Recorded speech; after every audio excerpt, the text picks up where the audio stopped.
So hey guys, welcome back to the Anime What Ifs channel. This is a story about what if Naruto was born with 6 paths of chakra. Part 2. If you guys enjoy this what if, and you want to see part 3, comment down below. And let me know before I start. Please do support for more awesome content. And leave a like and don't forget to subscribe to my channel. And also share this video with your friends. And check out the description. And check out my playlist. So let's start the video. Chapter 6. Naruto ran through the trees on the outskirts of the village, a wide grin etched onto his face as he approached the training ground his team so frequently made use of. Beneath his sunglasses, his ringed eyes gleamed with excitement. Why was he so eager this morning, one might wonder. It was because the previous day, he'd had a breakthrough. Finally, after weeks of fruitless effort, he'd at last made some progress with the renegade's powers. Ever since he'd learned about his heritage a month ago, he'd been even more determined and enthusiastic about training. No longer did he show even slight fear or hesitation no matter what insane training routine Zabuza had come up with, which only grew more intense as time went on. He'd also started spending more time in the library, though he found little else about his clan. Speaking about his once great lineage, after he discovered little of his clan's history could be found in the library, he had quickly decided that he wanted to live up to his heritage by mastering the art of sealing. It was his clan's greatest claim to fame, after all. When he asked Kakashi to teach it to him, the Sharingan wielding hadn't been surprised. In fact, he'd been expecting it, but he'd wanted to make a few things clear before they got started. Firstly, this wasn't going to be easy. Sealing was the most complex form of ninja arts, and few ever managed to truly master it. Second, he shouldn't expect this to help him during the exams. According to the silver-haired man, he'd be lucky if he even managed to master the basics by the time the exams started.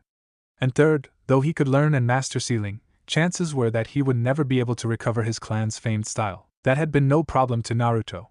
He had never been one to fall in the face of adversity, and though he was a bit disheartened that part of his family's legacy had been lost, he still wanted to master the art to live up to their name. And so Kakashi gave him 2 books, one that described the art in detail and another that taught the basics. Naruto had been a bit dismayed to find out what learning the obscure art entailed, though it didn't deter him in the least. It was almost like learning an entirely new language, an extremely complex one at that, where the characters had to be intricately woven together along with various designs, shapes and patterns to basically write out what one wanted to happen and, as with some ninjutsu, a single mistake could result in whatever you were trying to make literally blowing up in your face. But from what he read, if one could do it, it was well worth the effort, even if he weren't absolutely hell-bent on one day mastering it to carry on his clan's heritage. He could see why his ancestors were feared, now that he had a better idea of what a master could do. Then again, sealing was what stopped Kyuubi, right? It should be expected that something that can stop a being capable of creating earthquakes and tsunamis with a mere flick of its tails would have to be extremely powerful. When Kakashi quizzed him on what he'd learned a week earlier, the masked man had been impressed. The blonde seemed to take to the art like a fish to water, or so he said. Though at the rate he was going, Kakashi's original prediction would hold true. He wouldn't be able to make anything beyond the most basic of seals by the time the exams began. After all, they only had a few weeks left to polish off their skills. Finally, he approached the 3rd training ground and slowed to a stop. Stepping out of the tree line, he looked around and neither saw nor sensed any sign of anyone else present. Realizing he'd gotten there first, Naruto turned towards the 3 training posts and headed towards them. Stopping in front of them, he briefly thought of the day he, Sakura and Sasuke officially became a team. With a smirk, he wondered how the 3 of them would fare in a bell test now. Shaking his head at the memory, he sat down with his back to the post and reached into his pouch, pulling out his book on sealing. He found he enjoyed learning his clan's art, so he preferred to read about it himself than leave it to his clones. It also helped that he needed to be the one to practice drawing the seals himself. Shadow clones didn't transfer muscle memory, so while he could learn seals and through them, he'd have to practice them himself if he wanted to get any faster at drawing the seals or making the signs. Zabuza had actually forced him to begin practicing rapidly making hand signs in various patterns because his speed at making them was, as the masked put it, abysmal. 10 minutes passed and the blonde had taken out a blank paper tag and practiced drawing a seal. Just as it neared completion, he heard footsteps approaching. He looked up to see his sensei step into the clearing, his nose buried in his orange book. "Hey, about time you showed up, Kakashi-sensei," the Rinnegan bearer said, no longer surprised by his sensei showing up on time. "Good morning, Naruto," they greeted me. "You're here early. Any particular reason, or did you just want to practice your sealing out here before we get started?" Naruto shot up with an excited grin. "Yeah, I've got something amazing to show you guys." "Oh? Kakashi responded, intrigued. The blonde gave a slight chuckle as he adjusted his glasses, a sign they'd come up with for when Naruto wanted to talk about him. I've finally made some progress with that. That's so? Kakashi replied, his expression remaining impassive as usual, belying his interest. If it's alright with you, let's wait until the others show up for the demonstration. The blonde nodded. You got it. That's what I was planning anyway, he said before going back to his tag. He was anxious to show off his new technique, but he wanted all of his teammates to see it. Kakashi walked over to his student and looked down over his shoulder. What are you making? When he saw the seal, he curled a brow. An explosive note? Don't you think that's a bit dangerous to make so early in your training? The young Uzumaki looked back at him and shrugged. It's just a fake. It's good practice and it can be useful. Besides, I'd rather not risk making a real one yet. Of course, he planned to have some clones practice making them soon. Far away from him, the Sharingan wielder nodded, glad his student was smart enough to not get ahead of himself. A lot of would-be seal practitioners injured themselves that way. Say, Kakashi? The blonde began, his gaze becoming curious. Naruto's expression became scrutinizing, his face scrunching up like a fox's. I've been wondering. What exactly is that book you're always reading? Kakashi's expression didn't change, but inside he became slightly uncomfortable. Despite his great fondness, borderline worship, of the series, he was actually a bit embarrassed by discussing such content. Why would you want to know that? The blonde shrugged slightly. Well, I just thought it must be good if you're always reading it. I mean, you've been reading either that book or one that looked almost like it every day since we met. He turned slightly and leaned towards his sensei. So, what's in it? The masked man took a step back. Nothing special. I'm sure you'd be much more interested in getting back to your book on sealing. Come on, why won't you tell me? Naruto asked in a slightly childish manner before something occurred to him. His expression became slightly accusing as he said, or maybe is it something you've got no business reading in public? Do you really have so little faith in me, Naruto? Kakashi responded impassively. Naruto smirked slightly, easily able to see through his sensei's attempt to deflect. Then why don't you show it to me? Naruto shot up and pointed his finger at the accused. Aha! Got you! You're a pervert just like the old man, aren't you, Kakashi-sensei? The Sharingan wielder raised his hands in a placating gesture. Now, calm D. He stopped as something his student said hit him. Wait, what do you mean, just like the old man? Naruto's mood shifted completely as he quickly got over the revelation of his sensei's perverted side. The boy gained a mischievous smirk and chuckled slightly, looking very much like the cat that ate the canary. Well, aside from the fact that I remember seeing him read the same book, do you remember that time I was tricked into stealing the forbidden scroll? Kakashi nodded. Well, the old man caught me, but I knocked him out in a second with my sexy. Sexy? Kakashi curled a brow. When the blonde described the technique to him, he simply responded with I see, and buried his face back in his book. Though it did little to hide his amusement as his shoulders shook slightly with suppressed laughter. The third Hokage. The man whose immense skill and abilities had earned him the same title held by the mythical sage of the six paths, god of shinobi, who had the second longest tenure of all Kage.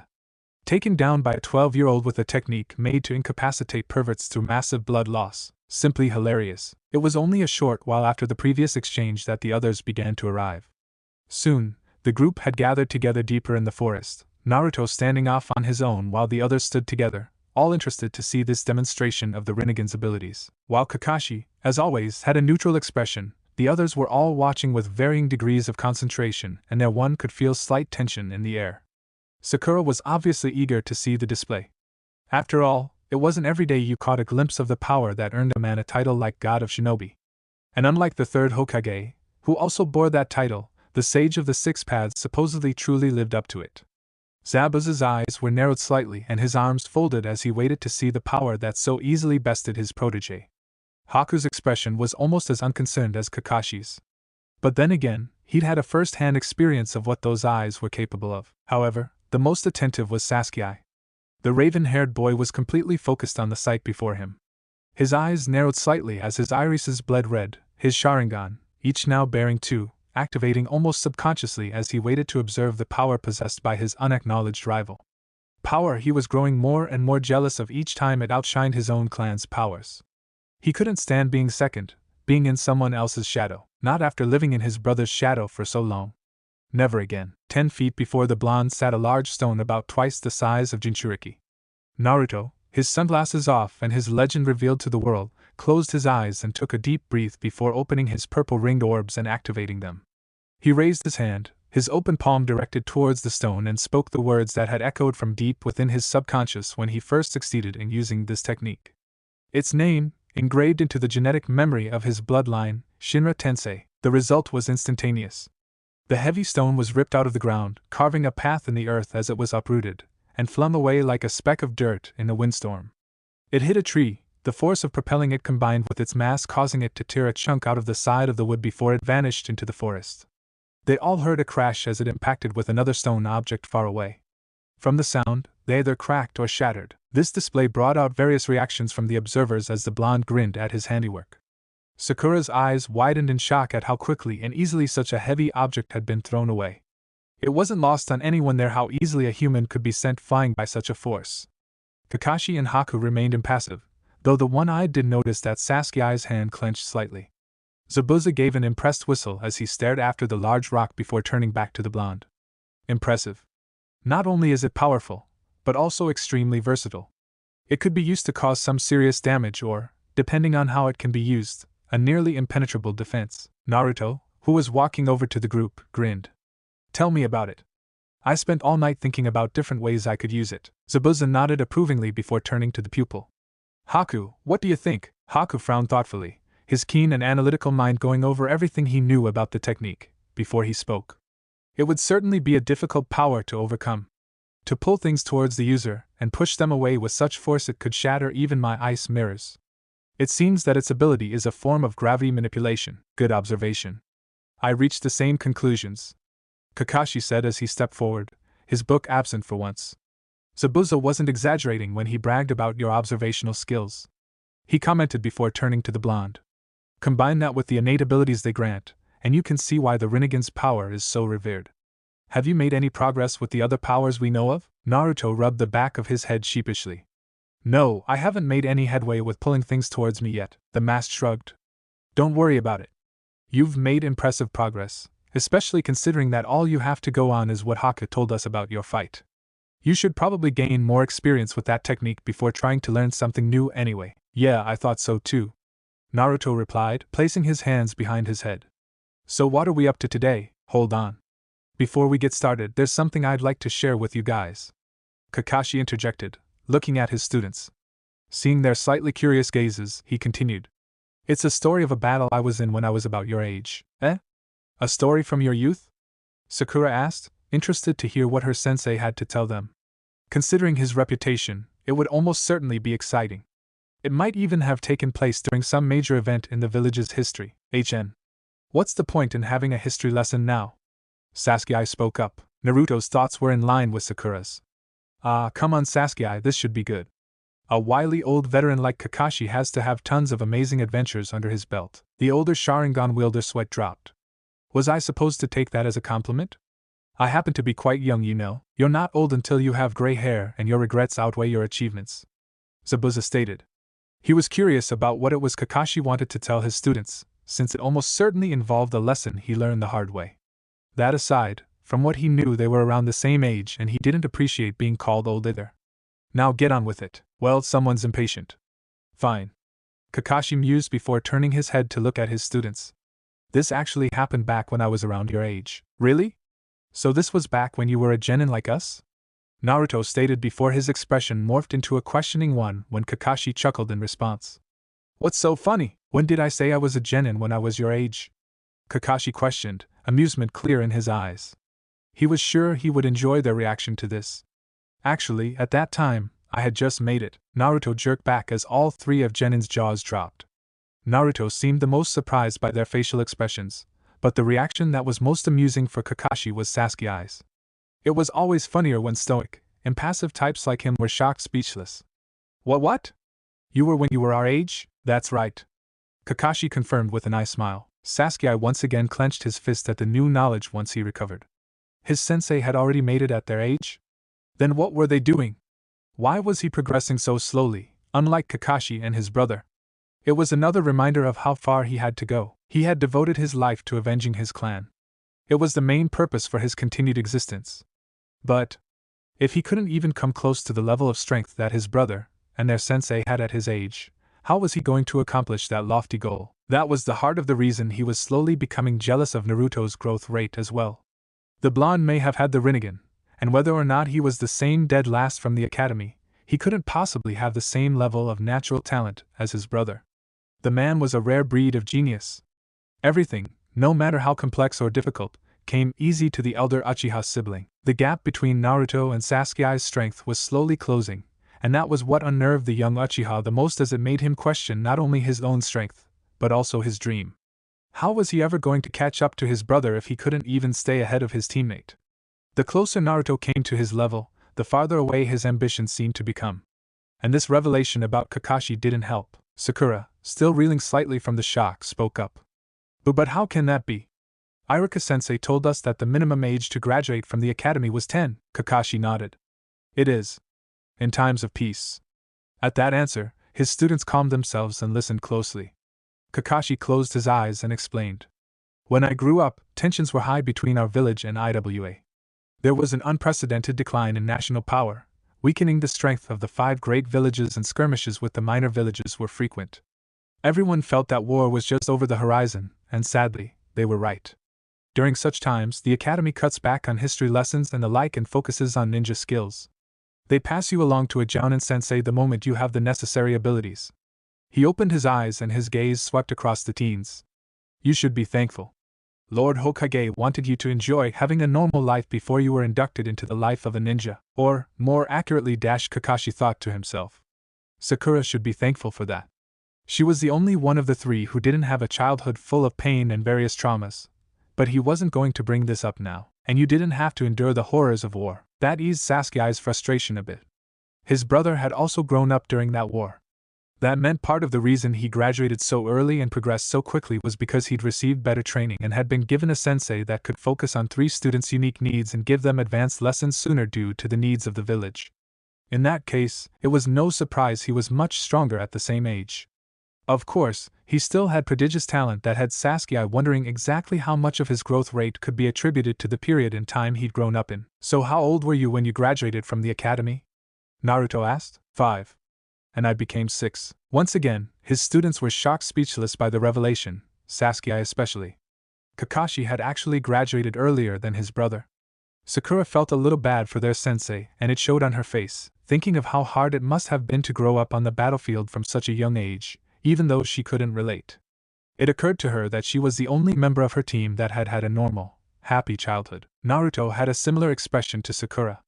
Though he could understand what it was like growing up through painful experiences, he couldn't relate to what Kakashi had experienced. Sasuke looked contemplative.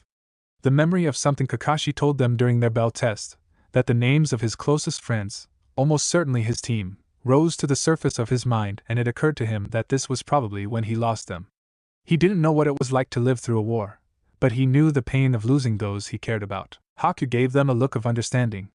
He'd been around that age when his father had discovered that he and his mother were of the Yuki clan. Soon after that tragedy, he'd been taken in by Zabuza, who had him fight as soon as he was able.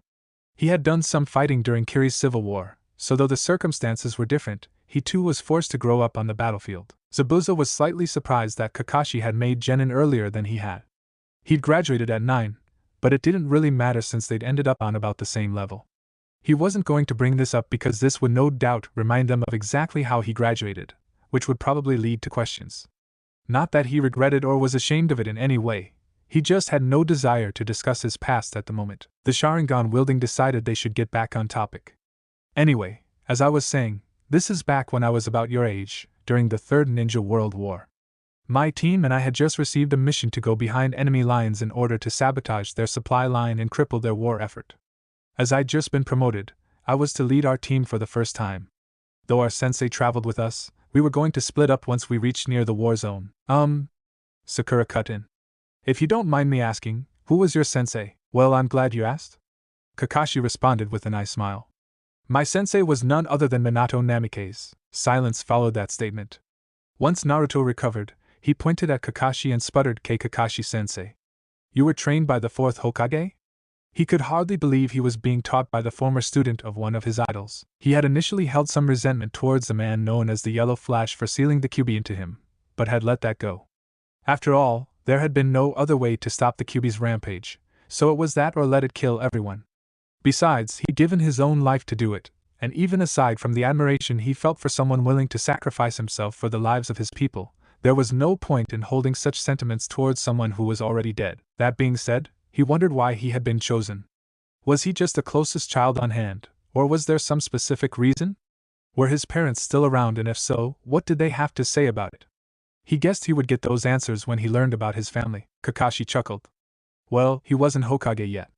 It was actually during that war that he became a hero of the village. Both Naruto and Sakura shot forward excitedly. Both wanted to know about the legendary ninja, Naruto because he was one of his heroes, and Sakura because she had always had a fascination with gaining knowledge and had now found out her sensei was taught by one of the most important figures in the village's history. The two of them began firing off questions eagerly in unison. What was it like learning from the fourth Hokage? Naruto asked. What did he teach you? Sakura questioned. Was he as great as all the stories say he was? Chimed in Naruto. Sasuke was also a little curious, but felt no need to voice this with his teammates doing it for him. I'll tell you all about it, if you calm down and let me, the masked man said. To answer your questions, considering his skills were part of what won us the war, his sacrifice during the Kyuubi attack and the fact that he received the only flee-on-sight order in the history of the elemental nations, tell me if he was as great as the stories say. His head turned to the sky as he remembered the bygone days when his teammates were still around, before the tragedies of ninja life left him the only survivor. As for what it was like learning from him, he was definitely a great teacher, admittedly far better than me. He always knew exactly what we needed to hear and was able to help us with anything we needed. He was almost like a father to the three of us. As for what I learned, well, obviously it would take too long to be specific. Let's just say I learned everything I needed to. And he always stressed one thing to us, and it's something you too should take to heart. The most important thing for a ninja is teamwork. No matter who you are or how strong you become, having people who understand and support you is necessary to succeed. He observed the others' reactions to what he told them. Naruto and Sakura seemed to believe the fourth's lesson wholeheartedly, as did Haku, and Zabuza's expression was neutral, making it impossible to tell if he approved or disapproved. Sasuke's eyes narrowed and he seemed somewhat skeptical, but it was hard to tell if he believed it or not. After letting this sink in for a few moments, Kakashi decided it was time to get back on topic. Now then, I want to tell you the events of a short battle that took place once we neared enemy lines. Before my squad and Sensei split up, we encountered a lone IWA ninja, who quickly used the shadow clone to create 19 copies of himself, which scattered throughout the forest. I volunteered to face our enemy as I was anxious to try out my new, which would be perfect for this situation. My own original technique, Chidori. Huh? Naruto interrupted, interested in the technique. Chidori? What's that? Do you all remember my Raikiri? Kakashi questioned, receiving nods from 3 genin. He continued. Well, that's a more advanced version of Chidori, more powerful, but also more chakra intensive. Anyway, using the speed granted by Chidori, I bolted through the area in a manner befitting my sensei's epithet, defeating the shadow clones one after another. In only a minute, it was down to me and the real one. As I charged towards him, he raised a sword to counter my attack. Just as I was about to strike, my sensei used his legendary speed to stop me just a moment before I would have engaged the enemy. And before I would have been decapitated by his sword. Seeing the surprised expressions on their faces, Kakashi elaborated. You see, Chidori and Raikiri grant me enormous destructive power and speed by focusing all my power into the attack. Problem is, I moved so fast that I developed tunnel vision, and was unable to see his counter. He managed to time it just right to take my head off had Sensei not saved me. And even with Sensei's intervention, I still suffered an injury to my shoulder. He raised his hand to his hidden eye. It wasn't until I was given this eye that I was able to use the technique properly, as the superior vision granted by this allows the user to take in every detail, regardless of matters such as how fast one moves. Hearing that piqued Sasuke's interest. He had long been curious about how his sensei acquired his clans. When he first saw it, he'd been a little angry, the pride of his clan, in the hands of someone outside the bloodline.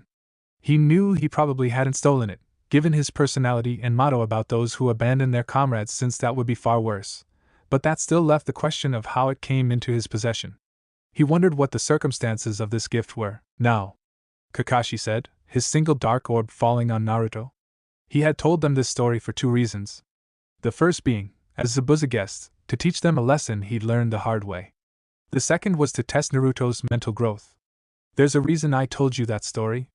Can you tell me what that reason is, Naruto? Naruto's eyes widened slightly at being put on the spot before he crossed his arms and turned his head to the ground as he thought about it. After a few moments, he looked up and said, "Well, I remember you told us to learn from the mistakes of others as well as our own, so I guess you wanted to teach us something. And that is that we shouldn't rely on a technique without knowing its flaws first?" The masked man gave him his eye smile. "That's right. Very good, Naruto." His gaze swept across all his students. "That's a lesson for all of you. Be careful when using new techniques, and try to learn as many of the potential drawbacks and vulnerabilities of yours as you can." Naruto and Sakura nodded and gave an affirmative, while Sasuke simply grunted an affirmative. The blonde grinned slightly. Perhaps more than a little because he'd wanted to learn everything about the first power of his he'd gained access to. Naruto had already done as Kakashi said and knew his new ability's flaw. That being said, it wasn't much of a flaw in his opinion. The only weakness of Shinra Tensei seemed to be that every time he used it, he couldn't use it again for 15 seconds. During this time, his abilities weren't hampered in any other way, meaning he could still use all his other techniques and fight as normal. It wasn't an issue as long as he didn't start relying on it exclusively. He still had a lot to learn about the technique, though. He had no idea what kind of scale it could be used on, and he thought that he might be able to shorten the amount of time between uses if he trained with it enough. All that aside, part of Kakashi's story didn't sit right with him. He couldn't imagine what it must have been like to grow up in the middle of a war. To fast-track children to the point of promoting 5-year-olds because of a need for manpower? Since learning the fate of his clan and their village, he'd had to consider the darker aspects of the ninja world. How many kids died on the battlefield during that war? And how many survivors were affected? The more he found out about this side of being a shinobi, the more he wanted to change it. For now, all he could do was resolve to try to not let it change his way and beliefs, though it would be hard. He'd be lying if he said he didn't resent IWA and Kumo over what they did to his clan and ancestral village, but then, chances were most if not all of those who had been responsible for that were dead and gone. Reminding himself of that helped temper his sentiments towards the two villages. Kakashi brought his hands together. "All right, now that story time's over, I think it's about time we got started. We're going to be training together for the rest of the day." Naruto snapped his fingers in disappointment. "Damn. I was hoping I'd have a chance to test out some more." Sasuke scoffed, closing his eyes with a slight smirk. "Don't let that new technique go to your head, loser," the young Uchiha said, drawing the Uzumaki's attention. "Those eyes might be powerful, but they're not everything." Naruto glared at Sasuke before grinning, placing his hands behind his head in a relaxed stance. "Ha! What's wrong? Do I sense a hint of jealousy in that detached tone of yours?" Now it was Sasuke's turn to give the blonde a fierce look. "Don't start thinking that just because you have those eyes, you're any better than you were before." Naruto took a step forward, his fist raised before him threateningly. I think I'm better than I was before because I've been training my ass off for the past month," he said, swiping his arm out. "And someday soon, I will surpass you, with or without Rinnegan," he said before grinning again. "And you know, since you think you're so high and mighty, why did you graduate with the rest of us?" Sasuke's eyes narrowed at that. "The minimum age for graduation is 10, but you graduated at 12, just like the average ninja. Face it, you're not so great yourself." Now Sasuke took a step forward, all signs pointing to a fight about to break out. "You better watch it, Naruto." Sakura ran between them, holding her arms up to keep the two apart, while Haku stepped forward to aid her. "Calm down, you guys. Let's not fight like this. We're supposed to be a team, aren't we?" Haku added his own 2 cents. "Didn't Kakashi just tell you that one of your village's greatest heroes believed teamwork was a ninja's most valuable quality? Is this really the way you two want to act all the time?" Despite the situation, Kakashi had to suppress a chuckle. Ever since Naruto's mental growth had started showing and Sakura had begun to let her fangirl tendencies go and be nicer to Naruto, thus no longer invariably taking Sasuke's side during their arguments, the 3 children had started to remind him more and more of his own genin team, which they'd already closely resembled from the start. This most recent exchange was so much like the arguments that Kunoichi on his team had had to break up. Still, there were obvious differences. In his youth, he had believed that attachments were unimportant to a ninja. The mission was far more important, and those who abandoned it or broke the rules were trash. To that end, he'd been willing to abandon his comrades, until his teammate, who he had had such heated exchanges with due to how he would brush the rules aside, changed his views. Until that time, the two couldn't stand each other because of their conflicting ninja ways. Sasuke wasn't like him. The confrontations he had with Naruto were born of jealousy. Not because of Naruto's powers or even his, but because of his growth. Sasuke's superiority/inferiority complex was only growing stronger as time went on now that he was faced with someone who might actually surpass him, and it needed to be dealt with. Another difference, one he was glad for, unlike how he'd been in his youth, despite how detached he seemed and how he fought with Naruto, Sasuke would never abandon his teammates. Not like that time. Closing his eyes briefly to banish the thought of one of his greatest regrets, Kakashi walked towards his students to break them up. "Okay, you guys, take it easy, would you?" Kakashi stated. "As Haku said, this isn't exactly going to help your teamwork," he began. Seeing he had the two wielders' attention, he continued. "Sasuke, stop dressing down Naruto. Aside from the fact that it makes you look weak, he's really improved over the past month.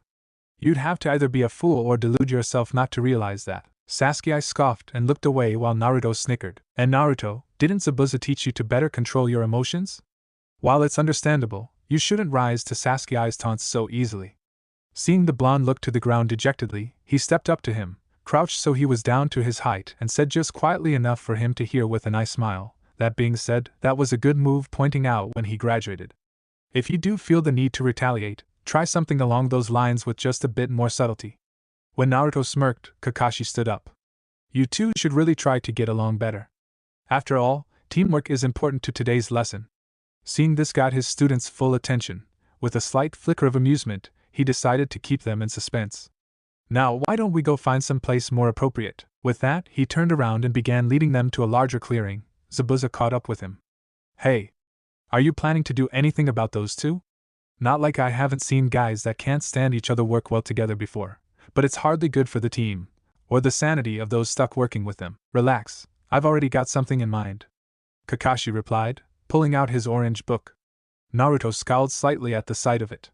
While he'd created a fairly perverted prank, it was made to be used against perverts and as a practical joke, as Iraka could attest, having been a victim of that prank several times. While he certainly did have an interest in the female form, which was perfectly natural for a boy who was on the cusp of puberty, he also respected women and looked down on perverts. Unfortunately, he'd yet to realize how disrespectful to women his sexuality was. Sakura noticed the blonde's expression and followed his gaze to their sensei's beloved copy of Ika Ika Paradise. Wondering what could be bothering him, she closed the distance between them and quietly inquired, "Hey, what's got you so worked up all of a sudden?" Naruto turned his head to her and blinked, slightly surprised, before breaking out in a fox-like grin, certain Sakura would be even less amused by their sensei's choice in leisure activities.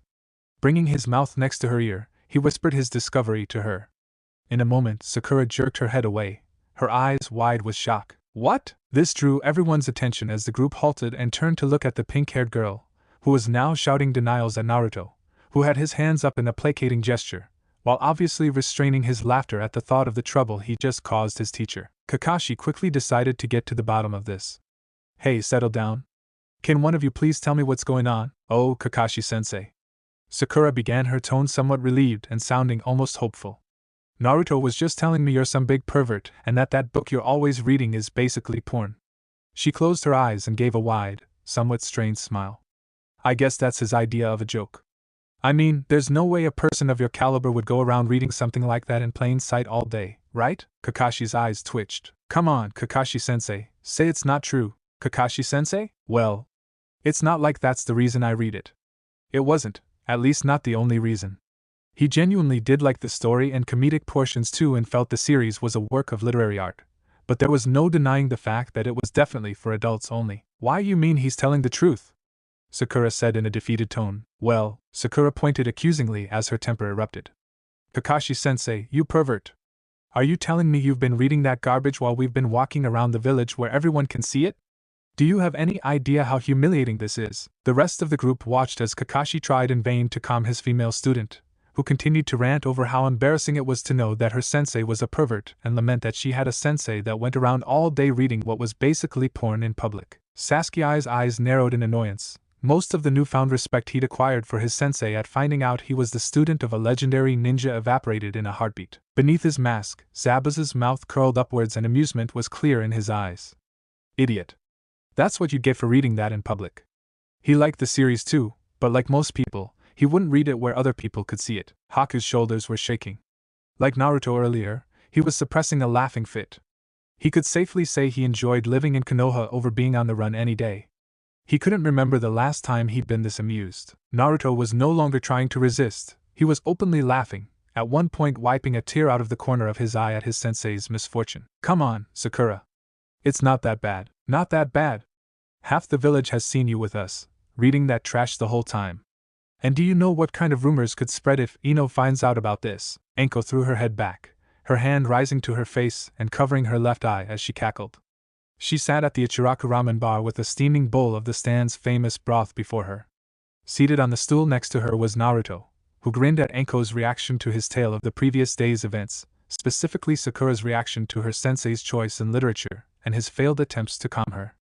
The blonde also had a bowl of ramen, as well as 2 stacks of 5 empty ones each beside him to the side. Despite their rather rocky start, the two had become fast friends due to the similarities. Both were stubborn, easygoing, hyperactive, cheerful, cared little for social standings and made that clear whenever they could get away with it. Either would take an insult or slight sitting down and, though the Rinnegan bearer didn't know it yet, both knew what it was like to be ostracized for something they had no control over. Serve the scarecrow right. That was bound to bite him in the ass one day. It's probably half the reason he's not getting any and is stuck reading about it in the first place. Anko chortled. You should have been there. I've never seen him react to anything so much when we weren't on a mission. Naruto said through peals of laughter at his teacher's expense. A coy smirk spread across the snake-summoning Kunoichi's face. He definitely didn't carry that book around back when I rocked his world. Anko broke out in laughter once more as the blondes blushed deeply and sputtered in shock. What? It was years ago. It was just after this mission he had to. What was it again? Oh right. He had to rescue this princess from an allied nation that was in the middle of a coup. Shame about that, she said before sighing, her head rising toward the ceiling as she closed her eyes, brought her hand to her cheek and thought back to those times. Despite the way she flirted and her provocative attire, she was far from easy. In fact, you could count the number of people she'd slept with on one hand and still have a few fingers left over, but Kakashi happened to be one of the few she'd really taken a liking to. She was quite disappointed it had turned out to only be a one-night stand. We'd known each other for quite a while before that. I just got back from a mission of my own and found him kind of down and, in one of my rare moments of sympathy, took him out for a drink. So we spent the night getting hammered while catching up, and I got a glimpse of what was under his mask. And let me tell you, he's got nothing to hide. He'd probably have his own legion of fangirls if he didn't wear it all the time. Her gaze turned back to the blonde. Anyway, before we knew it, we were back in his room where he was holding me close and we were getting into some heavy shit, and then we took off our clothes and we were suddenly.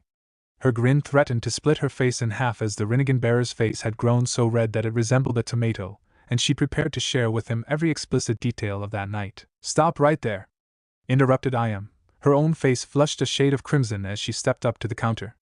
While she knew ninja matured more quickly than civilians due to the dangerous and often short lives they led, she still felt the need to protect what little of her younger brother figure's innocence remained for as long as possible, even if it would probably only last for a year or two. He's only 12. He shouldn't be hearing things like that. Come on, don't be such a stick in the mud, Anko replied.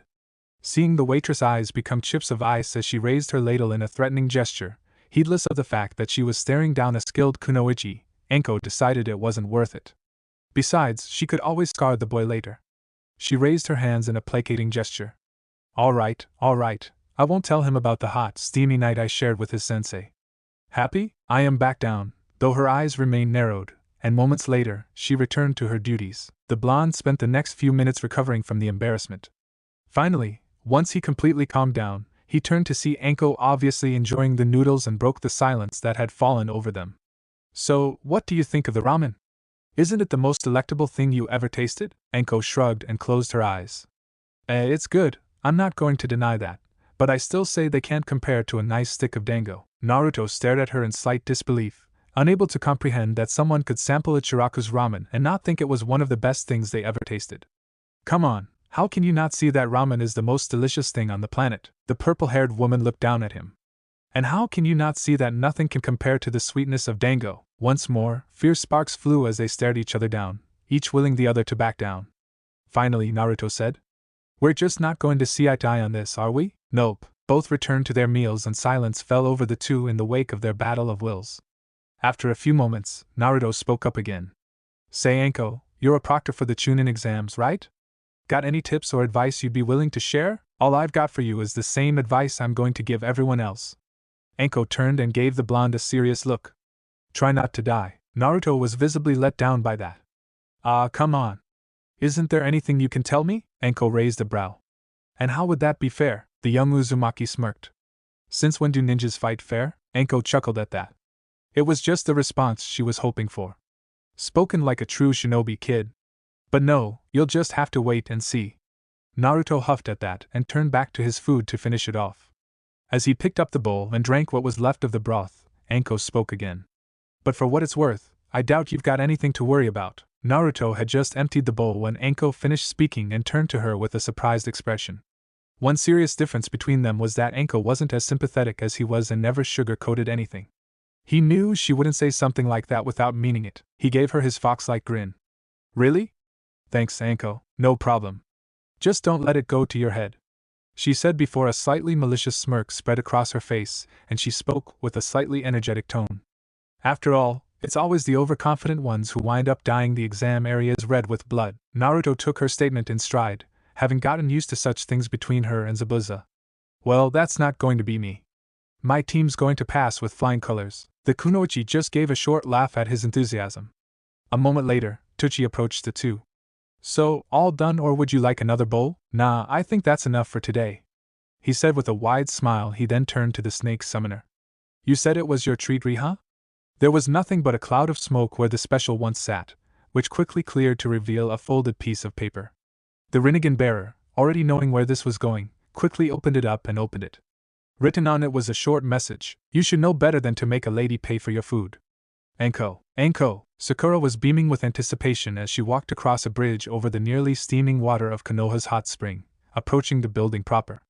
There's nothing like a trip to the hot springs after all that hard work training under Haku. After the first few weeks of what she could only describe as the training from hell, she decided to try to find some new ways to relax on her days off. She quickly discovered the hot spring was the perfect way to unwind and had become a frequent visitor. However, as she neared the entrance, she stopped as she just barely heard something that sounded vaguely like giggling coming from someplace nearby.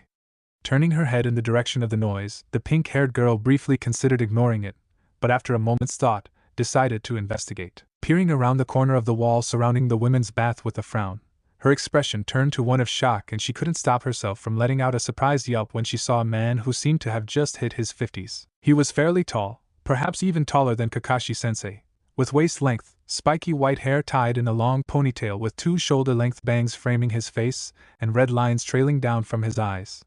He wore a green kimono shirt with matching pants, a mesh undershirt and a red haori with two yellow circles on each side of the front, along with wooden geta sandals and a horned forehead protector which, rather than any village symbol, had the kanji for oil written on it. However, what caught Sakura's attention was not his attire, but that the man appeared to be peeping into the women's hot spring. The man instantly sensed her presence and turned to her, his eyes wide upon realizing he'd been caught. There was a stunned silence for about 3 seconds before the pink-haired genin, her face contorted in rage, yelled, "What the hell do you think you're doing, old man?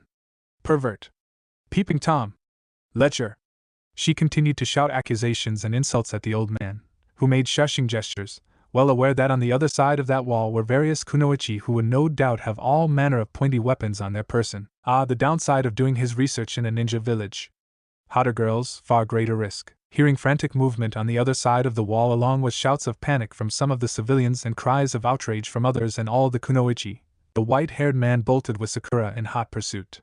Soon, he found himself on the run from a mob of angry women, shouting threats from castration and death to various forms of torture. Meanwhile, Sasuke was in the middle of one of his few hobbies, going on a walk alone through a fairly secluded lakeside area of Konoha, ignoring the few people there as he let his thoughts wander and allowed his body to go wherever his feet happened to take him. He was soon broken out of his inner musings by a most unusual sight, a man being chased by what appeared to be an angry mob. And it was headed straight for him. The Uchiha quickly leapt out of the way, watching the stampede rush by in bewilderment. He blinked as he looked at the dust cloud trailing behind the group, almost certain he saw a head of pink hair in the crowd. Was it Sakura? Hiruzen sat in his office with a smile on his face, the last rays from the setting sun filtering into the room from the window. For once, he was not in the middle of the endless struggle against the bane of all Kage, staring down a seemingly ever-growing pile of documents, forms, complaints, and what have you. No. Today, he was seated directly before the westernmost window in his office, reclining in his chair while reading the same orange book Kakashi could almost always be seen with, completely at peace. Why, you ask, was the old man not doing his duty as Hokage? Simple.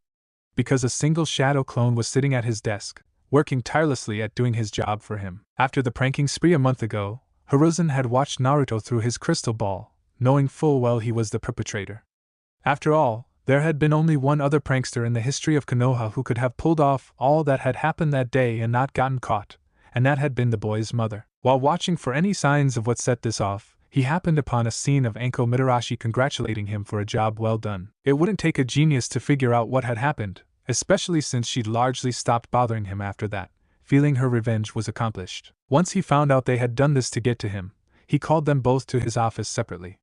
When time came to give Naruto his punishment, the blonde had pitched his idea for the shadow clone, asking if there was any reason a Kage couldn't use it to do their paperwork for them. There wasn't, and the second god of shinobi almost felt like banging his head against the wall for not thinking of it himself. That had gotten Naruto off the hook, though Anko wasn't as lucky and suffered a pay cut, coupled with guard duty and D ranks until the Chunin exams began. She made it clear she felt it was completely worth it to see the look on his face when a veritable mountain of papers collapsed on top of him. And so, for the past month, the third Hokage had been free of the shackles of his duties for the first time since he had retaken the mantle in the wake of the Kyuubi attack. As the third Hokage flipped the page of his favorite piece of the Ika Ika series, he sensed a presence he hadn't felt in years. With a sigh, wondering what took the man so long to arrive when summoned, he closed his eyes and his book before standing and walking towards his desk. "Hey, long time no see, old man," spoke a masculine voice from an open window where a moment ago there had been nothing but air. Sitting there on the windowsill, his back resting on the frame and his right leg propped up on the ledge and his arms folded, sat the same man that had been chased by an angry mob not even an hour ago, looking no worse for wear. His shadow clone dispersed itself as Hiruzen reached his chair and sat down at his desk. He turned slightly in his chair to look at the younger man. "Yes, it has indeed. It's good to see you, Jiraiya." He then gave him a slightly irritated look. "Although it would have been better if you could have gotten here sooner." The now identified Jiraiya of the Sannin gave a sheepish chuckle and rubbed the back of his head. "Sorry about that. I meant to come by sooner, but I kind of had to run for my life recently." He had managed to use his considerable talents to give the slip to the angry horde that had chased him through the village. "That's not what I meant," Hiruzen responded. "Would I be correct in assuming your recent trouble has anything to do with your research? It's probably the same reason you were so late getting here." Jiraiya gave his sensei a knowing smirk. "Odd you should mention that. Last I checked, you loved the fruits of my research." Hiruzen looked away with a slight blush, causing Jiraiya to chuckle. "I gotta say, you got a nice setup here, kicking back while a clone does all the work. I figured that's how you'd spend your days. Minato's little trick really makes wearing the hat a lot easier, huh?" Hiruzen's gaze shot back to the other legendary ninja, his eyes wide with shock. "What did you just say?" Jiraiya raised a brow and tilted his head. "What do you mean?" "Minato used to do this all the time. How do you think he managed to keep improving his skills at the rate he did, or spend so much time with Kushina?" Hiruzen's head fell forward, his eyes hidden in the shadow cast by his hat, and his hand clenched into a trembling fist. "Why didn't you tell me?" he said, his voice barely above a whisper. "Well, I thought you knew. I figured Minato would have mentioned it, and how often have I been back in the village since you took back the position? How was I supposed to know? I guess Minato never brought it up because he didn't think you'd retake the mantle," Jiraiya answered, watching as Hiruzen pinched the bridge of his nose to ward off the anger he was feeling. "So, what's so important that you had to call me back?" The third Hokage took out his pipe and lit it while Jiraiya asked the question that had been on his mind since he received his summons, brought it to his lips and took a deep, calming breath before blowing out a plume of smoke before turning to Jiraiya with a serious expression. "Do you recall how you informed me of those three you trained in AIM?" Jiraiya winced slightly as those old memories came to the forefront of his mind. "I remember. What's that got to do with this? You know that's a sore subject for me." He had truly believed those three would change the world. When he'd heard they died, he'd spent weeks wondering if he was wrong to leave them. Maybe he should have stayed longer or brought them with him to Konoha. Even now, his mind still wandered back to those three every once in a while, wondering what became of them. Well, by some strange twist of fate, someone here in Konoha has awakened the same eyes your student had. Of all the things the legendary Sannin could have expected to hear, that would have to be on the bottom of this list. "Are you serious?" The question was rhetorical. He knew his sensei wouldn't joke over this.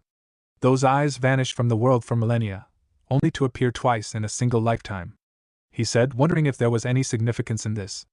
So, who's the new kid? The god of shinobi let out a short laugh. That may be even more surprising. Then again, he's not called the #1 unpredictable ninja for nothing. He met his student's eyes. Naruto Uzumaki. Jiraiya was floored by this revelation. His jaw dropped slightly for a moment before a grin broke out over his face. Heh. Fate really does have a sense of humor. How'd he get them? With that, Hiruzen explained everything he knew of Naruto's life until now and the events in Wave. When all was said and done, the Sannin let out another chuckle and shook his head slightly. He was slightly appalled with the treatment Naruto endured, but he realized that he should have expected as much. Jinchuriki are pretty much treated the same everywhere after all. But right now, he was fixated on Team 7's fateful C-A rank mission. Damn. Getting caught up in something like that on his first real mission. He turned his head to look out the window, his eyes gaining a faraway look. His parents would be proud. Hiruzen sat back and closed his eyes, a sad smile spreading across his face. Indeed they would, about that agreement you made. Dangling the knowledge of his parents in front of him is pretty good motivation, but it's a bit extreme, don't you think? Jiraiya said with a slight tilt of his head. It's not as if I'm actually going to keep it from him. Hiruzen responded. In truth, whether he becomes or not, I intended to tell him as long as he proves himself mature enough to keep the secret. And honestly, he already has. Regardless of the outcome of the exams, I won't keep him in the dark any longer. The Toad Sannin sighed. I'd hoped I'd be the one to tell him. Hiruzen glared at him slightly. You've only yourself to blame. In the 12 years of his life, you've never stopped by for even a few days. Kakashi at least has the excuse that he guarded him from afar when he wasn't on long-term A&BU missions. How would he respond if he knew your connection to his father? Jiraiya held his hands before him in a placating gesture. Hey, don't get me wrong, I know. Doesn't mean I'm happy about it. It was just another of the mistakes which he'd have to live with. The third Hokage grunted in response, and once more sat back in his chair, taking another puff from his pipe. I assume I don't need to tell you why I called you back. Yeah, I get it. But I gotta tell you, you're going to be disappointed. The white-haired man replied, bringing his hand to his hair. Hate to say it, but we didn't really make much progress with the Rinnegan's powers, so I'm afraid I'm not going to be able to offer much help in that area. Hiruzen's expression became questionable. But you trained him for 2 years. Yeah, but I had no idea what kind of powers the Rinnegan might have or how to bring them out. Jiraiya pointed out. That aside, those 3 had no prior training when we ran across them. Most of our time together was spent teaching them the essential skills of a shinobi. He progressed incredibly fast though. He could master any technique that I showed him after seeing it just once. Hiruzen chuckled. That sounds like something the two have in common. Naruto was able to learn the Shadow Clone Jutsu in a single night. Jiraiya was briefly surprised before grinning again. That's so? Hiruzen nodded. In any case, you intended to take him under your wing eventually, right? Jiraiya's expression became serious. Yeah, now more than ever. The second god of shinobi frowned. Something tells me you aren't saying that because of his bloodline. At Jiraiya's confirmation, Hiruzen pressed. What have you discovered since our last communication? The 3 genin of Team 7 had gathered in their training ground. Sasuke leaned against a tree at the edge of the clearing with his arms crossed and his eyes closed. Sakura stood in the center of the clearing with her hands behind her back, gazing up at the sky, a small package next to her feet, and Naruto sat against the center training post, reading up on ceiling. Although the blonde did enjoy reading up on the art his clan had mastered to an unheard of degree, he was starting to get a little agitated. Finally, with a slight growl, he voiced the question that was on all their minds. Where are those 3? They're already 2 hours late, Sakura sighed. Good question. This is way too much like how things used to be. It wouldn't surprise me for Kakashi-sensei to slip, but where's Zabuza and Haku? She said, all 3 thinking back to before the wave mission. Prior to the Hokage setting him straight, the only time he hadn't kept them waiting at least 3 hours had been the day they left for the mission. The pink-haired girl, annoyed at their 3 teachers, grew a mischievous smirk before kneeling down to pick up the box at her feet. Well, I guess they're just going to have to miss out then, she said, drawing her teammates' attention as she stepped closer to both of them and sat down in the grass before opening the box, revealing several takoyaki cakes. I decided to make snacks for everyone, and since they've decided to keep us waiting, I say we eat their share. Naruto grinned and stood up, quickly walking over to her and taking one of the sweet bean-filled treats. Great idea. Thanks, Sakura, don't mention it. Sakura replied, picking up one of the cakes herself and taking a bite. She then turned to Sasuke, who hadn't moved from his spot, and offered him one with her other hand. Sasuke, don't you want one? I worked really hard on them. With a slight sigh, Sasuke joined them and took the cake, looking none too pleased as he stared at the treat in his hand. While he did appreciate the sentiment, and despite how he rarely showed others respect, he was polite enough to not turn down the offer. He really didn't care for sweet foods. Resigning himself to eating at least one, he took a bite and turned to his Kunoichi teammate. Hey Sakura, what was going on with you the other day? Sakura looked at him and blinked in confusion. I saw you and a mob chasing after some guy. He clarified, causing her to blush before her face twisted in anger. That guy was some old perv I caught peeping on in the hot spring. Did you catch him? Naruto asked. Sakura huffed. No, we chased him halfway across the village before he gave us the slip, she replied, annoyance at the fact that the man had gotten away resurfacing. Can we not talk about that anymore? She said, wanting to change the subject. How are your lessons in sealing coming, Naruto? Sasuke's black orbs focused on Naruto too. The two genin had been curious about Naruto's sudden interest in sealing and were shocked to learn of the blonde's heritage. This had actually raised the raven-haired boy's opinion of him a bit. As anyone with even an ounce of intelligence could tell from his ambitions, family honor and pride were very important to the Uchiha heir.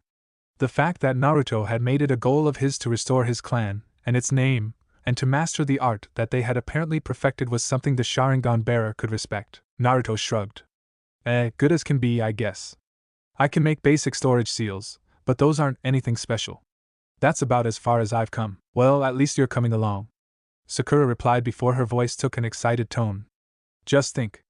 Once you progress far enough, we won't have to pay for sealing scrolls or explosive tags. Naruto chuckled. Yeah, think of all the money we'll save. He remembered what his sensei had told him about how his clan made money by selling unique seals to other nations and wondered if he would be able to do something similar one day. Sasuke nodded. It was a practical way to save money. After all, their sensei had taught them not to shy away from using sensibly for mundane reasons. That being said, he didn't really care one way or another. He fought for his clan and the village, not for the money, so the Ryo he'd save if Naruto made seals for the team was of no consequence to him. After all, he was the sole inheritor of his clan's entire estate, and he didn't care enough to splurge on unnecessary things. What did he need more money for? Have you found anything else out about your dojutsu's abilities? Naruto shook his head. Not yet. I can just feel that it can do a lot more than what I showed in Wave, but… He trailed off.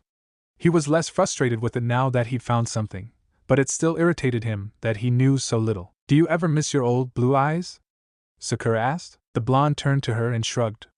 A little, but I've gotten used to their new look. I just wish I didn't have to go around with these all the time.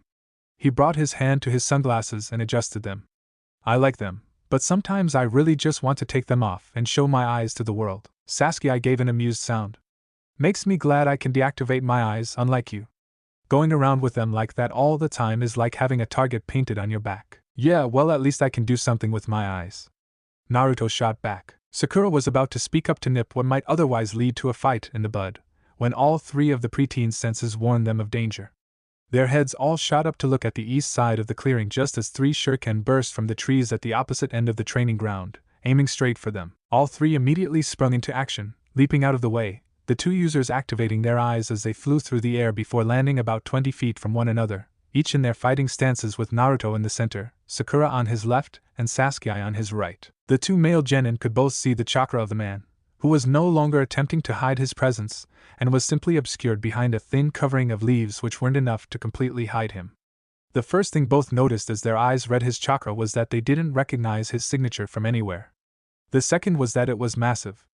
Whoever this was, he had far more chakra than anyone they'd encountered so far, including their sensei. Suddenly, the attacker jumped out of the tree. The two wielders saw his chakra signature vanish the moment he hit the ground. Having seen something similar from his training sessions with Kakashi, Sasuke quickly called out, "He's gone underground." Before he could say anything more, something seemed to split the earth apart as it moved towards them at a rapid pace, kicking up a massive cloud of dust as it tore through the soil to reach them. All three genin took to the air as the force reached them, shattering the earth and creating a huge smokescreen when it reached the spot where they'd been a mere moment before.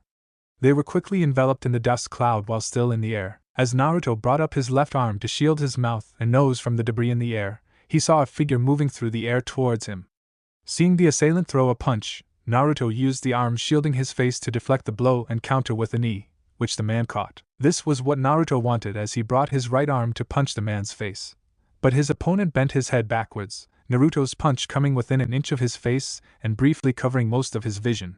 While the attacker was focused on this, the blonde threw a left hook, which the man blocked, but he was forced to release the boy's knee as they came to the ground, allowing the boy to jump back before launching himself at the attacker. This began a fierce taijutsu engagement, and the two traded blows as the smoke cleared, revealing the attacker. He was a large man with a strong, but not bulky build, wearing the standard ninja uniform of IWA and a mask similar to the one Haku wore when masquerading as a Kiri hunter nin. The only features visible were that he had a tan skin tone and red hair that went down to his shoulders. The blonde ducked under a vicious blow before leaping to avoid the follow-up kick. He spun in the air and came down in a falling axe kick, which the masked assailant blocked with a crossguard. Naruto wasn't finished yet, and twisted his body into a sweeping kick before the man could grab his leg, forcing the man to skip back to dodge. The attacker heard the barely audible sound of weapons cutting through the air and ducked under a volley of shuriken that came from behind him. Naruto, seeing an opening, shot forward, aiming a jab at the attacker's mask, but the man blocked, grabbing the boy's arm and spun, using his momentum to send him flying.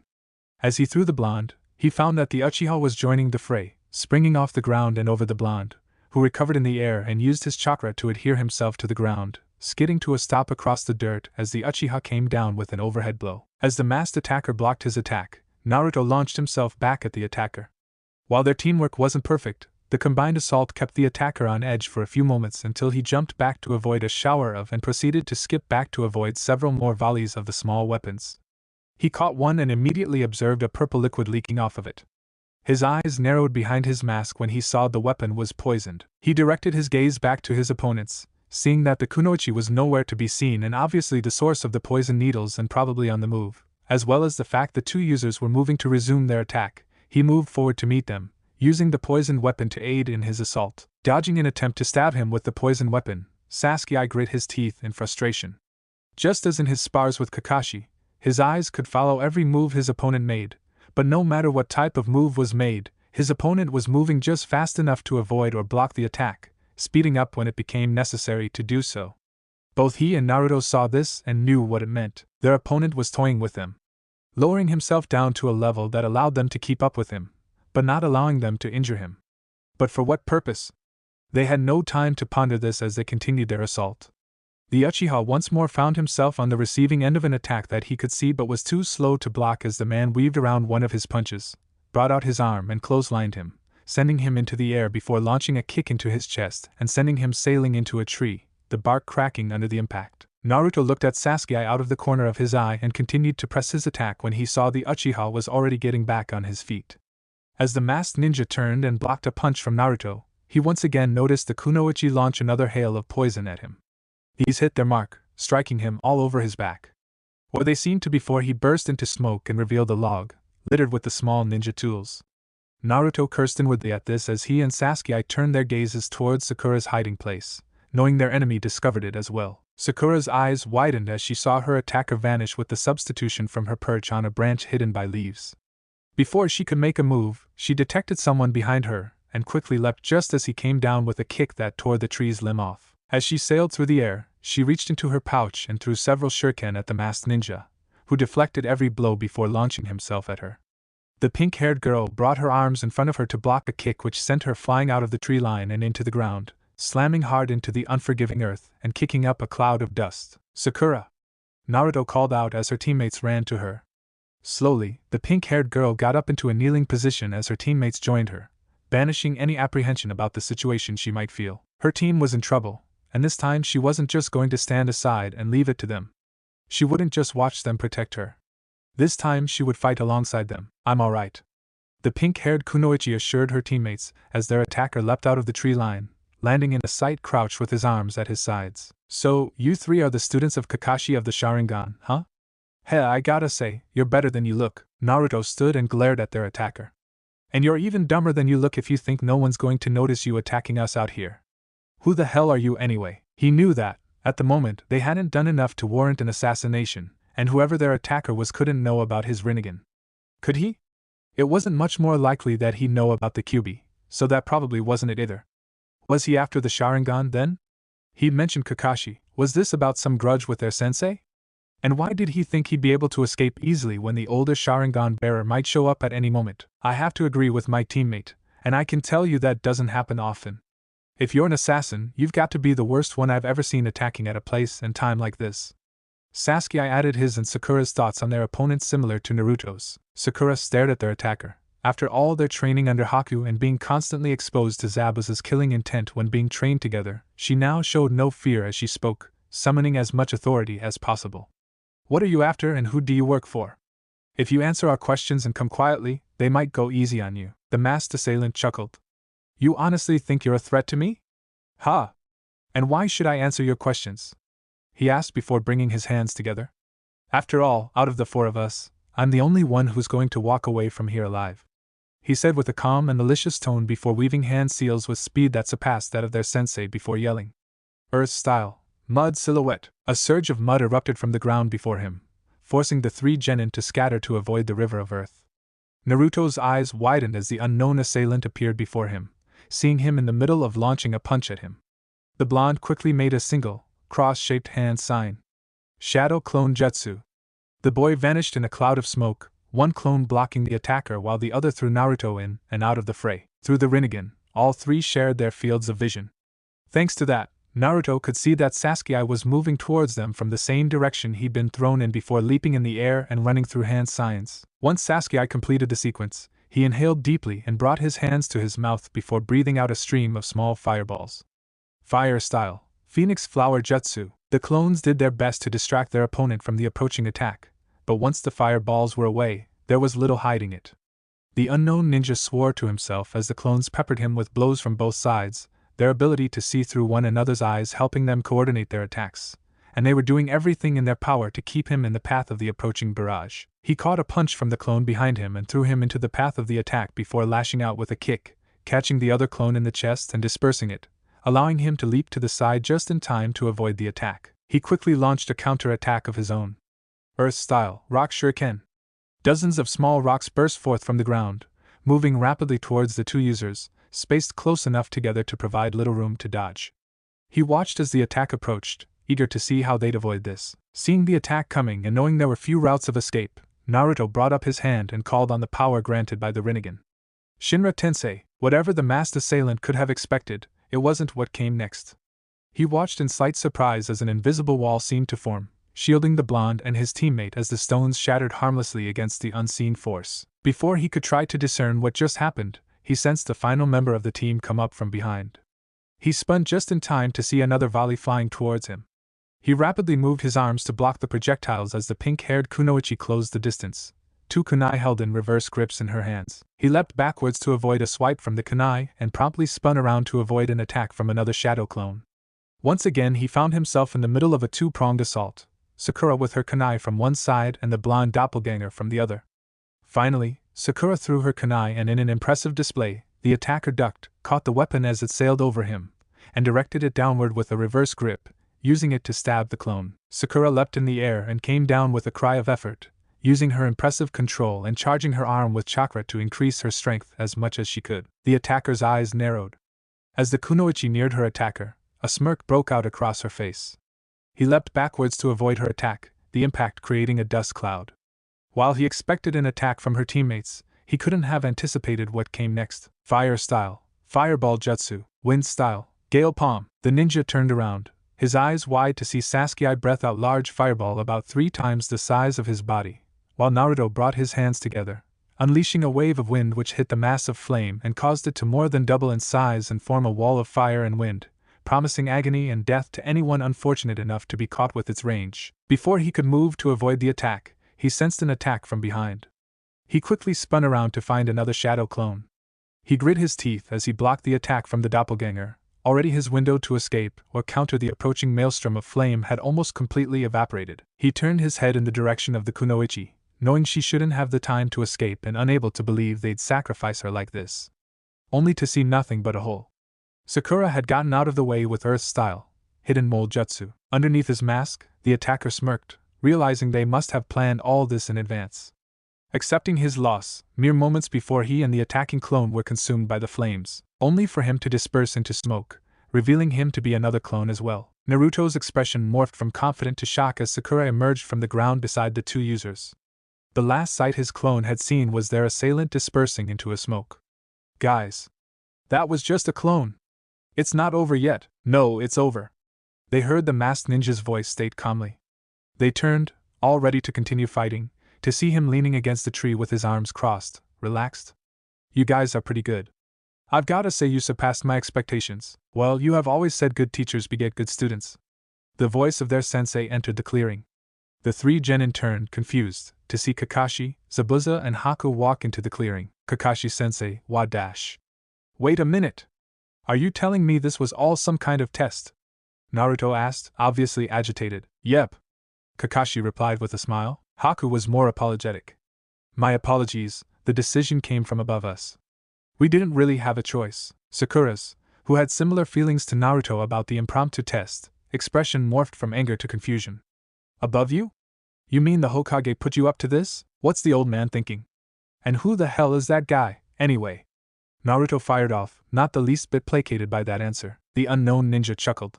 You should really calm down. You're hoping to enter the Chunin exams, right? Well, that's going to be much more intense than that little skirmish. Why don't you just think of this as a pretest and guess what? You passed.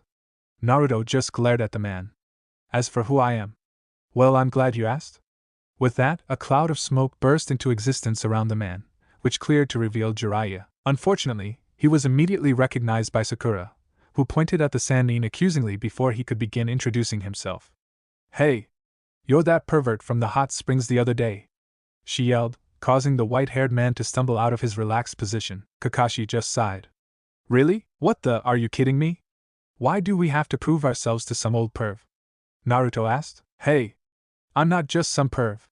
Jiraiya responded before making a series of 5 hand signs and slamming his palm onto the ground before vanishing in a puff of smoke. As it cleared, it began to reveal a man-sized toad wearing bits of samurai-style armor. Naruto's face lit up in excitement as he saw what he knew must be the summoning technique for the first time when he wasn't in imminent danger, and he was impressed with what was summoned. Sakura, however, seemed a little creeped out, not liking amphibians. However, what Jiraiya did next would leave most of the observers completely stunned. And not in a good way. The smoke fully cleared to reveal Jiraiya was standing atop the large amphibian. I am a man who bears many titles. A hero who has vanquished foes across the north, south, east, and west, he said, going into various kabuki poses as he went through his melodramatic self-introduction. The sage of MT Mayaboku. The handsome toad summoner of the Sannin. He who makes women swoon and villains cry. Master Jiraiya. He finished in a final, dramatic pose. The ending of Jiraiya's introduction was met with silence as everyone else in the training ground who didn't already know Jiraiya stared at the Sannin, who looked down at them with a smug grin. Kakashi had known what Jiraiya was like, but had nothing to say, and thus simply sweat dropped at the spectacle. After a few moments, Zabuza was the first to respond, bringing his hands together and clapping in a slow, sarcastic manner. Congratulations. The mask began, his expression and tone neutral. You've succeeded in making a complete ass of yourself. This caused Jiraiya to face fault off the toad, which croaked at him in amusement. Naruto snapped out of his bewilderment. That has got to be the most pathetic thing I've ever seen. And I've seen an unbelievably rich dwarf cower in front of someone he'd just been gloating at. I can't believe this is the guy I've been waiting for to tell me about my bloodline. Sakura turned to her sensei. Kakashi-sensei. Is he really who he says he is? Yes, Sakura. He's really Jiraiya of the Sannin. Sakura's shoulders slumped upon learning that such a powerful and well-respected ninja would be like this in person. Sasuke simply watched the events in annoyance. This guy's one of the legendary Sannin? The Uchiha heir thought as he observed the man. He doesn't seem like much. But back there. He thought back to the fight, trying to compare him to his sensei. He's strong, stronger than Kakashi, that's for sure. Haku, hoping to put the situation back on track, stepped forward. Well, now that you're here, maybe you can tell us what you know about Naruto's bloodline. Jiraiya, who had gotten back on his feet and had been about to defend himself, shrunk back and rubbed the back of his head sheepishly. Ha ha. Yeah, about that. I'm afraid you already know more about its abilities than I do. Naruto and Sakura simultaneously cried out. What? Hehehe. Well, I'm guessing you were told I trained a Rinnegan user in the past. You see, when I found him and his friends, they had had no prior training. On top of that, I was only with them for 2 years and I didn't have a clue about the Rinnegan's powers. Unlike you, we had absolutely nothing to go on, so we didn't actually manage to tap into any of its abilities. Naruto growled, clenching his fist in front of his chest. He'd been looking forward to finding out what the man knew about him for over a month. To say he was disappointed would be a huge understatement. Then what was the point of calling a pervert like you back to train me? Jiraiya glared at the blonde. Stop calling me that, brat. I'm not a pervert, Naruto snorted. Oh yeah? Then what are you? Jiraiya puffed out his chest with pride. I am a super pervert. Once again, there was silence. After a moment, Naruto turned to his teammates. I think we should go get started with our training. Away from him. What do you think? I agree, HN. His two teammates replied, and the three began to walk towards the tree line, causing Jiraiya to look at them in confusion. Hey, where are you three going? Naruto turned back and gave the white-haired man a blank look. Isn't it obvious? Away from anyone who'd proudly call himself a super pervert. While Jiraiya's jaw dropped, Kakashi stepped forward. Now, don't be so hasty. I assure you, he more than lives up to his reputation, in terms of ability. He's also a great teacher. He did, after all, train my sensei. The three genin were visibly shocked. This guy trained the fourth? Naruto asked incredulously. Kakashi nodded. You should also know he's one of the foremost sealing masters in all the elemental nations. Naruto's face lit up when he turned to face the Sannin. Well, why didn't you say so? Sakura groaned and brought her hand to her forehead, while Sasuke sighed at how quickly the Rinnegan bearer had changed his mind, though they couldn't really fault him for it. So, will you help me with my sealing, pervy sage? Zabuza gave a short laugh while Jiraiya promptly shot forward and gave the young Uzumaki a light slap to the back of the head. Don't call me that. And to answer your question, brat, of course I will. I said I was here to help you out, didn't I? Besides, I'm glad someone's interested in the art of sealing. If you asked me, they never should have cut it out of the academy curriculum. Now, let's go somewhere a bit more private. I want to see what you've figured out about your bloodline so far. Minutes later, the group had gathered together deeper in the forest surrounding the village. Once they were certain that no one would stumble upon them, Naruto was allowed to remove his sunglasses, revealing his purple-ringed eyes to the world. The sight of those legendary orbs had left Jiraiya speechless for a moment, his mind flashing back to the day he had seen them for the first time, back during the Second Shinobi World War. The white-haired man shook his head. Just like Nagato. He murmured. However, he wasn't quiet enough as the blonde overheard what he'd said. Nagato? So that was his name? Naruto asked rhetorically. Hey, pervy sage? Damn it, brat, stop calling me that. I think it fits you perfectly. Sakura stated. Geez, what's with you kids? Come on, I'm one of the most amazing people you could come across. Are you kids going to show me even an iota of respect? The super pervert grumbled. The sole kunoichi in the group glared at him, her distaste for perverts causing her temper to flare. Too late. You lost whatever respect I might have given you when I caught you peeping on the hot springs, and your stupid posturing didn't help either. Naruto added. HN, it was hard to tell with the grunting and all, but it sounded like Sasuke agreed as well. Jiraiya scoffed. Kids today, we call 'em like we see 'em. If you want to be respected, then act respectable. Naruto said. Anyway, he continued, ignoring the man's grumbling. I've been wondering. What was Nagata like? He must have been a relative of mine, right? Jiraiya huffed, still caught on the lack of respect, before crossing his arms. Yeah, he was. I didn't think about it at the time, but looking back, he was almost certainly a member of the Uzumaki clan. He had the same trademark red hair most of your clan had, as well as the incredible life force and chakra they were famous for. Naruto frowned. But I was told no one else in my clan had these eyes. What makes us so special? Jiraiya shrugged. Beats me. That's something I'd like to know. Anyway, when I first met him, he was a shy and sensitive child, not to mention somewhat of a crybaby. Heh, I wasn't even aware of him for a few days because he kept them hidden with his hair, and held his head down most of the time. It wasn't because he didn't want anyone to find out about them, he was just so damn timid that he wouldn't look others in the eye. He had no idea what he wanted to do, where he wanted to go or how to go about it. Seeing the slightly disappointed expression on the Rinnegan bearer's face, Jiraiya smirked. The only thing he was sure of was that he wanted to protect the people he cared about. By the time I left, while he was still uncertain of his place in the world, he'd stopped crying and grown into quite the dependable guy. He said before sighing. I'd hope to see him and his friends again someday, see how they grew up and hear their stories. But I never got the chance. How'd you find them? Naruto asked. The Toad Sannin's gaze rose to the sky. It was just after the end of the Second Shinobi World War. Tsunade, Orochimaru and I were on our way back to Konoha when he and two others, a boy named Yahiko and a girl named Konin, crossed our path. The three had been orphaned by the war and were all around 8 years old, So I took it upon myself to teach them how to defend themselves. One day shortly after I decided to stick around, they were attacked by a from IWA when I was away from them. I arrived to find Nagato had single-handedly killed him. Whoa, back up. Zabuza cut him off, as shocked as the others. Are you telling me a non-genin with no prior training single-handedly took down a? Jiraiya chuckled. I was just as surprised. That was when I discovered he had the Rinnegan. He closed his eyes. I spent the next 2 years training them and teaching them what they need to know to survive. The 3 of them were amazingly talented, especially Nagato. A smile spread across his face. He'd master any technique I showed him quickly and after seeing it just once. By the time those 2 years had elapsed, he had mastered all 5 basic elements, as well as all the fundamentals. Everyone, even the normally stoic and inexpressive Kakashi, gaped at that. 2 years? Was he serious? Most ninjas spent their whole lifetimes trying to expand their skills, and even if they focused on elemental ninjutsu, most would only master 2. Kakashi was a genius. Maybe not to the level of certain others, but he was definitely one of the most naturally gifted ninja of his generation. Once he received the Sharingan, his growth rate had increased even further. It allowed him to copy any technique and in doing so, gain a basic understanding of how to manipulate an element. With this combined with his talent, he was able to master 2 elements.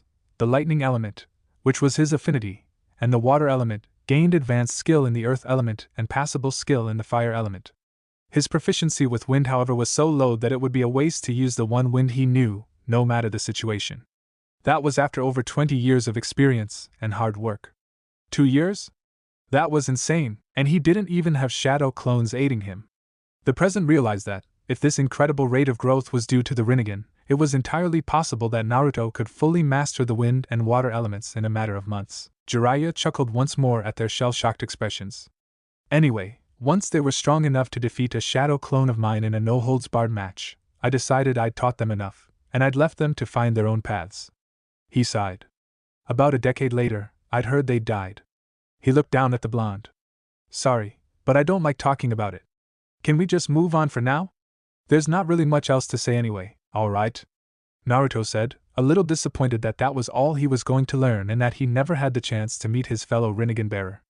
A grin then spread across his face. Although, you've already seen what I learned about my eyes in action, the white-haired man blinked in puzzlement. Huh! He could understand using its visual abilities, but when did the brat use any of the dojutsu's powers? Upon hearing the rather eloquently asked question, Naruto explained the shared vision and Shinra Tensei.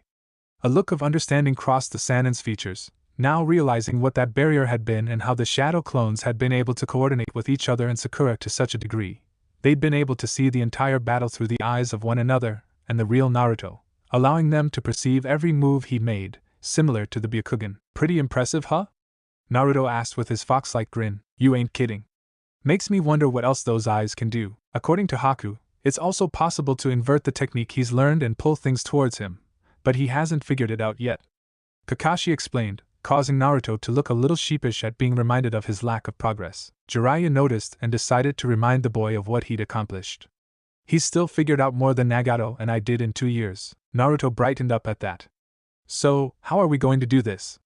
I mean, we already have Kakashi-sensei, Zabuza and Haku teaching us. They seem to be doing a fine job teaching you right now, and you know what they say about having too many chefs in the kitchen. His gaze shifted over all 3 of the genin. His sensei had told him not to play favorites, at least until it was time to take Naruto under his wing after the exams were over. After all, that had been one of the mistakes he made with Orochimaru, and though the old man felt such a thing wasn't likely to happen here, better safe than sorry. Besides, based on what his sensei had told him of the blonde from before the mission in Wave, he'd already truly flourished under their tutelage. If you're looking for training in sealing or the earth and fire elements, or something they otherwise can help you with, come see me. Otherwise, you should probably stick with what they're telling you. With that, the Toad Summoner turned and began walking away. He'd already seen enough of the one ability Naruto had unlocked. Well, if you've got nothing else to show me, I'll let you get to it while I go off and do my own thing. He gave them a 2-finger salute over his shoulder. Sakura put her hands on her hips. Peeping on unsuspecting women, you mean? She said disapprovingly as Naruto reached into his pouch. Hey, wait a second, pervy sage, he said, pulling out a scroll. The man sighed and turned back to him, shaking his head. There's just no changing your mind about that name, huh? He really takes after his mother. Though I can see some hints of his father there too. What is it? Naruto ran forward and showed him the scroll. These are some ideas I came up with for sealing.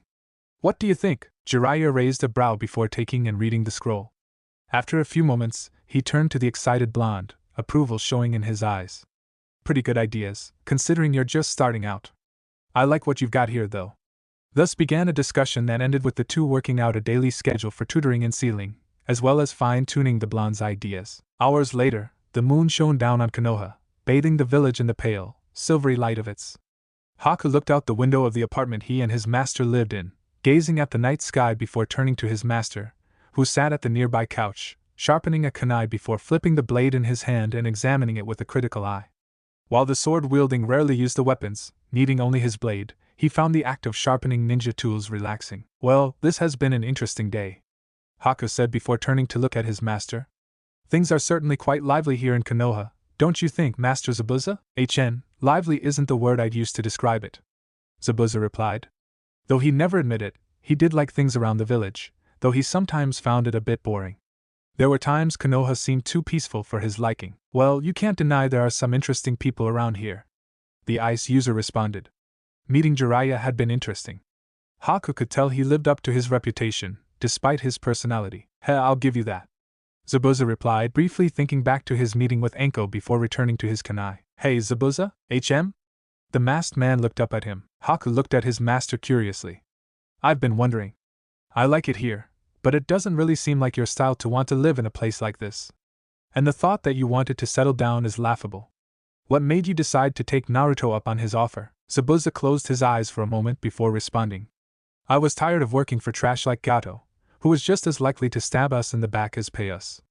Any possibility of fulfilling my ambition has long since died, so there wasn't any reason to stay on the run. I suppose. I was tired of no longer having a cause.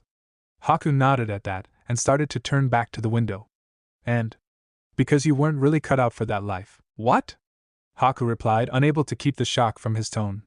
He quickly spun around to look at his master again. Zabuza sighed. Haku. Time and time again, I tried to teach you to kill off your emotions. To act as a tool, an extension of my will. But no matter what you were put through, you were never able to relinquish that kind heart of yours.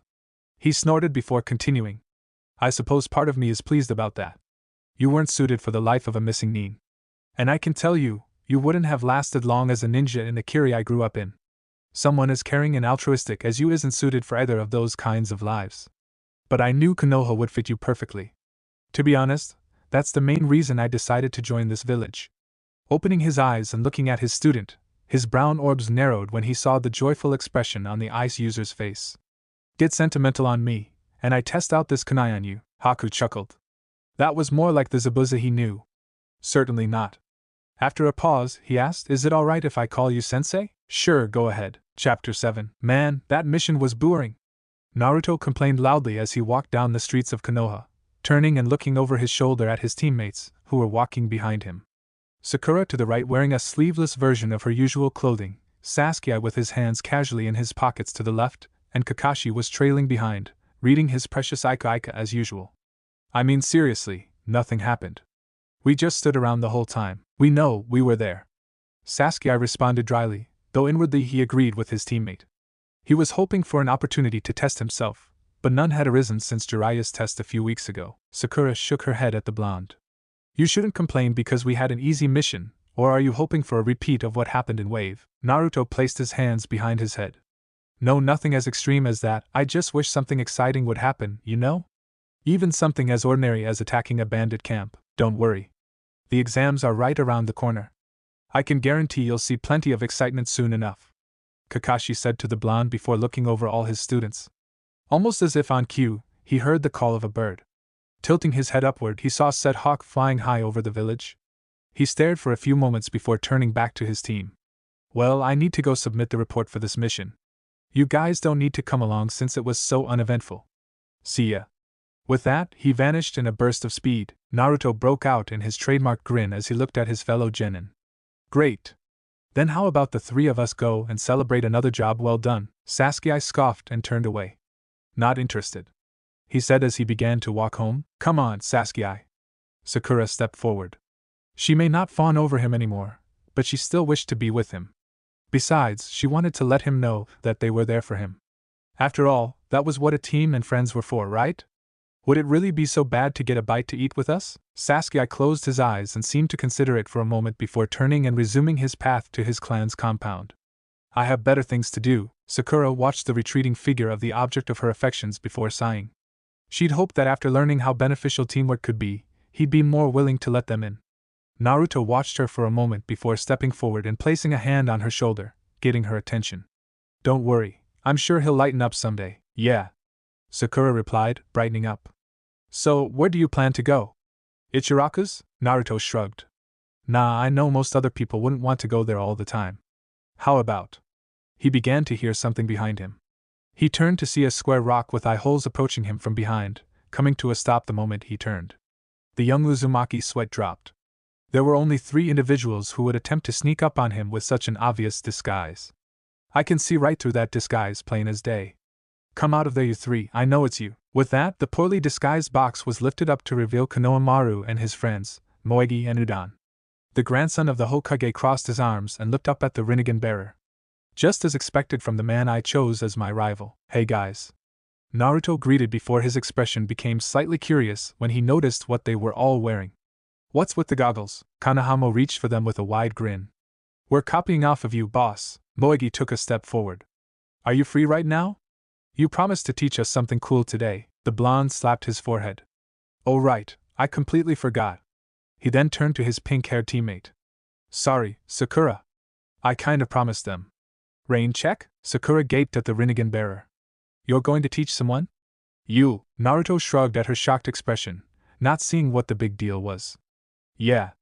What about it? Sakura stared at Naruto, almost pawing at the thought of him trying to teach someone before reminding herself he wasn't the same idiot he was 2 months ago. He may act the same most of the time, but he was definitely smarter, took things more seriously, and actually thought things through now. This I gotta see. Konohamaru, who watched the two in silence along with his friends, stepped forward and tugged on the blonde's shirt. Hey, Naruto? He said, getting his attention. Who's she? Is she your? He asked, bringing up his hand and extending his pinky to indicate she was his girlfriend. Naruto smiled at that, if one looked closely, held a hint of sadness as he wished she was. No. Guys, let me introduce you to my friend and teammate, Sakura Harino. He gestured towards his teammate, who snapped out of her stupor and waved at the children. I didn't think so. You could do a lot better than her, boss. I mean, look how wide her forehead is. Konohamaru replied. Sakura's head jerked downward, her hair shadowing her eyes as Naruto's expression became one of shock as he was aware this was the biggest trigger for his pink-haired teammate's temper. However, another thought was going through his mind at the moment. He was aware of how similar he was to the third's grandson, who was quickly becoming like a younger brother to him. He knew that sometimes he couldn't help putting his foot in his mouth. But, I'm not that bad, am I? Naruto asked himself. He quickly cast this thought aside as he noticed Sakura's rage was going to go off any moment. Now the blonde had 2 choices. He could protect the 3 academy students from his teammates' wrath, earning Sakura's ire, or he could stand aside and hope they got away. Though they might see it as a minor betrayal, it only took a moment for him to decide. Konohamaru, he said before jerking his head in the pink-haired Kunoichi's direction, causing him and the other kids to notice the girl's simmering anger. Their eyes widened as they shivered in fear at the small amount of killing intent leaking from the girl. You should start running. Now. If Naruto protected him from this, he wouldn't learn anything. Besides, the 3 academy students would get over it when he came through with his promise. The Konohamaru Corps immediately bolted, running as if their lives depended on it as Sakura took off in pursuit, her eyes crazed and her mouth twisted into a wicked smile. Once alone, the blonde sighed at what he just witnessed. Was he really going to stand by and do nothing, especially after having been on the receiving end of Sakura's fury so many times in the past himself? He briefly wondered if he should have told Sakura who Konohamaru was. While the brown-haired boy didn't like using his grandfather's name, it might save him a beating here.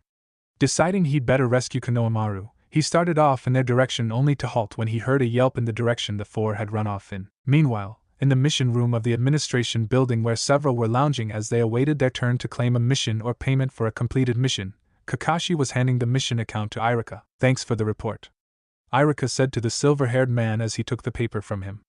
They skimmed over the report briefly before turning his gaze to the before him. So, how's Naruto? Is he getting along okay with his teammates? Oh, he's doing quite well. Kakashi replied in his usual relaxed tone of voice. His rivalry with Sasuke is the same as ever, but he and Sakura are on good terms these days. Iruka smiled and chuckled slightly, remembering Naruto's one-sided crush on the pink-haired girl and how it drove her to no end of irritation. Really? That's good to hear. He raised his hand to his face and scratched his cheek. I've been so busy around here. I haven't seen him since he got back from the Land of Waves. I'm a little worried. There's nothing to worry about, the copy ninja replied. Naruto's grown a great deal since the mission to Wave. He seems just the same as ever on the surface, but he's improved dramatically and has matured quite a bit. Someday soon, his skills may even surpass the person he respects most, you, he said with a smile. Actually, considering what I've seen of him lately, that day's not too far off. Is that so? Iruka asked with a grin, glad to hear his younger brother was doing so well. Maybe after his shift here was over he could check up on the blonde rascal. If nothing else, spending time with the hyperactive child would cure him of the boredom he felt from sitting around here for several hours. Sakura's eyes narrowed as she stared at the two figures before her, one of whom was holding Konohamaru by his collar, as she stood protectively in front of the other two academy students. Her quest to unleash her righteous fury upon the brown-haired boy had come to an abrupt end when he ran into the foreign ninja who now held him in the air. They both seemed to be a few years older than her, and wore the forehead protector of Sunigakure. The first wore a black, baggy, full-body suit with a red and yellow circle on the front with a black hood that covered his head completely, and had cat-like ears and his forehead protector stitched into it. He was also sporting purple face paint and had black eyes, an unidentifiable object wrapped in bandages tied to his back. The other, a kunoichi, had green eyes and blonde hair tied into 4 ponytails and a rather generous figure.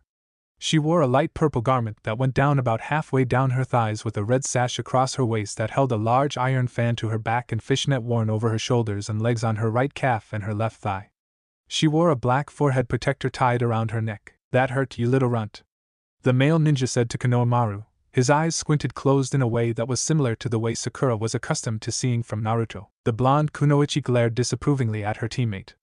Stop it, Kankuro. You're going to get us in trouble. Sakura took a step forward. While she'd wanted to pound the young boy for that comment on her forehead, it wouldn't have been any worse than what she used to do to Naruto. This Suna ninja might seriously hurt him. Listen, it was my fault he ran into you. I'm sorry. Now why don't you just put him down, eh? Well, there's a slight problem with that. Kankuro responded with a slight grin as he raised his fist. You see, I hate annoying runts like him. And seeing them act so disrespectfully makes me want to kill them. Sakura's eyes widened before she fell into a fighting stance while the two other members of the Konohamaru Corps cowered behind her, tears of fear trailing down from Moegi's eyes. Oh, so you want to protect him, huh? Well, sorry, he said, his tone insincere. But I can't let him get away with disrespecting me like that. The blonde turned her head away with a sigh. Whatever. Do what you want, I'm not getting involved. Well then, I think I'll have a little fun before he shows up. Kankuro replied, turning his attention back to the boy in his hand and preparing to punch him. Sakura made a move to interrupt his attack, only to be stopped by a hand on her shoulder. Kankuro threw a punch to the academy student in his hand, his smirk widening slightly as he struck true and his fist collided with the boy's cheek. Only for his and the kunoichi's expressions to morph into one of shock when the boy burst into smoke at the moment of impact. Kankuro stared at the palm of his now empty hand with wide eyes. What the? He started. Hey, jackass! A voice called out, drawing his and the kunoichi, his sister's, attention. They both turned their heads away from the fading cloud back to the group before them to see that there were two new additions. One was familiar, the boy that had been in Kankuro's hand, who was now looking slightly startled at what had occurred in the past few moments. One moment, he had been helpless in the hand of the sand ninja. The next thing he knew, he'd suddenly been transported to safety so fast that his vision had been reduced to a blur. The young boy had been replaced by a shadow clone at the last moment. Unfortunately, being unaccustomed to moving at such speeds, this left the boy extremely disorientated. The other was unfamiliar to the Suna ninja and the one who had pulled Konohamaru out of the proverbial fire and held back Sakura, Naruto, who was now looking at Kankuro with a scowl. Didn't anyone ever teach you not to pick on someone smaller than you? Sakura smiled, relieved to see the boy was safe and unharmed. Naruto! At the same time, Konohamaru had finally regained his bearings and said along with his classmates, Boss. Kankuro's eyes narrowed at the blonde in front of him. Heh, that's funny coming from a midget like you. So, think you're hot stuff, huh? He said, unwrapping the bandages that held his mummy-like weapon to his back. You know the one thing I can't stand more than annoying runts. He slammed the object to the ground and rested his hand on top of it. Are show-offs who don't know their place. Naruto put his foot forward and raised his fist. If you want to fight, bring it on. Just don't blame me when I shove that mummy up your ass. The fan-wielding kunoichi was startled that her brother was taking it this far. Hey, wait a second. You're not planning on using karasa here, are you? This punk needs to be taught a lesson, Temari.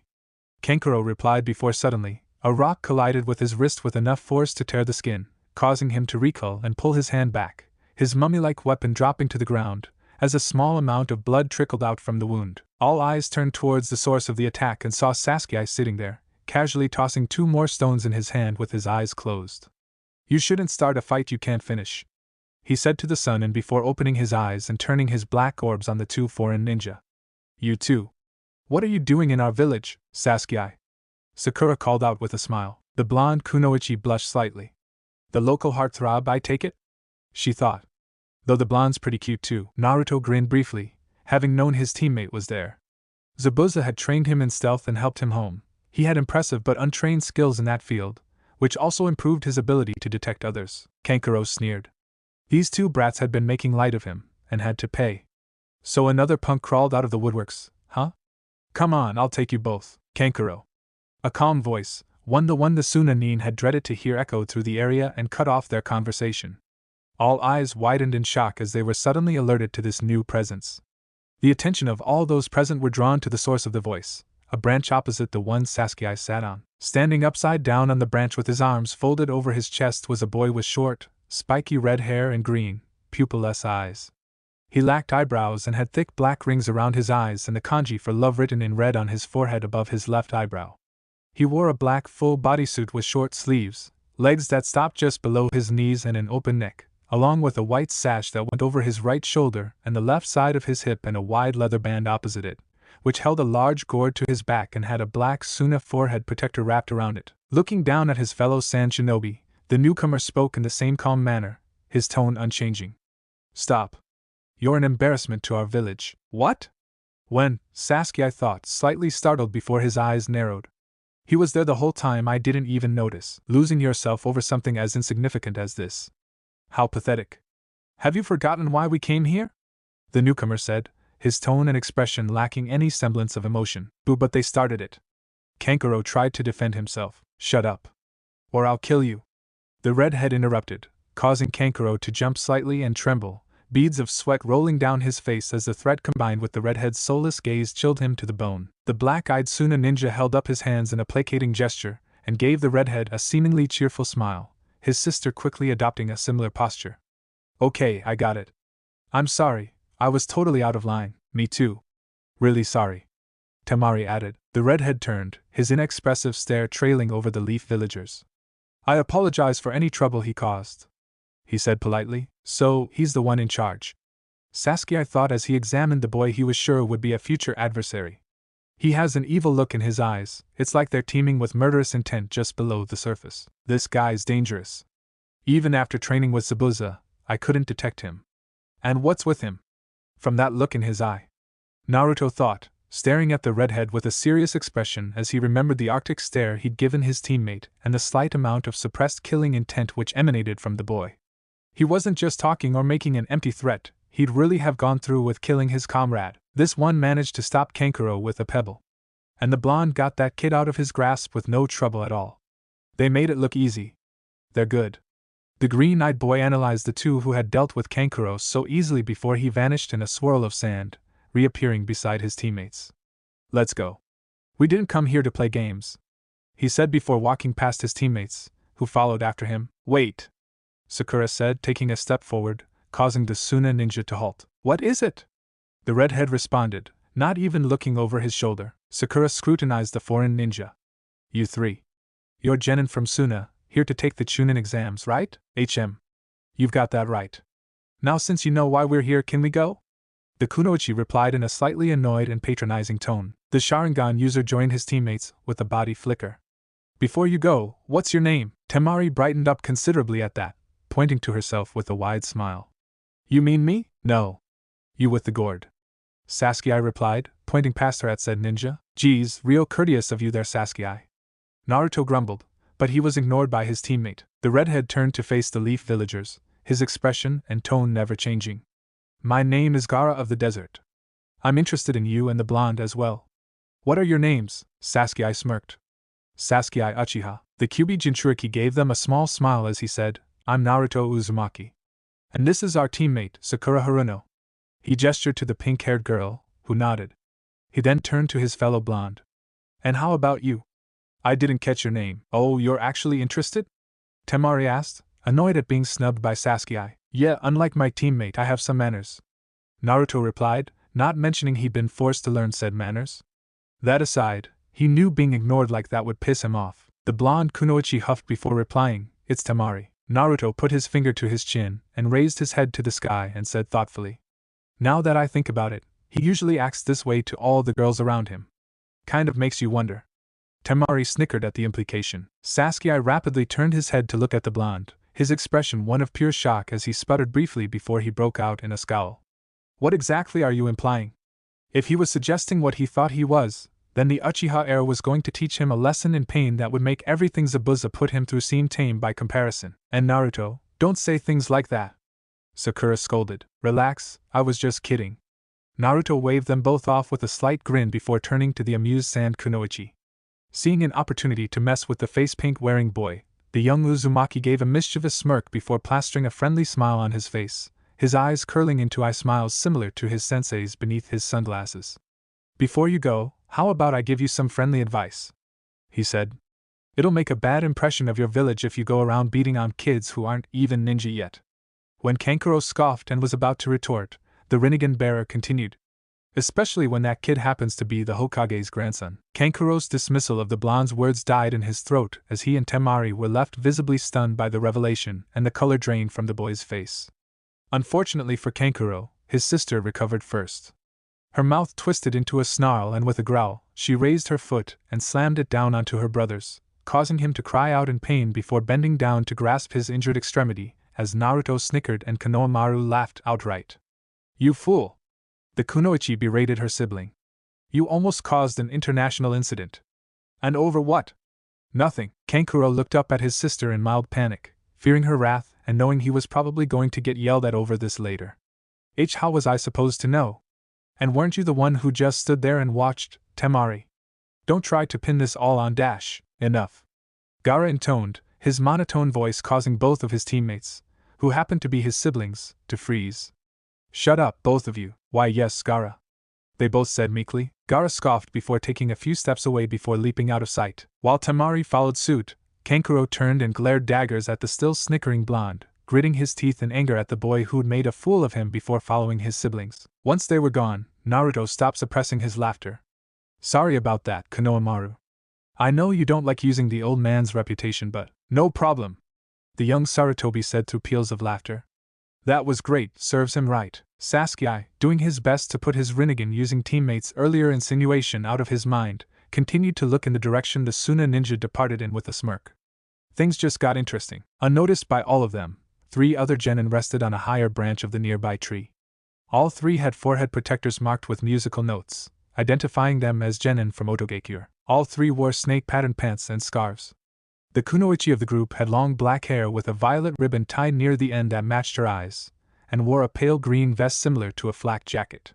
The first boy had spiky, dark hair and dark eyes and wore a beige shirt with 2 black stripes and 3 prints of the kanji for death down the front. The leader of the 3 genin, sitting down in the center of the group, had bandages covering most of his face, leaving only his left eye uncovered, and was wearing a large poncho with long sleeves, along with a straw raincoat and a porous metal gauntlet on his right arm. So, what do you think? The spiky-haired boy asked their leader. Just the usual weaklings, nothing to worry about, but we should keep an eye on the blonde and black-haired leaf ninja, as well as the sand rat with the gourd. Thank you all for coming here so quickly. The third Hokage began, looking out on the crowd of shinobi gathered before him in the meeting hall consisting of the sensei of the various genin squads, the teachers from the academy and the proctors for the upcoming Chunin exams, including Anko Mitarashi. At the head of the group were the 3 who led the rookie squads. I'm sure some of you are wondering why you've all been called here. It should already be obvious to some of you here. It's already been reported to the other nations. Some of them have already begun gathering in the village, said Genma, a special with shoulder-length brown hair, wearing his forehead protector like a bandana and holding it in his mouth. So, it's already that time again. Kakashi commented in a nonchalant tone. When is it? Kurenai asked. The aging shinobi took a puff from his pipe before his eyes, not the eyes of the grandfatherly side of himself he showed when off duty or around those close to him, but the firm gaze of the Hokage, returned to the group. I'll formally announce it 1 week from now. On the first day of the 7th moon, the Chunin examinations will begin. He paused for a moment to let his words sink in. Now, it is time to choose our candidates. To begin, will those in charge of the rookie genin step forward? Kakashi, Kurenai, and Asuma, the 3 specified individuals, walked towards their leader, whose black orbs focused on them. Kakashi stood to the right of the trio, Asuma to the left, and Kurenai stood at the center. What do you say? Are there any among your squads that you would recommend for the exams despite their inexperience? As you know, any genin who has completed 8 or more missions may be eligible for the exams with a nomination from their sensei. Of course, most genin require at least twice that many missions, but it is up to you to decide if they are ready. Iruka watched the proceedings. There's no need to say all this. It's too soon for them. So Kakashi, you begin? Hiruzen said to the copy ninja. Kakashi, in a more serious manner than his usual indifference, responded. The Kakashi-led Team 7, Sasuke Uchiha, Naruto Uzumaki and Sakura Haruno. I hereby nominate them to take the Chunin selection exams. That statement surprised many of the spectators, and none more so than Iruka. What? The Chunin whispered, unwilling to believe he just heard right. Kurenai was next. The Kurenai-led Team 8, Hinata Hyuga, Kiba Inuzuka and Shino Aburame. I hereby nominate them to take the Chunin selection exams. Finally, it was Asuma's turn. The Asuma-led Team 10, Ino Yamanaka, Shikamaru Nara and Choji Akamichi. I hereby nominate them to take the Chunin selection exams. Once all 3 had given their recommendations, the assembled crowd broke out in loud mutterings about the turn of events. Not in 5 years had even a single rookie team been recommended to take the exams, and it had been decades since all 3 rookie squads had been put forward. Now wait just a second. Iruka stepped forward. The Hokage's gaze shifted to the academy instructor. What is it, Iruka? Lord Hokage, please let me have a word. I may be speaking out of turn, but all 9 of these genin were my students at the academy. Of course they're talented and have great promise, but it's too soon for them to take the exam. Iruka objected heatedly. They need more experience. I can't understand their reasoning. Kakashi turned to the Scar, knowing what, or specifically who, he was really concerned about. I became one when I was 6 years younger than Naruto. Naruto is nothing like you. Iruka shouted back. Are you trying to destroy these kids? Kakashi gave the instructor with his usual impassive stare and said, with his usual air of indifference, well, they're always complaining about not being challenged enough. Maybe getting crushed in the exams would be good for them. A little pain might help them grow. What did you say? Well, joking aside. The masked man continued. I understand how you feel and how personal this is for you, but, Kakashi, back off. You've said enough? Kurenai cut him off, seeing and understanding Iruka's aggravation. No, he needs to hear this. The copy ninja started with a slightly harsher tone than usual. He needs to understand that they're not his students anymore. They're my soldiers. Iruka growled lightly from worry and irritation at what he perceived as Kakashi's stubbornness. Kurenai sighed and Asuma mentally groaned. Man, what troublesome people. The laid-back thought. Kakashi decided to offer the Scarred a little reassurance. You may have taught them in the academy, but you haven't seen how they improved since they graduated. Since that time, their skills have greatly improved, and Naruto's has skyrocketed. They're light years beyond where they were when they graduated.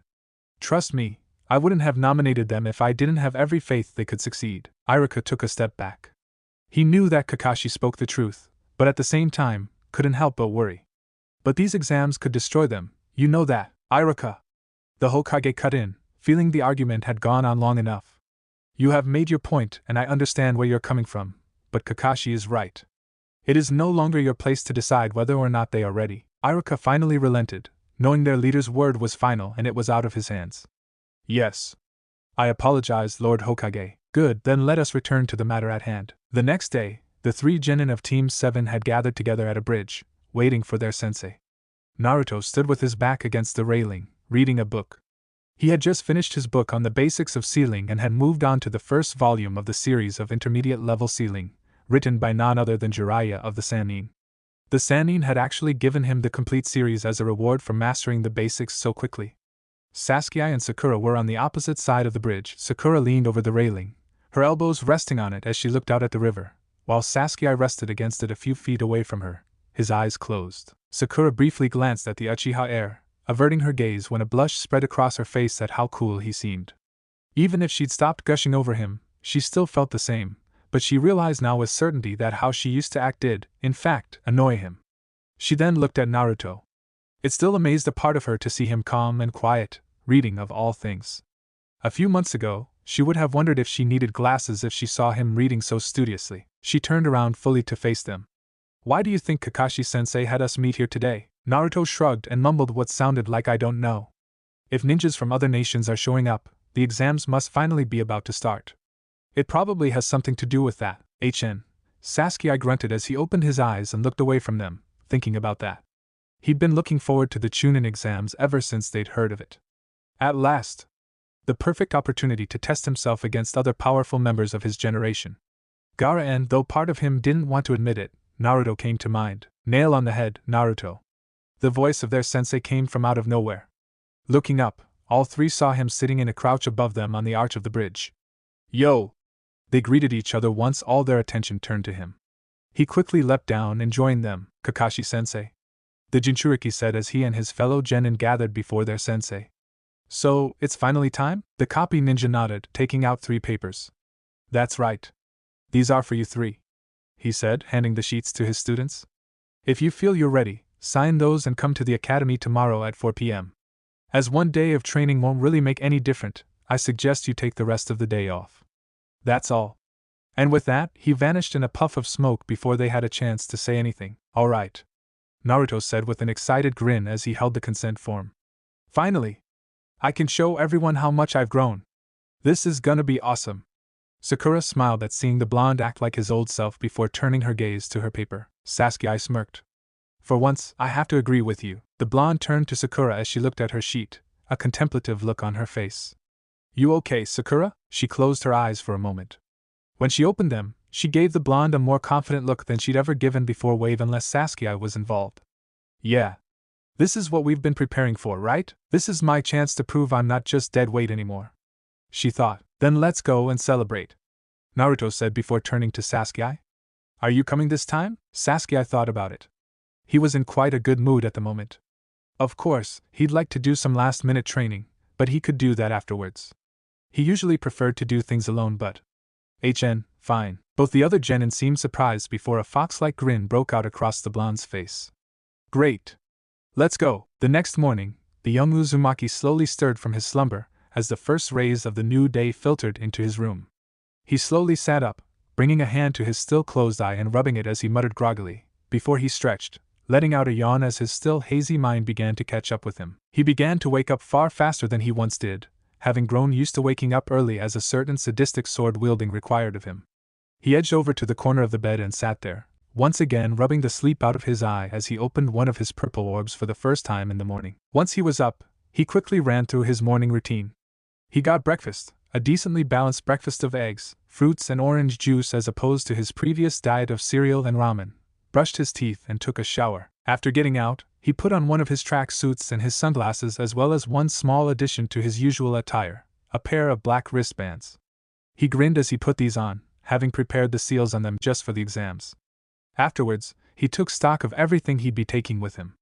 Aside from the kunai, shuriken, etc. that would be loose in his pack for quick access, he'd be bringing with him 5 scrolls that were currently laid out before him, 2 of which were blank and the others all had storage seals containing all the weapons and supplies he and his team could need, which he could easily afford thanks to their recent missions, something his sensei had suggested. He nodded to himself as he thought of how useful and convenient even this basic sealing was. The pervy sage was right, they should teach this at the academy. When he became Hokage, he'd make sure they taught at least the basics to the academy students. After gathering his scrolls together and placing them in his pouch, the Rinnegan bearer made his way to the door. The blonde arrived at the academy about half an hour before the deadline to find his teammates were already there waiting for him. Several others had gathered outside the building, some doing warm-ups, others talking about the exams and what to expect. "Hey guys," Naruto greeted with a wave as he approached the building. "Good morning." Sakura replied with a nod as the Uzumaki approached them and came to a stop. Sasuke smirked. For a second, I thought you were chickening out," he said in a slightly mocking tone that made it clear he didn't really mean it. "Yeah, right." Naruto grinned confidently, bringing his fist to his open palm. "Not a chance. The 3 of us are going to take this exam, then let's go." I don't feel like standing here waiting around. With that, Sasuke turned and walked towards the entrance, his teammates following suit. A minute later, the three genin had just climbed the steps to the second floor and stepped into the hallway when they walked right into a crowd. All three frowned when the sounds of someone being stuck, grunting in response, and then skidding across the floor reached their ears. Taking a look, they saw what appeared to be two kids their age standing in front of a door marked 301 at the focus of the crowd. Before the two, sitting on his rear on the ground and nursing a fresh bruise on his cheek with his wrist, a small amount of blood leaking from his mouth, was a boy. He had black hair cut in a bowl cut with matching large, rounded eyes and wore a green jumpsuit, orange leg warmers, a red forehead protector around his waist like a belt, and bandages around his hands and forearms. However, his most attention-grabbing trait was that he had ridiculously thick eyebrows. Ha! You intend to take the Chunin exams with lousy skills like that? You should just back out now, while you still can. One of the boys looking down on the bushy brown genin said. Naruto looked around the hallway, wondering why all the genin had gathered here and feeling something was off. It was then that he noticed the 301 on the door. His sensei had made sure to teach him how to break, and though it wasn't his forte, he'd gotten pretty good at sensing and breaking them even without having his active. This was aided by the fact that the Rinnegan gave him an affinity for all the elements, including yang and, more importantly in this case, yin, which included in its sphere. He was the worst one on his team with it, and he had no interest in that particular art beyond learning how to counter them. Still, this one was fairly obvious to him. Man, how could all these guys not notice they're being played? And they're supposed to be the best and brightest from the other nations? Naruto mused. He squinted at the two genin standing in front of the door, finding something familiar about him. After a few moments of looking intensely at the boy and his partner, he blinked. Hey, isn't that Kotetsu and Izumo? If it was, those had to be the absolute worst henge he'd ever seen. Sakura scrutinized the boys in question and seemed as surprised as Naruto. Hey, you're right, she said, remembering how they were almost always guarding the gates. She put her hands on her hips and frowned at the lack of effort on their part. Geez, they didn't even bother to change anything about themselves other than their age and clothes. Talk about being lazy. They must be trying to weed out the losers who wouldn't stand a chance here before the exams start. Sasuke commented before turning away. Let's move on. If these guys can't see through this, I say we should just leave them here. He wanted to face powerful opponents. If these guys couldn't even figure out they were on the second floor, he didn't want to waste his time on them. There was a time they would have shown off by outing the disguised Chunin's deception. Zabuza had made sure to beat that out of them during their group training, ensuring that they learned one of a ninja's most important rules. One that could win you fights and save lives, but was all too often ignored: never show more of your skills than necessary. As Sakura began to turn around, someone caught her eye. She faced the crowd again and frowned, trying to tell if it was who she thought. She then called out, "Hey, Tenten!" Both her teammates stopped and turned to face her just in time to see another kunoichi notice them and step out of the crowd, walking over to them with a wave.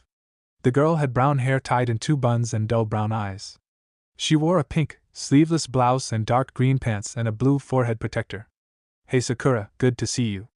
Why didn't you tell me you were going to be here? I heard that Kakashi's team was going to try the exams from the rumor mill. Sakura looked a little sheepish as she replied. Sorry. I didn't really think about it. Naruto cut in. Sorry to interrupt, but your name's Tenten, right? How do you know about Sakura? Sakura turned back to her teammates, rubbing the back of her head in embarrassment. Oh, sorry. Guys, let me introduce you to Tenten. She gestured to the bun-haired girl, who waved. She graduated from the academy a year before us. We met at the hot springs. We happen to have a few things in common. Like having one extremely energetic and enthusiastic teammate, though Naruto was calmer and more in control now, and one stoic, arrogant and highly attractive one, and a sensei with some odd quirks. Both also liked to relax from their respective held training at the hot spring. Tenten nodded and took a step forward. Nice to meet you. Sakura told me a lot about you too. Nice to meet you too. Naruto greeted in return before giving her an appraising look and saying quietly.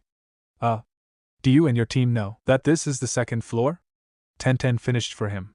Yeah, we know, but my hot-blooded teammate overplayed his part and got singled out. Now we're stuck acting like we don't know anything. Well, that sucks. The blonde commented. His expression then became curious when he recalled he mentioned his sensei. Hey, how do you know Kakashi sensei? You mean aside from the fact that he's one of the most famous ninja in the village? The bun-haired girl replied, rolling her eyes. Our teacher, Guy sensei, told us a lot about him. He considers himself his eternal rival. Sasuke's eyes narrowed at that and he spoke up for the first time, wanting to know more. Is that so? Tenten turned to the Uchiha. Yeah. I've seen them fight a few times and they're pretty evenly matched, but a lot of the time it seems like your sensei just wants to get rid of him. Guy sensei's kind of eccentric. I remember once Kakashi tricked him into settling for a game of rock paper scissors when he challenged him to a fight. Seeing the baffled expressions on their faces, Tenten nodded. I know, it was as embarrassing as it sounded, but he's actually a pretty good sensei. When he's not having us run endless laps around the village or something. She grumbled at the end. Tenten then turned away. Anyway, you guys should go before those two jerks decide to call you out and you get stuck here too. Good luck. Good luck to you too, Sakura said, waving at Tenten as she and her teammates took her advice. Unnoticed by the three genin, Sakura's call to the older kunoichi had attracted the attention of her teammates. The bushy-browed genin had stepped away from the crowd. He wiped his hand over his face, all his injuries and bruises vanishing with the motion as he watched their retreating forms, his gaze focused on the Uchiha symbol on Sasuke's back. The three genin were walking across a large, open room used for sparring, nearing a set of stairs. However, as they made their way across the room, a voice called out to them, "Hold on!" The three genin halted and turned around and looked to a balcony on the opposite end of the room. There, looking down on them was the genin with the oversized eyebrows, looking down on them with an expression that spoke of fierce determination. Sasuke's eyes narrowed as he observed the green-clad boy, noticing something off. All the injuries he had are gone. Was he faking? Indeed, the teen above them appeared to be unharmed. I am Rock Lee. The older genin identified himself. You with the black eyes. If I'm not mistaken, you are the rookie of this year, Sasuke Uchiha, are you not? HN. What of it? Sasuke answered as he looked up at the now named Lee, who leapt over the edge of the balcony and landed before them in a crouch. The green-clad teen's unwavering gaze focused on the Uchiha as he spoke. I would like to fight you, right here and now. Naruto frowned as he looked at the older genin, having also noticed that the bruises and blood that had previously marred his face were now absent.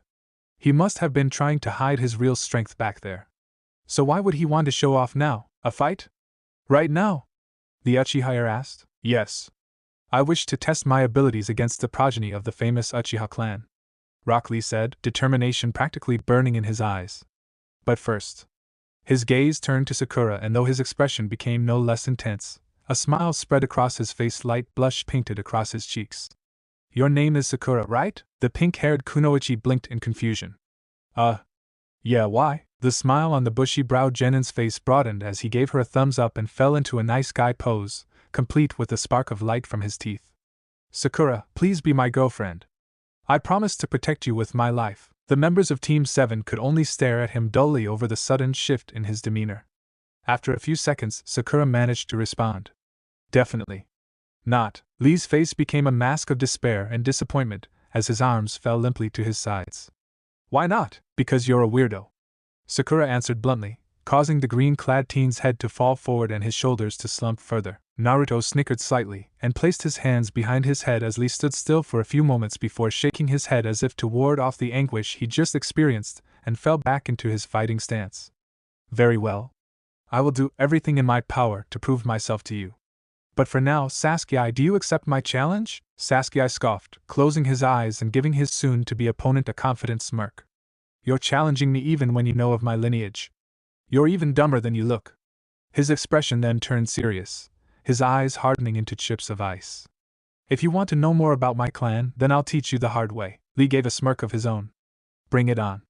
How fortunate. I already got to face this year's #1 rookie. Here and now, I will prove myself to Guy-sensei. Naruto huffed in annoyance, both at being ignored and at his teammates' arrogance.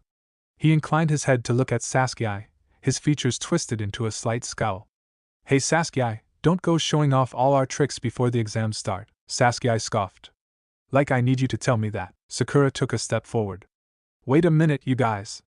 There's less than 30 minutes left for us to register. This'll be over in 5. With that, the Uchiha heir shot forward, rapidly closing the distance between himself and the older genin. Though Kakashi's training regimen had been nowhere near as intense as Zabuza's, his speed had nevertheless improved along with his reflexes. As he neared his opponent, he threw a punch at his green-clad opponent. Lee swept the attack to the side and responded with a high kick, which the Uchiha bent backwards to dodge before leaping back. Lee vanished, reappearing above Sasuke in a burst of speed greater than anything he'd ever seen from a level ninja and spinning into a powerful roundhouse kick. Severe Leaf Hurricane. Sasuke ducked down to avoid the blow, but the bushy brown genin placed his hand on the ground and used it, and his momentum to spin into another, sweeping kick aimed at the Uchiha heir's face. Sasuke brought a left arm up to block, using his right to reinforce his guard and halted the attack, the force of the older genin's blow sending a brief flash of pain through his extremity. The Uchiha retaliated with a kick of his own, forcing his opponent into the air, flipping in mid-jump and landing on his feet as the raven-haired boy shot forward and engaged him in a fierce exchange of taijutsu. The Sharingan wielder was growing frustrated. He'd had several close calls and had yet to come close to actually landing a blow on his adversary. He's better than I thought he'd be, the bushy brown genin mentally noted as he blocked a left hook from the Uchiha heir with his right arm. Truly, he's deserving of the title of genius. But Sasuke's eyes widened as Lee used the opening created by deflecting his attack to get within his guard. He was powerless to protect himself as Rock Lee rammed his left elbow forward, slamming it into the Uchiha heir's solar plexus, knocking the wind out of him and sending him a few feet off the ground. The green-clad team gave him no respite, shooting forward and kicking him, striking his chin and sending him sailing through the air. He landed on the ground and rolled to a stop on his side, coughing as he tried to catch his breath. Both his teammates looked on in shock at how easily the raven-haired boy had been fended off. "Sasuke!" Sakura cried. The young Uchiha rose up to one knee as he got his breathing under control. He glared at Lee as he brought his hand up and wiped off a small amount of blood that had trickled from his mouth from the blow. "You are skilled, but you cannot defeat me," Lee said, looking down at the Uchiha. "Because right now, I am the strongest Leaf Genin." Sasuke took a deep breath and closed his eyes. So he is strong after all. Good. I'll have to take this more seriously. A smirk grew across his face, and he opened them and looked at his opponent, revealing the black in his eyes had bled away to the red of the Sharingan. Sakura smiled at seeing this, believing that with this, Sasuke's victory was assured.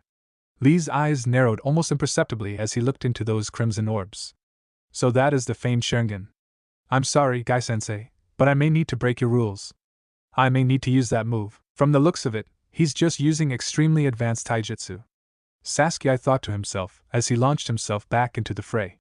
"The Sharingan will allow me to read his moves, no matter how much faster he is." Lee ducked under a punch from the Uchiha and spun into a low, sweeping kick, which Sasuke leapt over. As he watched the battle, Naruto's eyes narrowed. Even with the Sharingan active, while he was defending himself better, Sasuke just couldn't get the upper hand. Deciding he wanted to see the battle in more detail, he channeled chakra into his eyes, activating his purple orbs widened behind his glasses as he sensed a new presence. Tearing his gaze away from the still ongoing battle, he looked up at the balcony to see that two more spectators had joined them. One was Tenten, and Naruto realized that Lee must be the hot-blooded teammate she mentioned, while the other was a boy with long, black hair reaching the middle of his back and was tied back a few inches above the end in a loose ponytail, and seemed to wear a small headband under his black forehead protector. His eyes showed he was a member of the Hyuga clan. He wore a khaki shirt, dark brown shorts with bandages wrapped around his right arm, chest, and right leg. To Naruto, the Hyuga's eyes were glowing with chakra, the telltale sign that he was active. Veins were bulging around those white orbs and the outline of its normally imperceptible pupil was visible. However, what drew the blonde's attention was the fact that the older user's intense gaze was focused on him.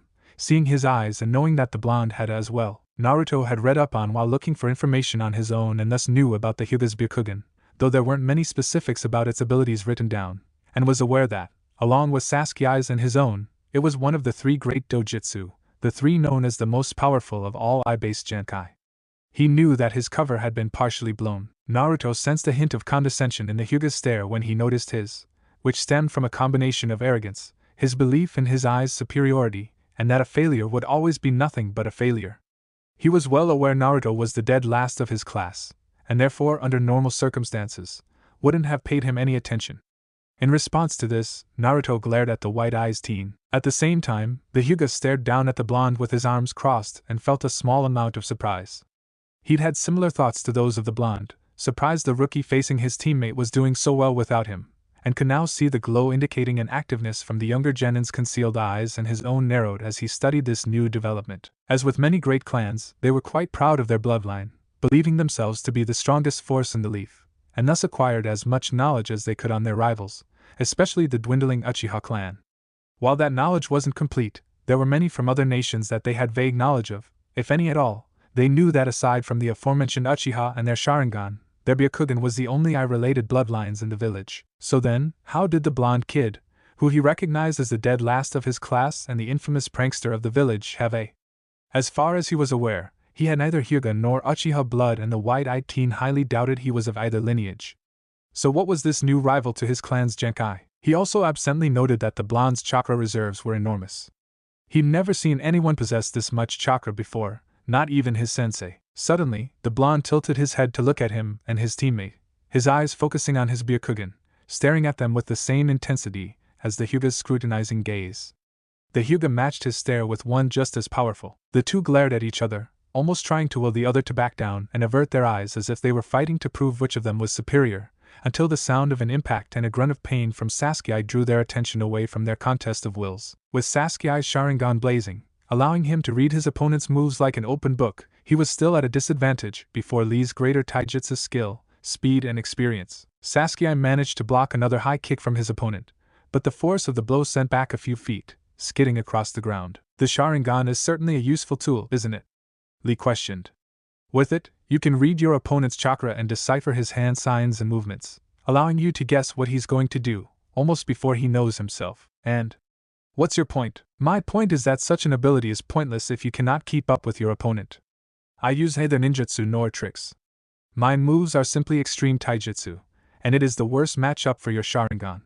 Let me show you what I mean. With that, he went on the offensive, vanishing in a burst of speed only to reappear behind Sasuke and spin into a sweeping kick, which the Uchiha leapt back to dodge. Sasuke threw a powerful right hook at his green-clad adversary, who brought his arms up in a cross guard to block.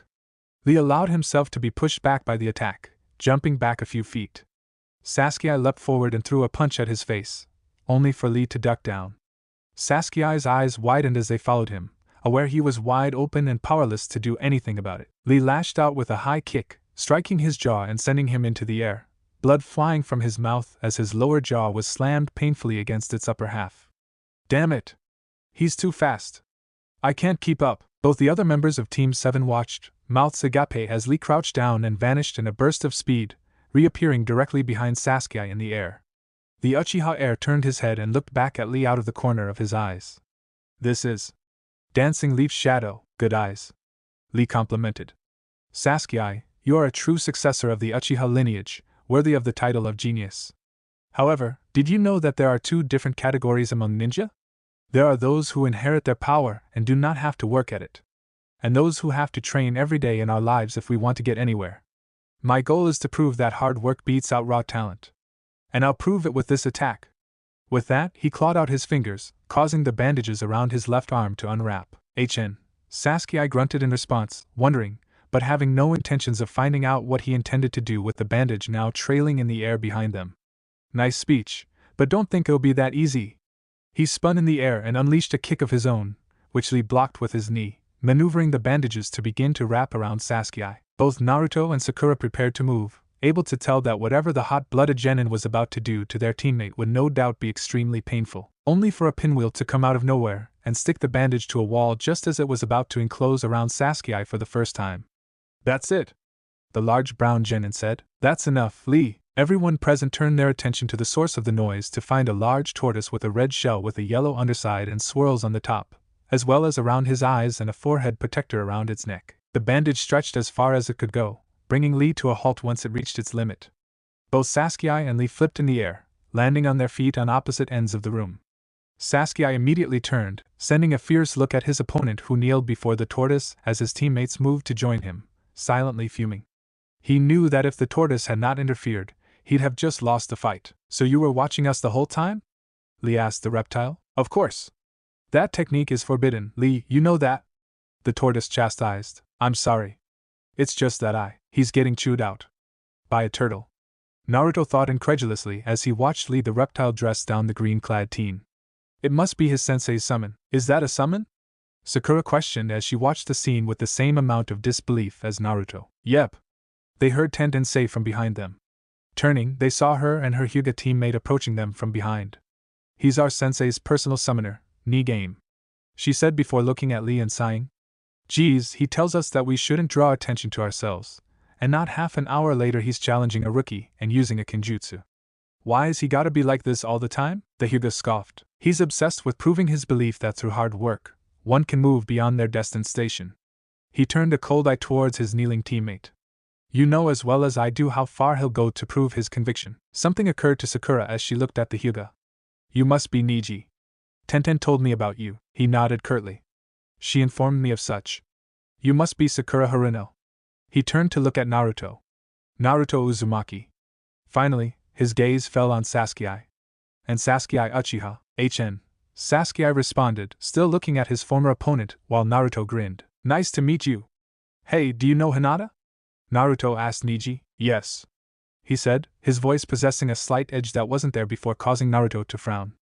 She's my first cousin. Before Naruto could say anything else, the conversation was interrupted as the tortoise's voice rose high enough to drown out his next words.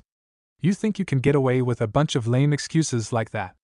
A shinobi never reveals his techniques unless it's absolutely necessary. It's a basic rule, you should know that. Are you prepared for the punishment for your actions? Yes, sir. Lee replied dejectedly, holding his head down. All right. If you will, Dai-sensei. As soon as the Nigain finished speaking, a puff of smoke burst into existence on his shell. When it cleared, a man with attire matching Lee's with the addition of a flak jacket, even possessing the same bowl haircut, and shockingly enough, even larger eyebrows. He possessed a stronger build than his student as well as high cheekbones. Hey, everybody. Life treating you well? The man who was obviously their sensei said with a smile. Yo, Lee, all 3 members of Team 7 gaped at the. That's Guy-sensei? He looks like an older version of Lee, but his eyebrows are even thicker. Are they even natural? Sakura's tone held hints of shock and unease. Guy then brought his hand up and made a thumbs up, a spark of light reflecting off his teeth. So lame, that's enough, Lee. Guy waved off the insults, calming his mini-clone. Tenten sighed. Here we go. Guy suddenly shot forward, rearing his fist back and throwing a punch at the green-clad Genin's face, sending him flying halfway across the room, landing on the ground in a heap. The jaws of the 3 rookies dropped while Tenten pinched the bridge of her nose and Niji closed his eyes in annoyance. Guy walked over to Lee and crouched before him as he picked himself up. I'm sorry, Lee, but it's for your good, he said to his student, his voice cracking slightly at the end. As sensei. Tears began to stream from the faces of both the student and the teacher. Oh, Lee, sensei, it's all right, Lee, it's over. You don't need to say any more, Guy said. Lee suddenly shot forward and into his sensei's arms.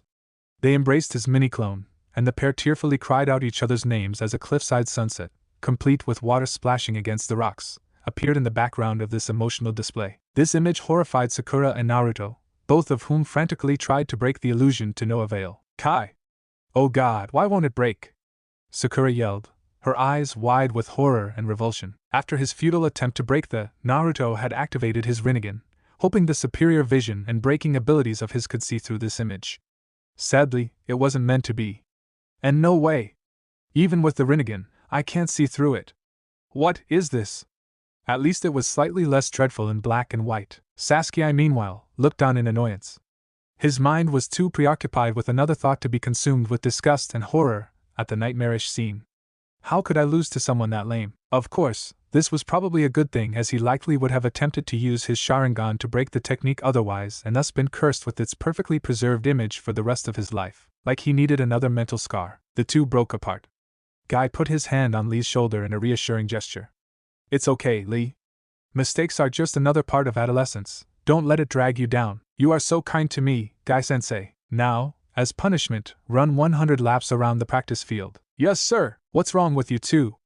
Tenten broke in, taking a step towards them with a clearly irritated expression. Have you forgotten about the Chunin exams? Oh, yes, that's right, Guy said, pausing for a moment. All right, Lee. Since you've disrupted the Chunin selection exams, this warrants a more severe punishment. Give me 500 laps. Yes, sensei, Lee said enthusiastically. Everyone just stared at the two dully. They're insane. Sakura deadpanned before turning to Tenten. Are they always like this? This was far worse than she made it out to be when they talked about their teams. The bun-haired girl's head fell forward in despair.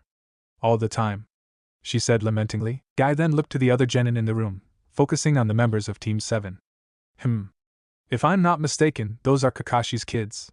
By the way, how's Kakashi these days? Naruto shrugged. Oh, same as always, I'd guess. Did he go around reading a certain orange book last time you saw him? Unfortunately, yes. I see he has not changed his unyouthful habits.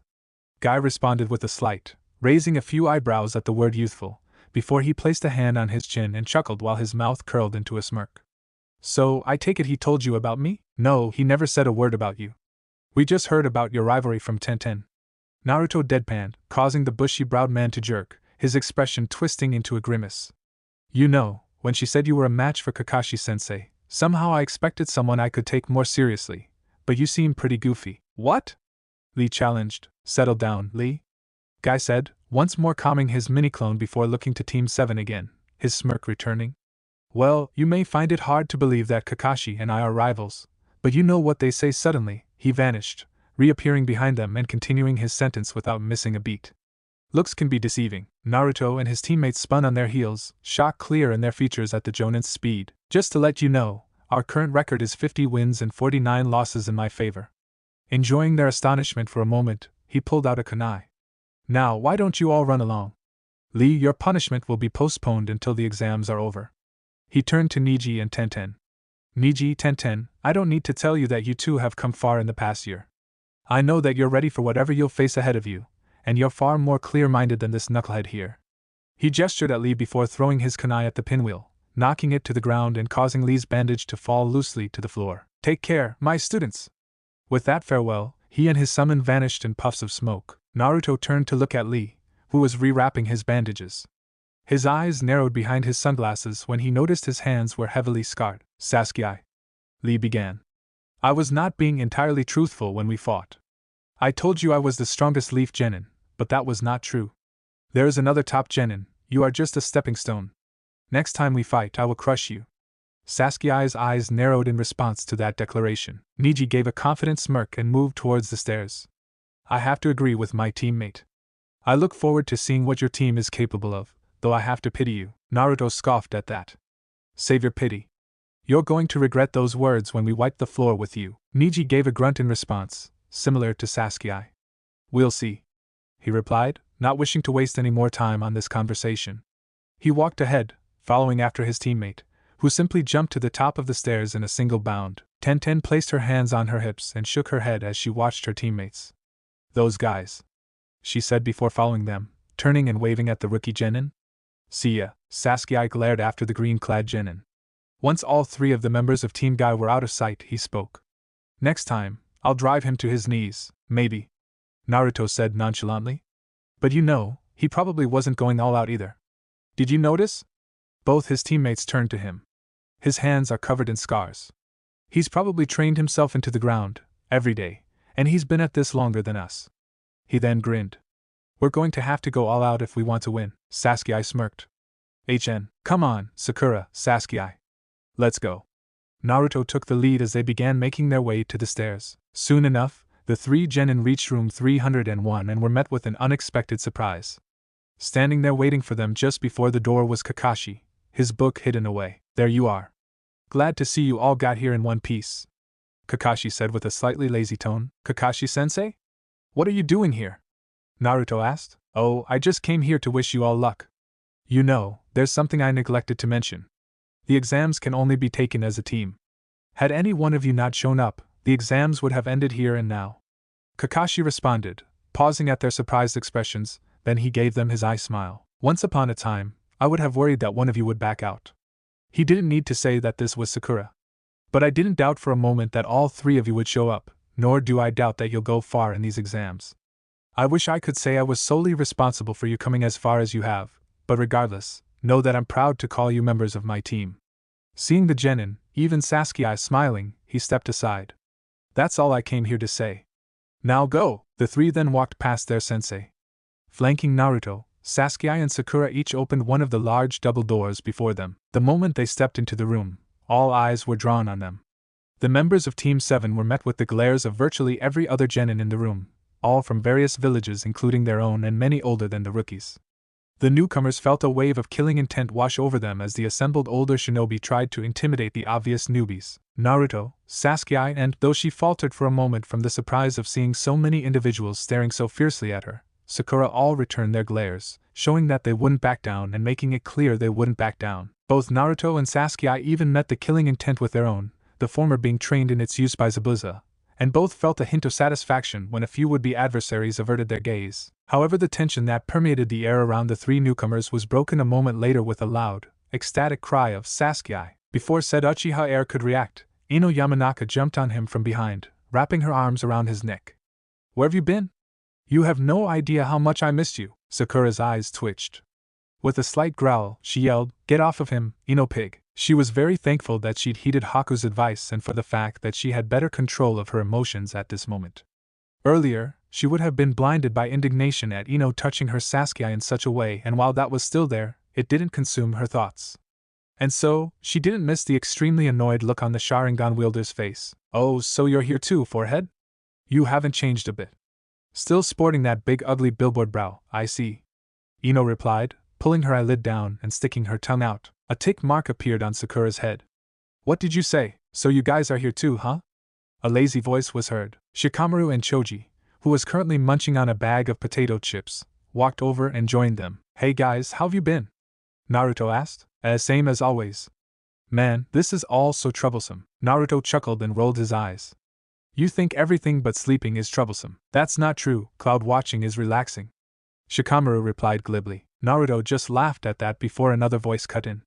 "Heh, looks like the gang's all here." They turned to see teammate approaching them. Kiba stood at the front of the group with his usual smug grin, with Shino at his side and Hinata hiding behind him. "Hi, Naruto." Hinata greeted with a slightly meek tone from behind Kiba. When Naruto looked at her, she turned her gaze to the ground as a light blush spread across her face. "This is gonna be fun. Hope you're all ready to lose, 'cause we're gonna wipe the floor with you guys," Kiba boasted. "You're acting awfully confident, aren't you, Kiba?" Naruto questioned with a smirk. "You should be careful with that, or someone might take it upon themselves to knock you down a couple of pegs." "Oh yeah?" Kiba responded, his grin becoming slightly feral and threatening. "Well, let's see you try it. You guys are so noisy. You should really keep it down."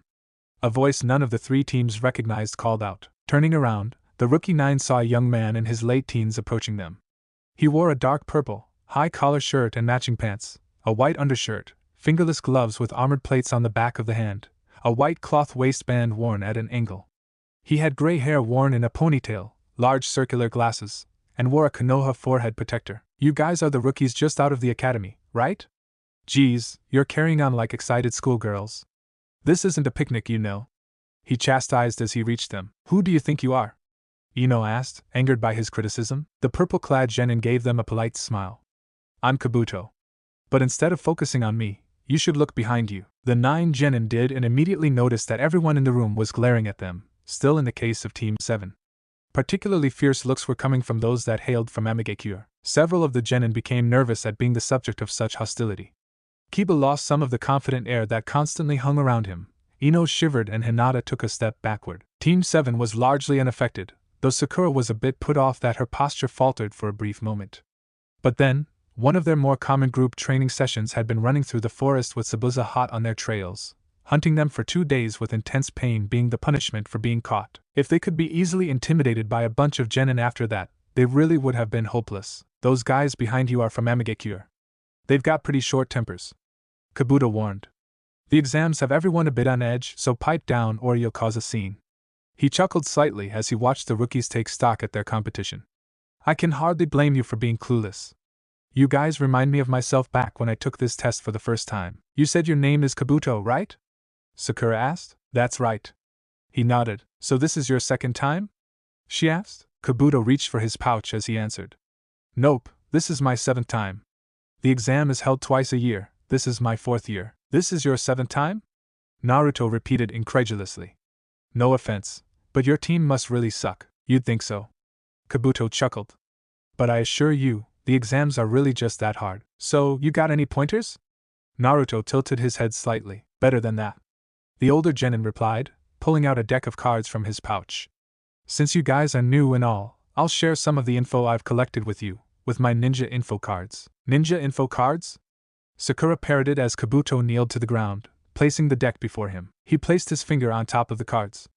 "Basically, these cards have information burned on them with chakra.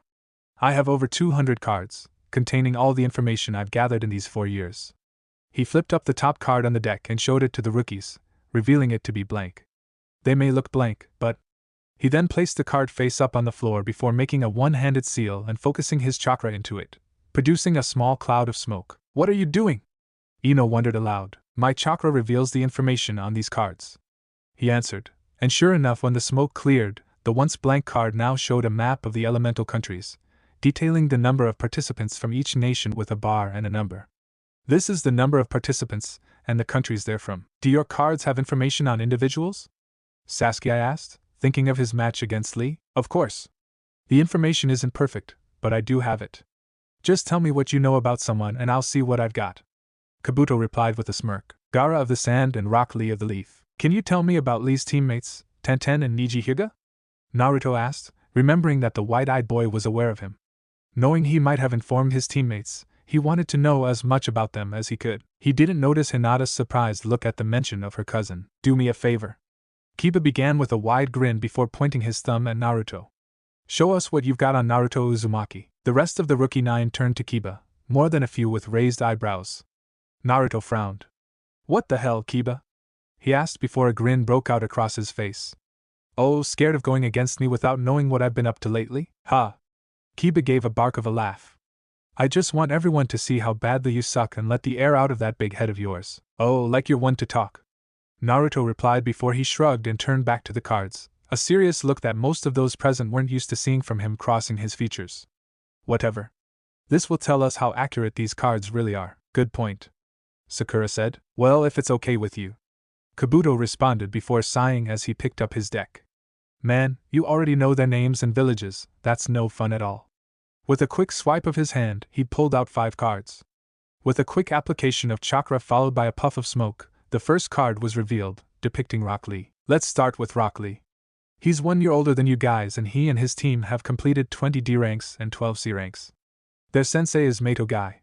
According to my information, he was the dead last in the academy during his year, possessing no skills to speak of, but his taijutsu has improved spectacularly since then.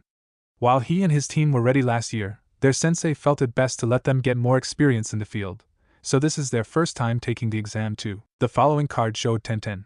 Next is Tenten, the team's long-range specialist. She's basically a walking armory, using sealing to carry an insane number of weapons of all varieties, and she supposedly never misses her target. She also has a fair amount of skill at close-range combat. The next card was revealed to show Niji. And lastly for Team Guy, there's Niji Hyuga, a prodigy from the renowned Hyuga clan. Using his clans, the Byakugan, he fights by sending his chakra into his opponent's body through palm and finger strikes, which interacts with their chakra network and causes damage to the surrounding organs.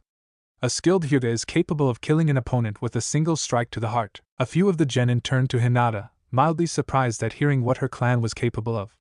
The shy Hyuga girl shrunk back under their looks. Wow, Hinata. Who'd have guessed someone as gentle as you was capable of that? Ino asked before giving an amused smirk. It's always the quiet ones, isn't it? Kabuto coughed to get their attention. Excuse me, but I wasn't finished yet. Pausing to make sure they were focused on him, he held up Gaara's card. Next up is Gaara of the Desert. He's been on 8 C ranks and, get this, 1 B rank as a genin. Since he's a foreigner, I don't have a lot of information on him, but rumor has it that he's returned from all his missions without so much as a scratch. Seriously? This guy's been on a B rank and he's never even been injured?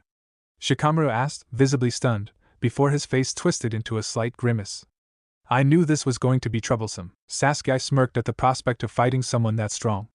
Sakura frowned at the same thought. Naruto's expression was neutral, but inwardly, he thought fighting Gaara might be fun, but also dangerous as he recalled their first meeting. If the redhead had really been serious about killing his brother back there, and the way he spoke and his siblings' reactions suggested he was, he'd probably go straight for the kill. One thing the Jinchuriki was certain of, with so many powerful opponents, the exams were going to be wild. He hadn't felt this excited since the old man decided to let them take their first C-rank mission. Kabuto pulled out the final card, depicting the young Uzumaki. The picture was a bit outdated, lacking his sunglasses and still having his old blue eyes. And finally, we have Naruto Uzumaki. Now let's see. He and his teammates, Sasuke Uchiha and Sakura Haruno, are students under Kakashi Hatake. He's gone on 6 D ranks, 2 C ranks, and... What the? His eyes narrowed in confusion before he looked up at the members of Team 7. 1 A rank mission as a rookie genin? All the other rookie genins' heads turned to Naruto and his teammates, many of their faces displaying shock or disbelief. Shino settled for furrowing his brow, the closest one would get to him displaying his interest, and Ino frowned as she recalled what Naruto and Haku had told her. Kiba was the first to speak. Are you kidding me? You guys have already been on an A-rank mission? He spoke in an incredulous tone. Ino placed a finger on her chin and looked to the ceiling. Oh yeah, Naruto told me about that, said Rinnegan. Bearer rubbed the back of his head with a slightly sheepish grin. He would like to brag about it, but thinking of that mission was a reminder of how he'd screwed up back then, and that they'd only survived because their opponent happened to be extremely kind-hearted. Yeah, it's a long story. The client's nation was in a really bad way and they couldn't afford an A-rank mission. So he lied about how dangerous it would be, probably because he knew we'd have it with us, and hoped for the best. Kabuto nodded, bringing his hand to his face and adjusting his glasses with his index finger. I see.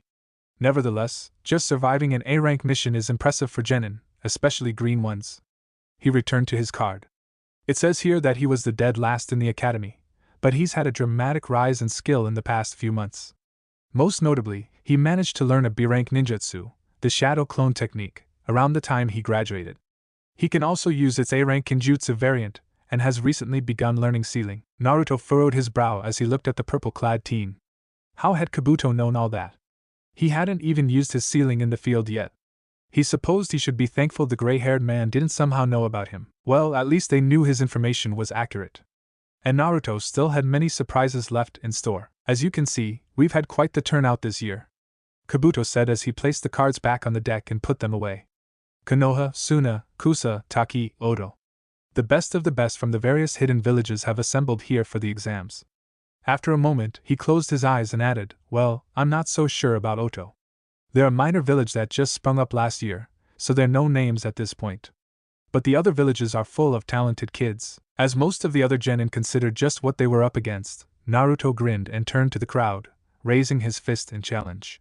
All right, all you punks out there, listen up. The name's Naruto Uzumaki. And if any of you are brave enough to take me on, then bring it. His grin took on a hint of bloodlust, a trait he'd picked up from hanging out with Zabuza and Anko so much, as he made a beckoning hand gesture. I'll take every one of you bastards down. You got that. The blonde's challenge was met with many responses. Most of the spectators were annoyed that a rookie would be so audacious. Others were amused and some found his bold statement refreshing or encouraging. Ino jabbed a finger in her fellow blonde's direction, knowing that he probably turned himself into a target with that statement, and the rest of the rookies by association.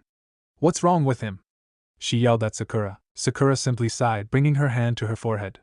Some things never change. Sasuke smirked, feeling similar to the blonde about the upcoming challenge. Troublesome. Shikamaru grumbled while Choji continued to munch on his snack. Kankuro turned an annoyed eye at the blonde, remembering his previous humiliation. That's that damned kid from the other day. Gaara simply stared inexpressibly in the rookie's direction. He considered how strong-willed the boy seemed, together with the skill he showed the other day. Yes. He and his onyx-eyed teammate would make good sacrifices to his mother. Tenten sent an amused smile the young Uzumaki's way. Well, he's certainly a lively one, Niji scoffed. Quite the loud mouth, isn't he? He must be either very brave or very stupid to issue such a challenge. He then recalled the blondes and once more wondered what it was. Unfortunately, the Byakugan couldn't help him on that front. If he tried to look past his sunglasses, he'd just wind up seeing through to his bone structure. Heh. Talk about conceited. The spiky-haired Oto Genin said. Hey, that four-eyed shitstain called us no names, didn't he? Why don't we play with them a bit? The bandaged leader of the Oto trio chuckled. Good idea. Why don't we help him out with his information? Let's show them just how vicious the sound can be. With that, all three of them vanished in a burst of speed, maneuvering through the room faster than the eye could see. The eyes of the Sand siblings and Team Guy darted as they detected their movements. They were the only ones to notice them. Kabuto shrugged at the blonde's actions before he said Rinnegan Bearer, and Sasuke sensed the approaching Oto Genin, their own eyes turning towards the approaching attackers. Sasuke decided to do nothing. He wanted to see what to expect from their opponents in the exam. Not just the Sound Genin, but Kabuto as well. He'd step in if things went too far and Kabuto was actually in danger, but otherwise just observe. Naruto, on the other hand, readied himself to step in. He wasn't willing to stand by and let a comrade be attacked. The spiky-haired Oto Genin leapt into the air.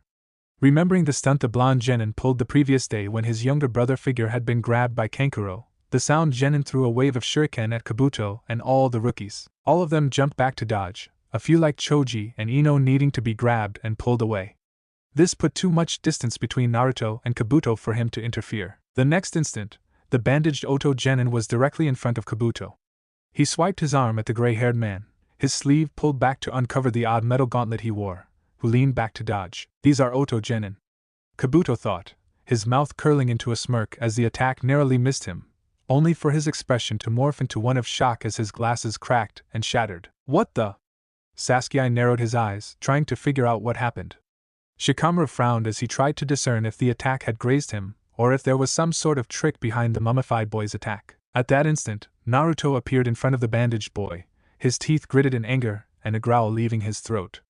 These guys had not only attacked a fellow Leaf Genin, but his friends too, entirely unprovoked. The bandaged Genin, surprised to find any retaliation, raised his gauntlet to defend as Naruto threw a punch, only for him to discover it was a feint.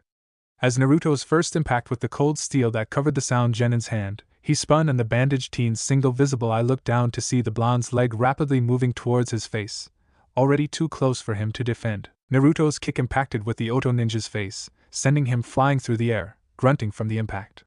He hit the floor with a thud and skid across the wooden surface as his spiky-haired teammate rushed forward to engage Naruto in taijutsu, throwing a right hook which the blonde deflected. When the bandaged Genin flipped to his feet, he coiled his body, ready to spring back into the fray and take down the blonde for his resistance when his enhanced hearing picked up movement.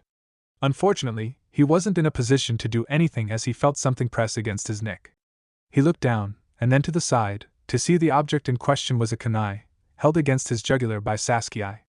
The Uchiha had decided he'd seen enough and that he'd better help his teammate before it became 3 against 2. A wave of came at Naruto, only for Sakura to jump in their path and deflect them with a kunai as the spiky-haired Oto Genin jumped back, joining his kunoichi teammate. While the girl looked on impassively, he grit his teeth in frustration. That was a neat trick. The Uchiha complimented his captive, looking down at him with cold eyes. You caused damage without even touching him. What kind of was that, I wonder? He mused, not actually expecting the Sound Genin to answer. Despite his position, the Sound Genin's eye curled with amusement, hinting at a malicious grin beneath his bandages. Keep watching, it's about to get a lot more interesting. Sasuke frowned, but before he could question this, his eyes, as well as those of his teammates, widened as the sound of someone avoiding their stomach reached their ears. All their heads turned to Kabuto, who was on his hands and knees dry heaving, taking a rather unwilling second look at his breakfast on the floor before him. The world was spinning for the purple-clad Genin. He could barely keep from falling over, and no matter how he tried, he couldn't suppress the wave of nausea that had come over him. Of course, he'd expected this. He'd identified the type of attack the moment his glasses had shattered and knew at that instant that it was going to suck. He threw up? Naruto asked in mild shock, wondering what kind of attack could cause that. Like his teammates, he'd seen that Kabuto had dodged the attack but was somehow still hurt. Kabuto! Sakura rushed to her fellow Konoha Genin's side to help, thinking the same thing Naruto was. The difference was that out of the 3, she was the smartest, and with her mind now applied to her ninja career as opposed to simple book smarts, and having trained under Haku, her analytical abilities had vastly improved. I know he dodged that attack just now, so what happened? Her mind processed what just happened as she helped the gray-haired ninja. That weird gauntlet on his arm. Everyone in range had caught a glimpse of the strange gauntlet. And the way Kabuto reacted. She thought, recalling the way his glasses shattered and he threw up. What kind of force could cause all that? After a moment, her face showed realization and her head jerked up slightly. Of course. It's so obvious. Are you okay? Yeah, I'm fine. Sasuke's eyes narrowed as he too tried to discern the attack, before they widened as an odd ringing sound reached his ears. While he was distracted, the mummy-like Oto Genin had brought his hand to his gauntlet and flicked it with his finger. To the Uchiha, the room was now slightly distorted, his sense of balance thrown off as the sound reverberated through his skull. What's wrong? You don't look so hot.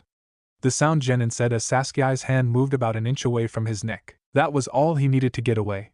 The mummy-like teen dropped down and spun into a kick which the Uchiha leapt backwards to avoid, falling to one knee and bringing his hand to his forehead as he landed, shaking his head in an attempt to clear it. Sasuke?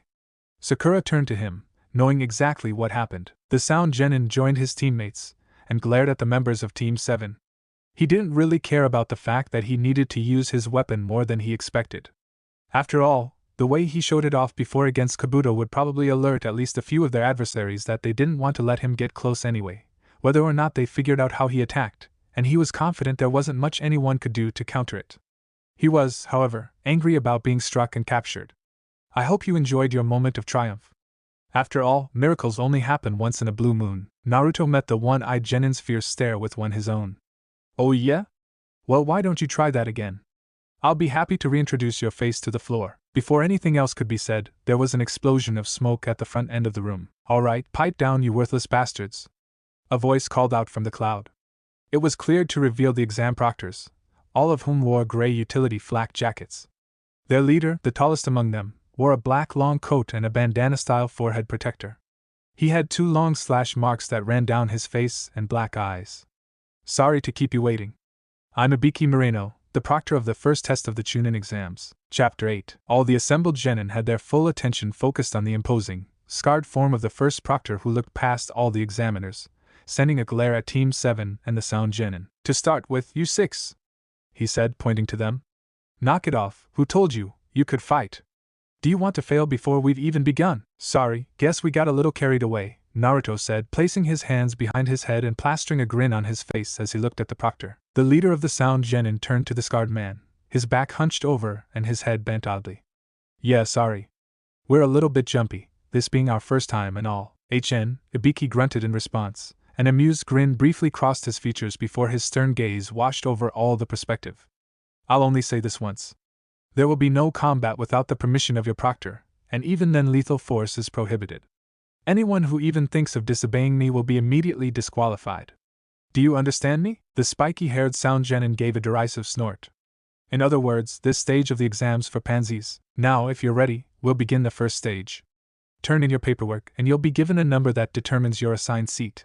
We'll start the written test once you're all seated. Naruto froze. Wha? Written? He began. Damn it! He snarled under his breath. Minutes later, the blonde and all the other test takers were seated in a rather large exam room with proctors lined up along the walls. Hinata sat right beside him, but aside from her no one he knew was nearby. The young Rinnegan bearer looked absolutely miserable as he held his head down. It didn't matter how much he'd studied, it didn't matter how much he'd learned, it didn't matter how confident he was he'd be able to pass this exam. None of that changed the fact that he absolutely hated written tests. He gave a depressed sigh as he stared down at the paper before him and awaited the beginning of what he was certain would be the worst part of the exam. Naruto, he heard Hinata say.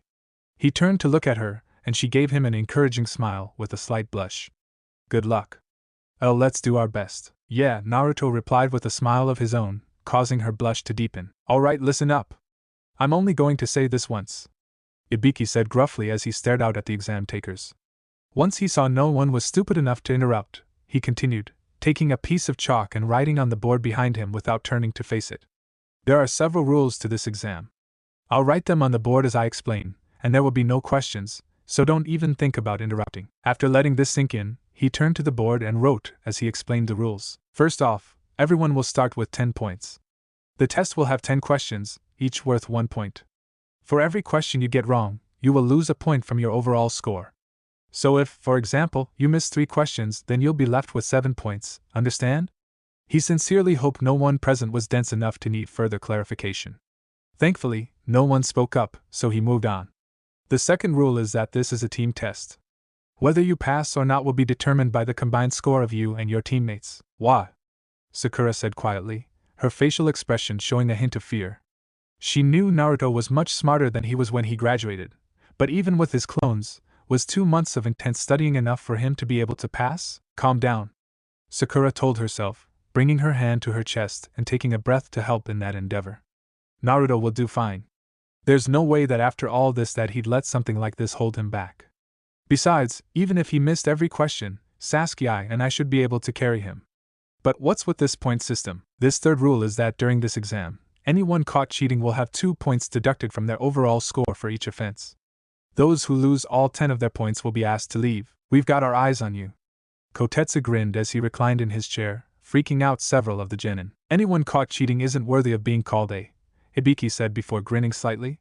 If you want to be shinobi, then show us what exceptional shinobi you can be. Show us that you are all proud ninja. And now, for the final rule, the scarred proctor began, pausing to let the tension build. Anyone who loses all of their initial points or fails to answer a single question correctly will fail along with their teammates.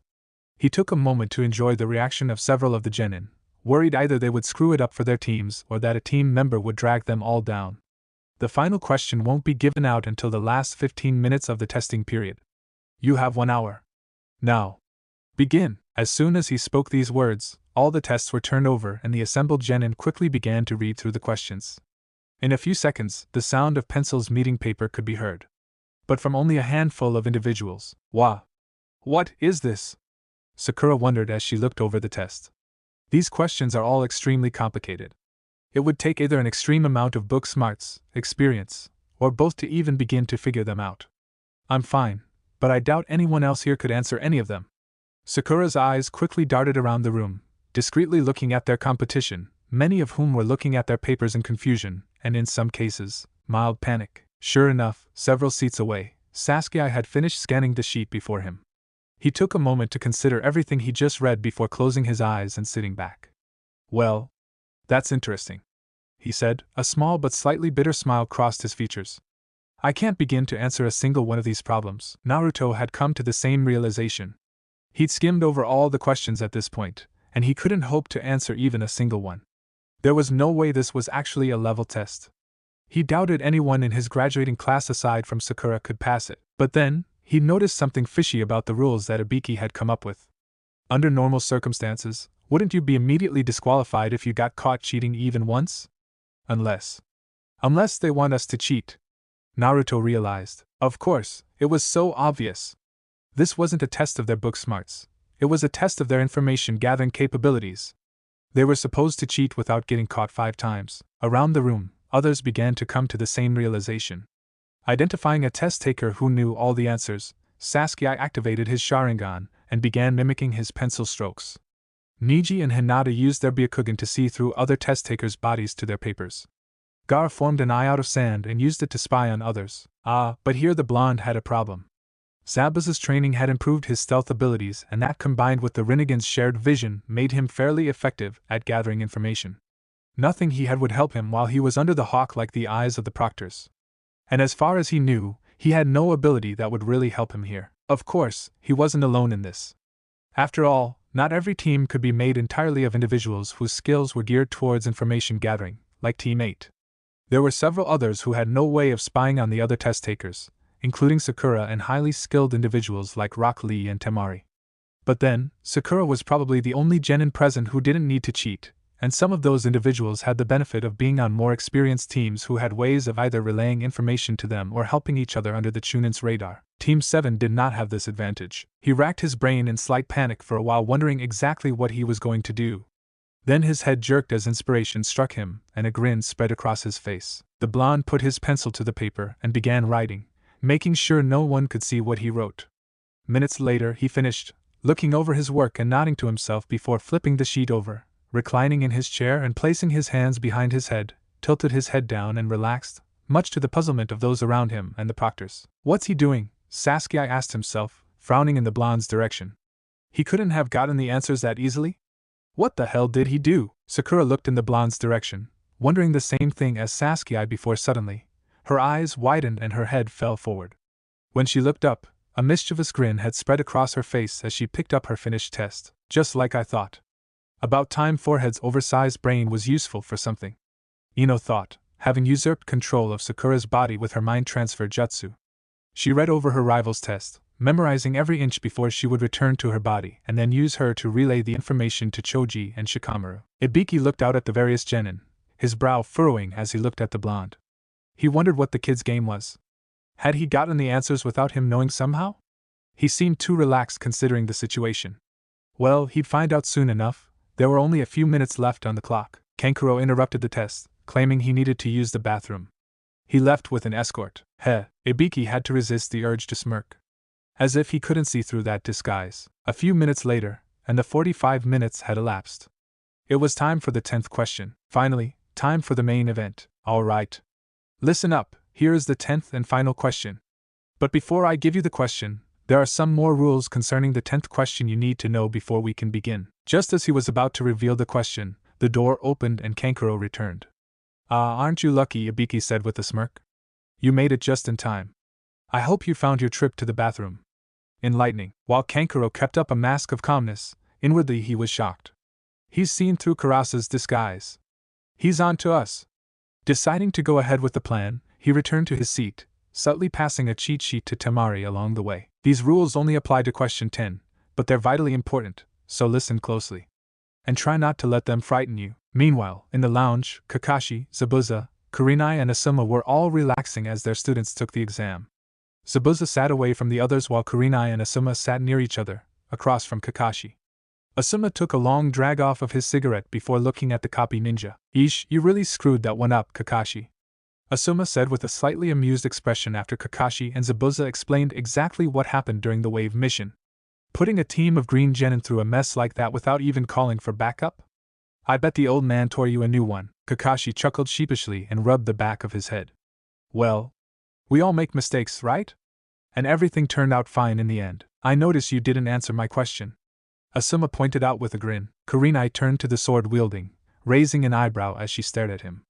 "Isn't it a little unfair that your genin has been getting extra training from of his caliber?" Zabuza just gave her a bored look. "Correct me if I'm wrong, but from what I've been told, aren't most of your students children of famous clans, if not said clans' heirs?" That statement immediately ended the argument. That was true, and they could always look for extra help from their families. In fact, Asuma had mostly left it to his students' clans to train them, and subsequently got chewed out by his father himself for passing the buck. Even Hinata could have sought additional help from her clan. Though she was viewed poorly by her father and the clan's elders, many among her family found her kind-hearted nature endearing, and would be more than willing to help her. Naruto and Sasuke, being orphans, and Sakura, being raised by a civilian mother, did not have this opportunity. Besides, I was only supposed to help whip them into shape for the exam," the masked ninja added with a shrug. Of course, he'd help out in their training if they asked in the future, but this was all he was obligated to do. He also neglected to mention Jiraiya's contribution. Kurenai responded. "Things are going to be boring for the next month. We can't even carry out missions while our students take on the exam," Kakashi complained, the usual lazy expression he tended to wear holding a hint of boredom. "Now you know how I feel. I can't wait for this damn probationary period to be over," Zabuza said to the copy ninja, grumbling at the end. "But I have to agree, this is dull. At least before I had something to do." Haku was currently training with his ice style, which Zabuza couldn't offer any help with, leaving the former missing nin with nothing to do aside from trying to learn to use the wind element. Asuma chuckled. Don't worry. Those kids might be back sooner than you think. Do you know something we don't, Asuma?" Kakashi asked. Asuma shrugged. "Just that word is the examiner for the first stage happens to be Ibiki." Zabuza sat up and frowned. "Ibiki? Ibiki Marino?" "The very same," Asuma replied. Kakashi's usual, aloof expression gained a hint of concern. "They put them with that sadist from the start?" Kurenai's brow furrowed, not liking the sound of that, and slightly worried about her team. "Sadist?" Zabuza raised a brow. "You've never heard of him?" "She's new, and unlike you, she never had to worry about being sent to the guy." "Not surprising she never heard of him," Asuma pointed out with a grin. Kurenai rolled her eyes at the slight dig on her status as a newbie. "So who is he?" "An expert," Asuma began, taking another puff of his cancer stick before turning and looking at the sole kunoichi in the room. "Of torture and interrogation. The special, Ibiki Marino of Konoha's T&I department. Don't worry, there won't be anything physical. That's not where his skills lie. His area of expertise is mental torture." "First of all," Ibiki began, his stern gaze washing over the room, "it is up to you if you wish to take the 10th question or not." "Whoa, wait a second, choose?" Temari exclaimed, immediately aware something was wrong with this. "What kind of rule is that? What happens if we decide not to take it?" Ibiki closed his eyes and paused for a moment before giving the test takers a grim look. "If you choose not to take the 10th question, then your score will automatically be reduced to 0. In other words, you'll fail, along with your teammates." "What the hell do you mean?" one faceless genin cried out in shock. "In that case, of course we'll take it," another yelled at the scarred man. "And now for the other rule," Ibiki began. "If you decide to take the 10th question and you get it wrong, then not only will you fail, you will lose the right to ever take the exams again." The room immediately burst into cries of shock, disbelief, and fear. In the midst of it all, Kiba shot out of his seat so quickly that the chair audibly scraped against the floor, jabbing his finger in the scarred special in outrage as his voice rose over all others. "That's bull, man. That's ridiculous. There's plenty of people here who've taken this exam before." Ibiki responded with a chuckle, a sinister sound that sent a chill through the spines of many hopefuls. "You guys crapped out. Those guys didn't have me as a proctor. This year, you play by my rules," he said, flashing the test takers a wicked smile. but I'm completely without mercy. I've given you a way out. If you don't think you'll get it right, you're free to leave. There's the door. Take it." There was a moment of silence as all the genin contemplated what they were facing. Were they really willing to risk ending any hope of advancement they had like this? If they forfeit this opportunity, they could always try again in half a year after all. It only took a few seconds for the first genin to fold, raising his hand shouting that he couldn't do it. He and his team were sent out, his teammates grumbling at him for costing them their chance as he apologized. Through all this, Naruto thought about his own future and the nature of the question with his head tilted down, an unreadable expression on his features. Had he been wrong about the last question? Was his chance of ever advancing beyond genin really at risk? Could their proctor really have that much influence? And what would the old man say if he failed? Their agreement said that the third would tell him the truth about his family if he became a. What would happen if the scar-faced proctor really had this kind of influence? He doubted Hiruzen would keep the truth from him forever, but still. After a few moments, however, all conflict fled from his mind as he realized something, and the words Ibiki spoke at the beginning echoed through his mind. "Show us all that you are proud, ninja." The blonde raised his head and looked up at the scarred proctor, a confident grin etched onto his features. There was no hint of fear or uncertainty in his expression, and it didn't waver even as another nearby test-taker threw in the towel. Ibiki noticed the confident look and eyed him appraisingly as he tried to read the young Uzumaki. Interesting. He seemed sure of himself, even knowing the risks. The many times he'd been a proctor for the exam, he'd seen a myriad of reactions from the many prospective students when put in similar situations, doubt and hesitation being chief among them. The closest anyone had come to this was what he saw from the male Hyuga in the group and the red-headed Sand Genin, cold determination to face whatever was ahead of them. However, he'd never seen such a confident expression on any of them before. He wasn't even sure the blonde had gotten any of the answers. His curiosity piqued. He leveled a fierce glare at the young Jinchuriki. "And just what are you smiling about?" He barked at the boy, causing all eyes to focus on him. "You seem pretty calm for someone in your position, or maybe you're just too stupid to understand what's at stake." When Naruto showed no signs of intimidation, Ibiki pressed. "Well, got something to say? Out with it." Naruto chuckled and closed his eyes. "It's nothing really," he said before raising his head, and Ibiki could tell, despite the sunglasses, the blonde was meeting his glare with unwavering determination. "I just realized I've got no reason to be scared of some weak threat like that." Many of the remaining genin were stunned while Ibiki's eyes narrowed. "Care to elaborate? Why should something like this scare me? I've never let anything stand between me and my dreams, and I'm not starting now. So what if you say I'll never become a? I'll still find some way to move forward," he said before his grin widened slightly and he raised a brow. "Besides, you already said it yourself." Before Ibiki could question what he meant, Naruto pointed at him and continued. "You told us all to be proud, ninja. As ninja, we risk our lives with every mission we take. How could we live like that when we're afraid of something so small like a threat to our careers? Anyone cowardly enough to back out of a mission just because of a little risk," he slammed his hand on the desk before him, "doesn't deserve to call themselves a ninja. So you can take that threat and shove it up your goddamn ass. You got that, Scarface?" There was silence following that declaration as Naruto sat back in his chair, still grinning at Ibiki. Beside him, Hinata smiled shyly, a slight blush painting her features.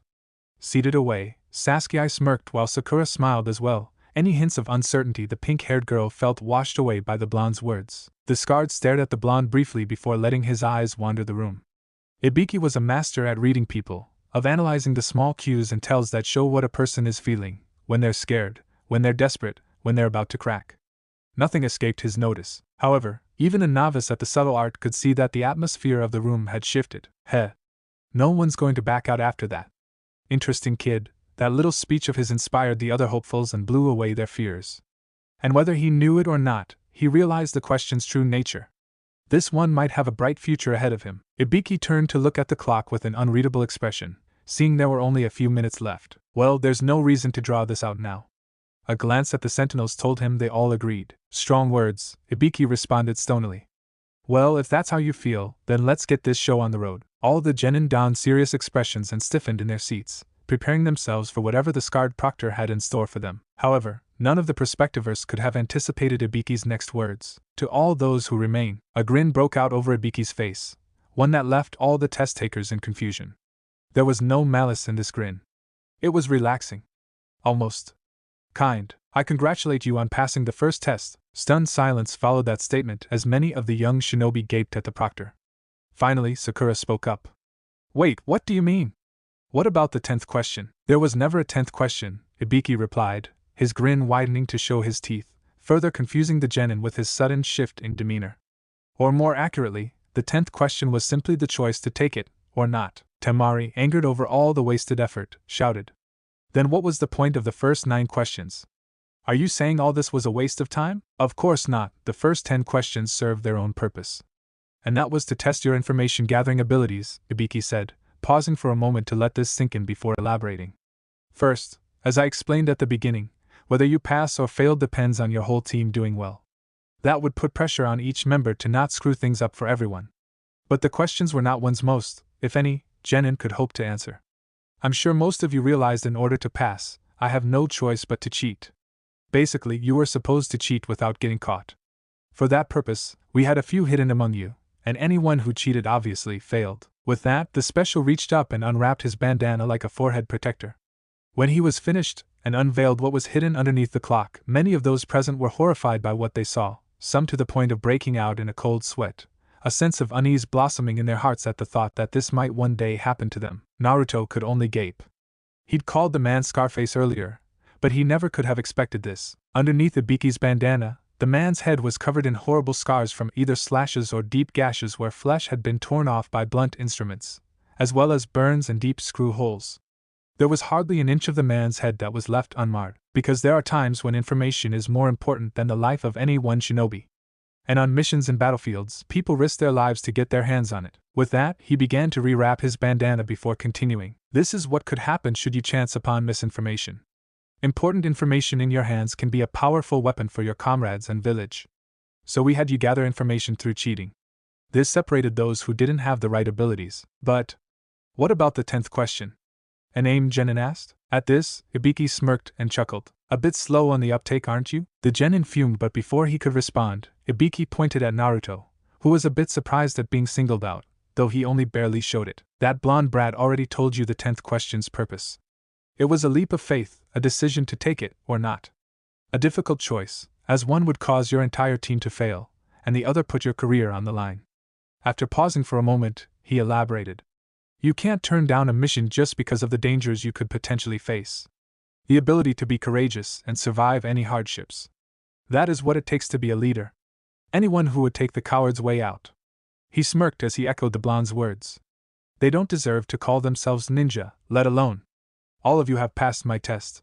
The first stage of the exams are now finished. I wish you luck. Before anyone could celebrate, Ibiki turned his gaze to the window, his expression dropping as he sensed something very familiar rapidly approaching. The very next instant, the window shattered as what appeared to be a black ball of cloth burst into the room, causing a nearby to jump and a few genin unlucky enough to be nearby to shield their faces as shards rained down on them. That's it, spoke Naruto, sitting up in his seat, having immediately recognized this entrance. The ball unfurled in front of a slightly annoyed Ibiki, sticking to the floor and ceiling with kunai. Once fully opened, it revealed itself to be a banner reading the sexy and single proctor of the second exam, Anko Mitarashi. The woman herself stood before the banner with her hands in her coat pockets. More than a few males in her audience had trouble keeping their attention off her assets, several had blushes and in a few cases nosebleeds. All right, you brats. This is no time to celebrate, Anko shouted to the test takers, waving her arm with her usual dramatic flair. I'm Anko Mitarashi, the proctor for the second stage of the exams. Now let's go. Follow me. She pumped her fist in the air. Silence followed this declaration. Ibiki, clearly annoyed, stepped out from behind the banner. Bad timing, Anko. You're early again. This caused Anko to blush in embarrassment, while Naruto snickered at the expressions of both special characters. Anko rubbed the back of her head and chuckled sheepishly before actually looking at the hopefuls. Taking a quick tally, she frowned. 78. She wheeled on her fellow special. What the hell, Ibiki? You let 26 teams pass? She then grinned. Looks like someone's getting soft. Actually, you've got that brat to thank for all the extras, Ibiki responded, pointing to Naruto. Huh? Anko raised a brow before following Ibiki's gaze and seeing the blonde. Hey, Anko. I was wondering when you'd show up, Naruto called out with a grin, which Anko returned. Well, if it isn't my favorite brat. Figured you'd get through Ibiki's game, but what's this I hear about you being responsible for all the extra baggage?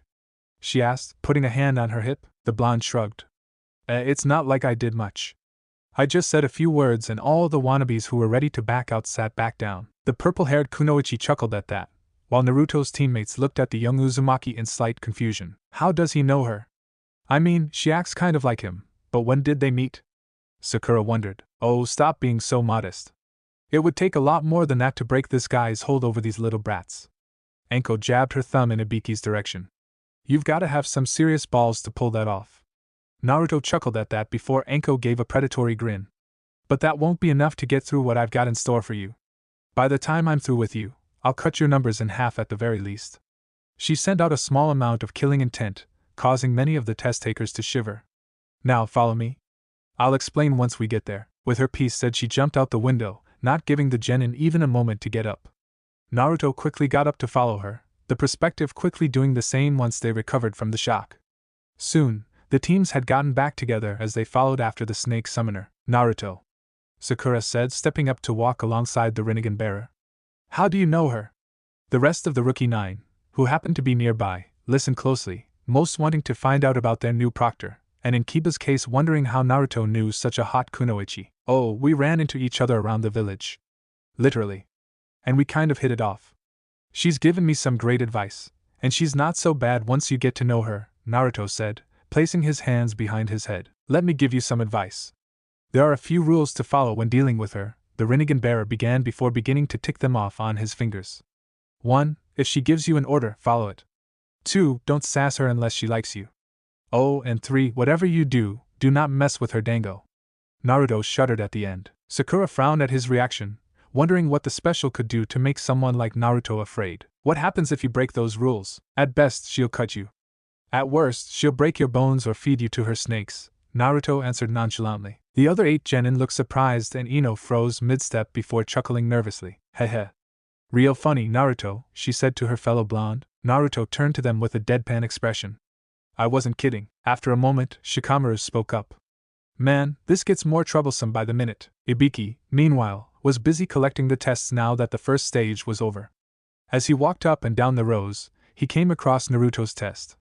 He glanced at it as he picked it up and froze. Even that quick glimpse had told him something was off. He held up the sheet and actually read what was written on it. In place of the first answer was an explanation of the purpose of the first 9 questions. On the second answer space, an insult for making it so easy to figure out. The remaining 7 spaces contained various insults and obscenities. Once he'd finished, he closed his eyes and chuckled. Definitely an interesting one, that kid. Anko and her charges had arrived at their destination, finding themselves before a massive, gated-off forest full of trees larger than many of the hopefuls had ever seen. The place seemed to radiate an ominous feeling that made some of the first-timers almost wish they were back at the written test. Wow, how inviting! Naruto commented as he looked on, not the least bit intimidated. Zabuza would probably love this place. Welcome to the 44th training ground, better known as the Forest of Death, Anko said cheerfully before giving a happy sigh. My own little home away from home. Her expression then twisted into a malicious smirk. Of course, I doubt you brats will think of it as fondly as I do. To you, I think it'd be more fitting to call this place hell. Ha! Kiba barked, pointing at the special. You think that scares us? He said, trying to cover up the creeping trepidation he felt with bravado. HM. You're a spirited one, aren't you? Anko said with a sweet smile. Then, faster than most of the genin could follow, Anko threw a kunai at the Inuzuka, slicing open his cheek, before appearing behind him, bending over so her face was parallel to his with her hand firmly gripping the other side of his head and preventing him from making any move. The dog using the boy could only shudder as Anko licked up the blood that was spilling freely from the cut she'd made just a moment ago. Seeing this, all the rookies remembered Naruto's warning and any lingering doubts that he'd been exaggerating vanished in a heartbeat. You know, it's loudmouthed guys like you that end up spilling that blood I love so much all over my training ground, Anko said with a grin as she continued to lap up the terrified boy's blood. Sakura took a step towards Naruto and said quietly, hoping not to draw the snake summoner's attention. Naruto, your friend scares me. Naruto just chuckled, having grown used to Anko's antics. Yeah, she'll do that. Just be glad no one broke that 3rd rule I told you about. I did when we first met, and she chased me halfway across the village with her snakes. This caused Sakura to look at him with wide eyes. Anko grinned as she savored the metallic taste of Kiba's blood and looked at the shivering boy, whose expression was a combination of terror and arousal. His dog had long since buried himself in his jacket, hiding away from the snake-summoning kunoichi. Ah. It was times like these that made her wish the old man would let her take a genin team. and exactly why he never did. Sensing a presence behind her, she quickly drew a kunai and turned a grass kunoichi wearing a straw hat, holding the kunai she'd thrown mere moments ago in an overly long prehensile tongue. Your kunai, she said politely, her voice unsettling but, strangely, completely understandable despite the tongue hanging out of her mouth. Why thank you, Anko replied, her grin returning as she took it. Kiba stared at the two, his feelings for his current situation settling on terror with the new arrival. But you shouldn't sneak up behind me. Unless, of course, you want to die. My apologies, the strange kunoichi replied as she turned away, her tongue retracting back into her mouth as she turned away while Anko placed both kunai back in her pouch. I just get so excited at the sight of blood. And you cut my precious hair. I couldn't let that go, she said as she returned to her team, suppressing a smirk at the disturbed expressions focused on her. Wow. She's creepier than Anko could ever hope to be, Naruto commented, hoping the woman in question didn't hear him, which she did. If that's the case, I'm going to have to try harder, she said with an amused grin before reaching into her coat and pulling out a stack of papers. Now, before we get started, you're all going to have to sign these. When she saw the curious looks on some of the genins' faces, she gave them all a sickly sweet smile, one that even the most innocent child wouldn't fall for. They're waivers saying that you know and accept the risks involved if you enter this forest. There will be deaths in this stage, and if you don't sign them, I'll be accountable for your lives. You don't expect me to take responsibility for every little genin who goes missing here, do you? The reactions to those words were various. Some gained hardened looks in their eyes, some seemed completely unconcerned, while others shivered, anxiety clear on their faces while still others smirked. Now pass these out amongst yourselves while I explain the rules, Anko said, handing the stack to a nearby genin who proceeded to pass it around. Basically, this is a no-holds-barred survival test. Around the 44th training ground are 44 locked gates. She reached into her coat once again and pulled out a map, holding it up for all to see. There's a tower at the center of the forest, which extends around it in a 10 kilometers radius, and a river that cuts through it. She put the map away and reached into her pockets, pulling out 2 differently colored scrolls. Your objective is to retrieve both of these scrolls. Scrolls? One of the genin asked curiously. That's right. You'll be fighting over these scrolls. There are an even 26 teams here, half will get a heaven scroll, and the rest will receive an earth scroll. To pass this test, you must reach the tower with both scrolls. With that, everyone realized what she meant when she said she'd put their numbers at least in half. No more than that could pass. However, there's a time limit. You only have 120 hours, 5 full days, to acquire both scrolls and reach the tower. F5 days? Ino exclaimed. She did not want to spend a day in that creepy forest, let alone 5. What about food? Choji yelled in equal shock. Anko gave the young Akimichi a cheerful smile. Oh, don't worry about that. There's plenty of food in there, you just have to catch it yourself. Oh, and be on the lookout for the man-eating beasts, poisonous insects and carnivorous plants, or they just might make a meal out of you instead. Choji hung his head down, looking like he was ready to break down at such a prospect and causing Ino to sweat. Really, what did he expect? An all-you-can-eat buffet in the middle of the forest. Ignoring the moping genin, Anko returned to her explanation. There are 2 ways you can fail. For those who aren't the sharpest kunai in the pouch, the first is if you don't make it to the tower with both scrolls within the time limit. The second is if one of your teammates dies during the exam. Can we quit? Shikamaru asked, causing Ino to bonk him upside the head. Anko chuckled. If you're scared, feel free to back out, just do so before you enter the forest. Once you're in, you're not leaving until the 5 days are up. Unless, of course, you want to die, but I don't recommend that. Shikamaru seemed to consider taking that offer and just walking away, until a growl from Ino caused him to back down, grumbling about how troublesome it was. By the way, I shouldn't have to tell you this, but don't open the scrolls. Anyone who does will be in for a nasty surprise, she said before closing her eyes. Well, that's it. Take your 3 forms to that booth behind me and exchange them for a scroll. Oh, and I have one final piece of advice for you guys. The genin all listened closely as Anko's expression became serious. Just don't die. Once you've got your scroll, an instructor will show you to a gate. The exam starts in 30 minutes. In a few minutes, the teams had scattered among the gates. Naruto and his team stood before the 12th gate. Sasuke looked down at the light-colored scroll in his hand marked Heaven. Naruto wore a wide grin as he looked out into the forest, and the Uchiha couldn't help but smirk.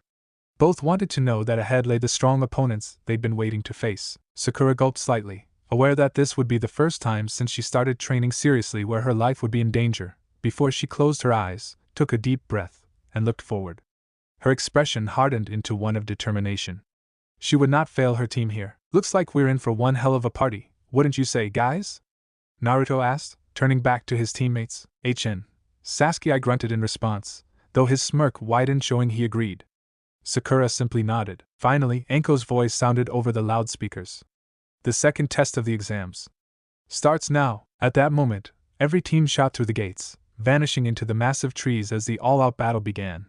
Team 7 leapt through the trees in a triangle formation with Naruto in front, Sasuke at the center and Sakura pulling up the rear. So, what's the plan?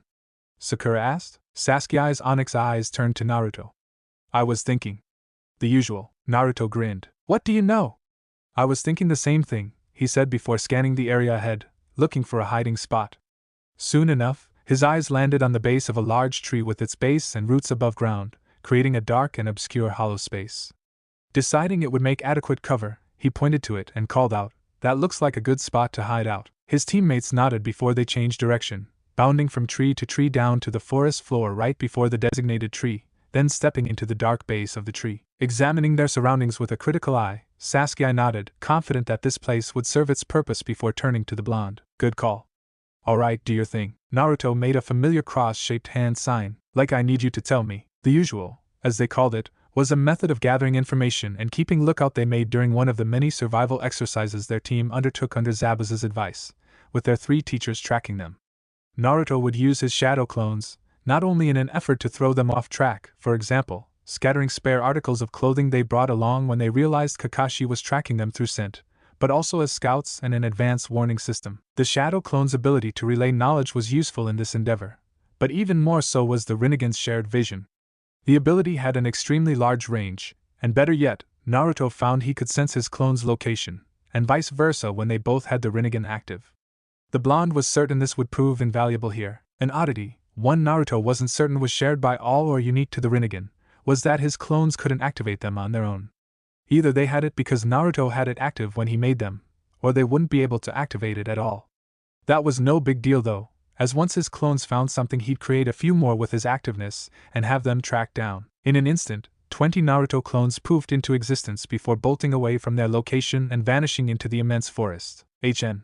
Just a matter of time now, Sasuke said, looking after the clones before walking over to a particularly large root and sitting down, making himself comfortable and propping his arm up on his leg. Naruto sighed before doing the same, sitting down at the base of another root and placing his hands behind his head, looking up at the roof of the canopy, staring out of their hiding spot at the treetops, watching the rays of light filtering through the dense foliage. Sakura found her own spot before looking to her teammates. Shouldn't we have a backup plan? I mean, this is a good idea, but we should have something to fall back on if things don't work out. Naruto's expression turned thoughtful for a moment before he spoke up. Well, if we don't find anything by tomorrow or maybe the day after, we can always move to an area around the tower. All the teams will have to come through that area eventually. We could just camp out there, set traps and wait for them to come to us, and anyone we run into is bound to have both scrolls. Unless they have the same idea anyway. Sasuke thought it over for a moment before conceding he couldn't come up with anything better. Good plan. Looks like you're finally starting to pull your weight. Naruto glared at the Uchiha heir. What's that supposed to mean? Sasuke shrugged before looking away and closing his eyes, a small smirk gracing his features. Just that last time we were actually in a serious situation, you weren't really good for much other than drawing the enemy's attention. Naruto growled indignantly and clenched his fist. What am I? A human shield? Well, you did draw Haku's needles away from me for quite a while. Sakura had a mischievous glint in her eyes as she brought her finger to her chin and looked up with a pensive expression. You know, your clones are really good at soaking up damage. Naruto gave both of them a deadpan look. I'm really feeling the love here, guys. A moment after those words left Naruto's mouth, screams echoed through the forest, causing the 3 to frown as they turned their heads in the sound's direction. Looks like things are already starting to heat up, the young Uzumaki observed. Sasuke grunted in response while Sakura remained silent. A silence fell over the trio as they focused their senses on their surroundings, making sure that they weren't being watched. After a few minutes, Naruto suddenly shot forward, gasping in shock before twisting his body to look in a seemingly random direction, drawing both his teammates' attention. Naruto? Sakura said, concerned. Sasuke's eyes widened briefly before they narrowed. He leaned forward, wanting to know what he'd just seen. One of your clones? He asked rhetorically. What did you see? Naruto said nothing for a moment as he continued to stare in the direction his clone had been in, his face a mask of shock and his breathing slightly labored as not just the memories, but the emotions of his clone hit him all at once. Finally, he lifted his head, staring at each of his teammates before saying, "Guys, if we run into Gaara and his siblings, we need to run. If there's any chance we can avoid a fight with them, we take it, understand?" Sakura seemed slightly taken aback by that. She knew that, like Sasuke, Naruto wanted to test himself and had never seen him shy away from facing a powerful opponent. What would make him not want to fight Gaara? Sasuke was thinking along those same lines, but he wasn't going to keep quiet about it. "What did you see?" he asked again, a bit more forcefully. The Rinnegan bearer gave him a serious look. "I'll tell you if we have to fight him, but trust me, you're better off not knowing." The Sharingan user's expression didn't change. "And what happens if something goes wrong and we wind up fighting them without whatever you have on him? Now tell us, what did you see?" Naruto took a breath and began to recount his clone's memories. Flashback. Minutes ago, a Naruto clone had gone to investigate the scream that the original had heard. He soon reached the source of the sound, finding a trio of Leaf Genin who looked a few years older than him. All three of them wore similar clothing, a black suit with the Konoha forehead protector stitched into the forehead. The three were trapped in a net suspended a few dozen feet off the ground. One was struggling weakly, his expression a mask of anger and frustration as his teammates seemed to have given up and were resting to recover their strength. All the older genin were pale, seeming to have suffered from severe blood loss. Looking down, the shadow clone saw the culprits of their condition, large leeches, many of which had been sliced open or pierced with kunai lying dead on the ground between many wires. From the looks of it, someone had used the leeches in combination with a trap for an easy takedown. A lucky break for whoever had used the leeches, not so much for the unfortunate trio, who would be stuck there until they regained their strength. Listening in, he heard one complain about being taken out and losing their scrolls so early in the exam. The clone left the three other genin, given that they were rivals in the exam, and even if they weren't, they had taken out all the leeches, and looked for signs of the lucky team. Figuring they'd probably head straight for the tower, he took off in that direction and soon happened upon a torn branch. Picking up the trail, he pursued the team he knew would have both scrolls. There was the chance that they'd stop to rest, or maybe try their luck and attempt to take out more competition or run into another team. In any case, it was as good an opportunity as any. Eventually, he found 3 chakra signatures on the ground, hiding in the bushes. From his position, he could see it was none other than Team 8. However, their attention was focused on the clearing ahead of them. Naruto was a little torn here. Since the last time he'd butt heads with the dog using genin, something of a rivalry had sprung up between the two and he really wanted to show him who was boss. On the other, part of him didn't want to take a scroll from another of the rookie teams, and Hinata and Shino were alright, in his book. Whatever he decided about their scrolls, he wanted to see what it was they were observing. Keeping to the upper branches of the trees and concealing his presence as best he could in the sparse foliage of the massive tree, and peered into the clearing. It was the Sand siblings, with Gaara at the front, standing across from a team he didn't recognize from AIM, each of which had 2 large umbrellas on their backs along with an oxygen tank and wore similar suits. Their apparent leader was larger than his teammates, and wore a dark green cloak. The clone strained his ears to listen in, but with the distance between him and the 2 opposing teams, he could only hear them if they raised their voices. The leading AIM genin threw one of his umbrellas into the air and made the tiger hand sign. The umbrella hovered in the air and began to spin rapidly before unleashing a hail of. Using his chakra, the AIM genin manipulated the needles, causing them to change trajectory and fly towards Gaara, closing in on the youngest of the Sand trio and circling around him in all directions. Up, down, left, right, there's no blind spot in this, and it's deadly accurate. The doppelganger heard the AIM genin boast loudly before directing them to rain down on Gaara from every direction with such force that the impact kicked up a cloud of dust, obscuring what the attacker was certain would be a needle-ridden corpse. However, much to the surprise of the AIM genin and everyone present aside from the Sand siblings, when the dust cleared it revealed a completely unharmed Gaara, protected by a shell of sand that had formed around his body. A wall of sand? So that's why he's never been injured, Naruto observed as he eyed Gaara's critically. He must channel his chakra through the sand, allowing him to harden and control it like an extension of himself. That's an almost unbeatable defense. Down in the clearing, the AIM genin had apparently realized his efforts were futile and charged forward, intent on turning this into a taijutsu battle. This would prove to be his undoing. With a wave of his hand, Gaara sent a wave of sand at the older boy. Tendrils and hands of sand gripped the boy's legs, preventing him from fleeing, before quickly entangling his torso and arms as well. In only a few seconds, the AIM genin was completely encased in sand.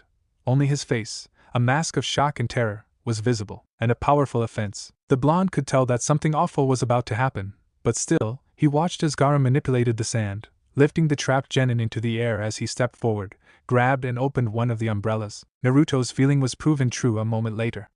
Mercilessly, Gaara tightened the hand into a fist, causing the sand to crush the young man he was facing with such pressure that his blood exploded out from the coffin, raining bitter crimson tears down on the clearing and covering his terrified teammates in the red liquid while the Naruto clone and teammates started, eyes wide with horror. The remaining aim genin set their scroll down on the ground, obviously hoping to be spared if they just relinquished the object, not like it would do them any good now. Sadly, their hopes were dashed when Gaara extended both his hands, sending more sand to enclose the surviving aim genin. In moments, the two shared the fate of their leader. This time, Gaara covered their faces too.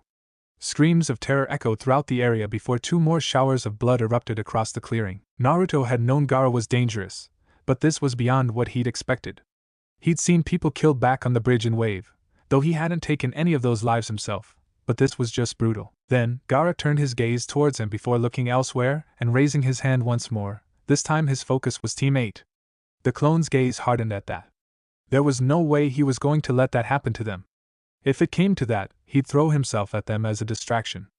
After all, he was just a clone. Worst came to worst, he would simply be dispelled, although the real Naruto would do the same in this position. Then Kankuro, apparently disagreeing with Gaara's actions, began to argue with him, going so far as to step up to him and grab him by the collar of his shirt, though the redhead brushed his hand aside shortly thereafter. Temari seemed to agree with Kankuro, trying in a placating manner to convince Gaara to stand down, only for both siblings to freeze when their younger brother pointed his palm at Kankuro, the threat very clear to both.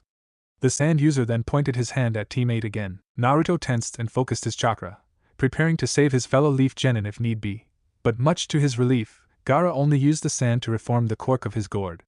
He called the sand back, replaced the cork and walked away. All those present breathed sighs of relief as the sand user backed down. The doppelganger took a few moments to get his breathing under control, placing a hand on his forehead as calmed himself. While he was a clone, he still had survival instincts, and Team 8 had been in real danger.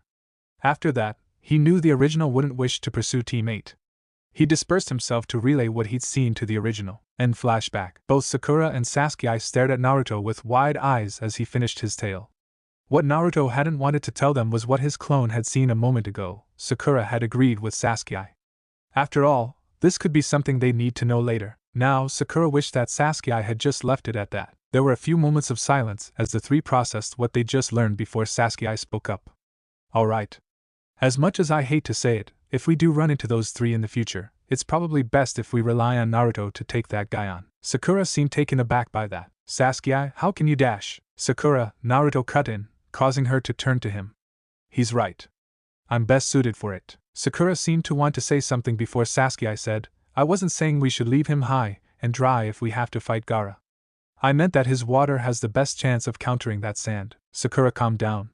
Now that she thought about it, it was true. The Rinnegan bearer had the best chance of taking Gaara on. Water would weigh the sand down and cause it to clump, making it much less effective if not render it completely useless.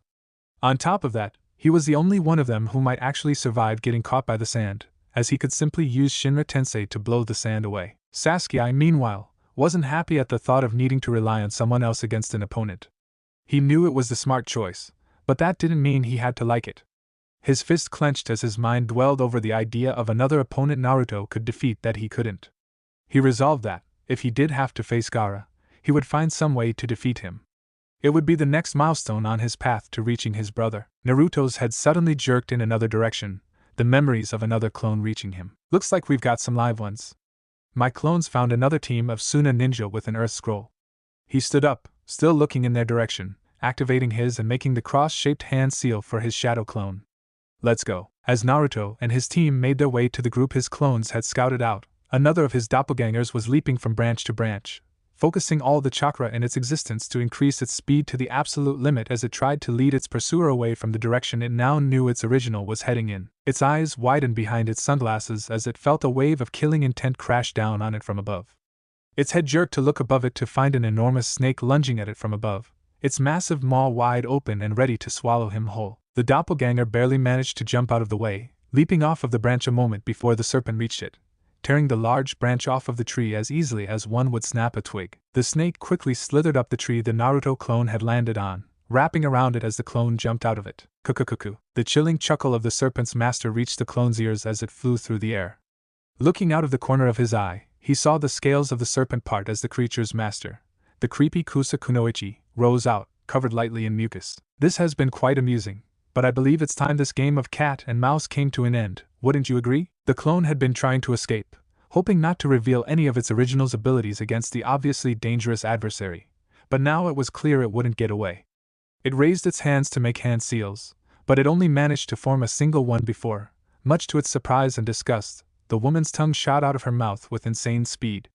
In the blink of an eye, the appendage had wrapped around the clone's ankle. The doppelganger could do nothing as it was suddenly, violently whipped through the air by the prehensile organ and slammed into the trunk of a tree, bursting into smoke on impact. The woman mused at this, sensing no other presence nearby. Taking advantage of the boy's reserves by having clones scour the forest for targets? How clever, if simplistic. Now, I wonder where they're hiding. Naruto's head shot up as he received the memories of his most recently destroyed clone, the feeling of the snake summoner's killing intent bearing down on him flashing into his mind, causing him to come to a dead stop, leaning against the trunk of the tree he just landed on, and suppressing a shiver, his breathing hitched in his throat as a single bead of cold sweat rolling down his face. That was insane. The combined killing intent Kakashi and Zabuza had released at their first confrontation didn't hold a candle to that of the Kusa Kunoichi. When she first appeared, the clone was met with the full brunt of her killing intent. It had felt to his clone like the icy fingers of the Shinigami itself had wrapped around its throat, choking the life out of it as its nails dug into its flesh. That kind of killing intent couldn't be human, and begged a single question from his mind. If the Kusa Kunoichi wasn't human, what was she? The clone had managed to shake off the crushing terror and immediately fled, hoping to and successfully leading the dangerous adversary away from the three of them before being destroyed. The blonde's teammates came to a halt on nearby branches and turned to him when they saw him suddenly freeze. "What's wrong, Naruto? Another one of your clones show you something?" Sakura asked. "Yeah," Naruto said as his mind raced to process everything he'd just learned. Perhaps more ominous than the apparent strength of the woman, the Kunoichi was apparently a snake summoner. He had asked Anko about the snake contract out of curiosity, and that, combined with what he'd learned in the history books, suggested something very bad about creepy genin. Naruto looked back and forth between his teammates. "Guys, listen. Don't ask me why, because there's not a story behind it like what happened with Gaara, but trust me, that creepy Kusa Kunoichi with the long tongue? If you see her, run. Don't try to fight her if you can avoid it, don't try to pull one over on her, just run. Got it?" Sasuke's eyes narrowed while Sakura looked concerned, each remembering the warning Naruto gave them not too long ago, and nodded. "Good. Then let's get this show on the road. Our target's in my sights," he said, seeing the Suna team they were looking for through the Rinnegan's visual link. The three Suna ninja, who looked a few years older than the rookies, had come to a stop and were currently resting under one of the massive trees as Naruto, Sasuke and Sakura looked down on them. It seemed that they had recently been in a fight, as one of them was eating a soldier pill and all were covered in dirt and light scrapes. Suddenly, one of the Suna genin whipped around and threw a kunai in Sakura's direction. Her eyes wide at seeing she'd been detected, she quickly leaned back to avoid the weapon and drew a kunai of her own, only for one of the Suna ninja to breath out a stream of wind, kicking up a cloud of dust that obscured them from view. Their senses warning them of danger, the three members of Team 7 turned to see kunai levitating in the air behind them before they all shot towards them simultaneously. The three-leaf genin jumped out of the tree just in time to avoid certain death. When they landed, Naruto moved forward to attack before coming to a dead halt. Surrounding the three were nearly invisible wires which crisscrossed all over their bodies. Chakra ran through the threads, increasing their strength and sharpening them to the point that they could easily cut through flesh and bone. If the genin of Team 7 even moved a muscle, they'd be as good as finished. "Heh, that was pretty sloppy of you three." The leader of the Suna ninja spoke with an amused tone, the numerous wires that immobilized his opponents trailing back to his fingers. "Too bad, one move from my fingers and these wires will reduce you guys to cold cuts.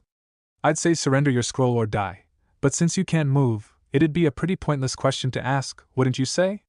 Well, them's the breaks. However, the three apparent victors were alerted to the fact that something was wrong when their three captives smirked.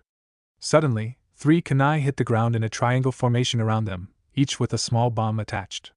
Before the Suna ninja could react, the bombs exploded, releasing purple clouds that quickly enveloped the area. Cursing as he brought his hand up to shield his face and hopefully prevent him from breathing the smog, the lead Suna ninja clenched his hand, causing the wires to shift, but instead of the sound and sight of the three rival genin being sliced to pieces, there were 3 puffs of smoke.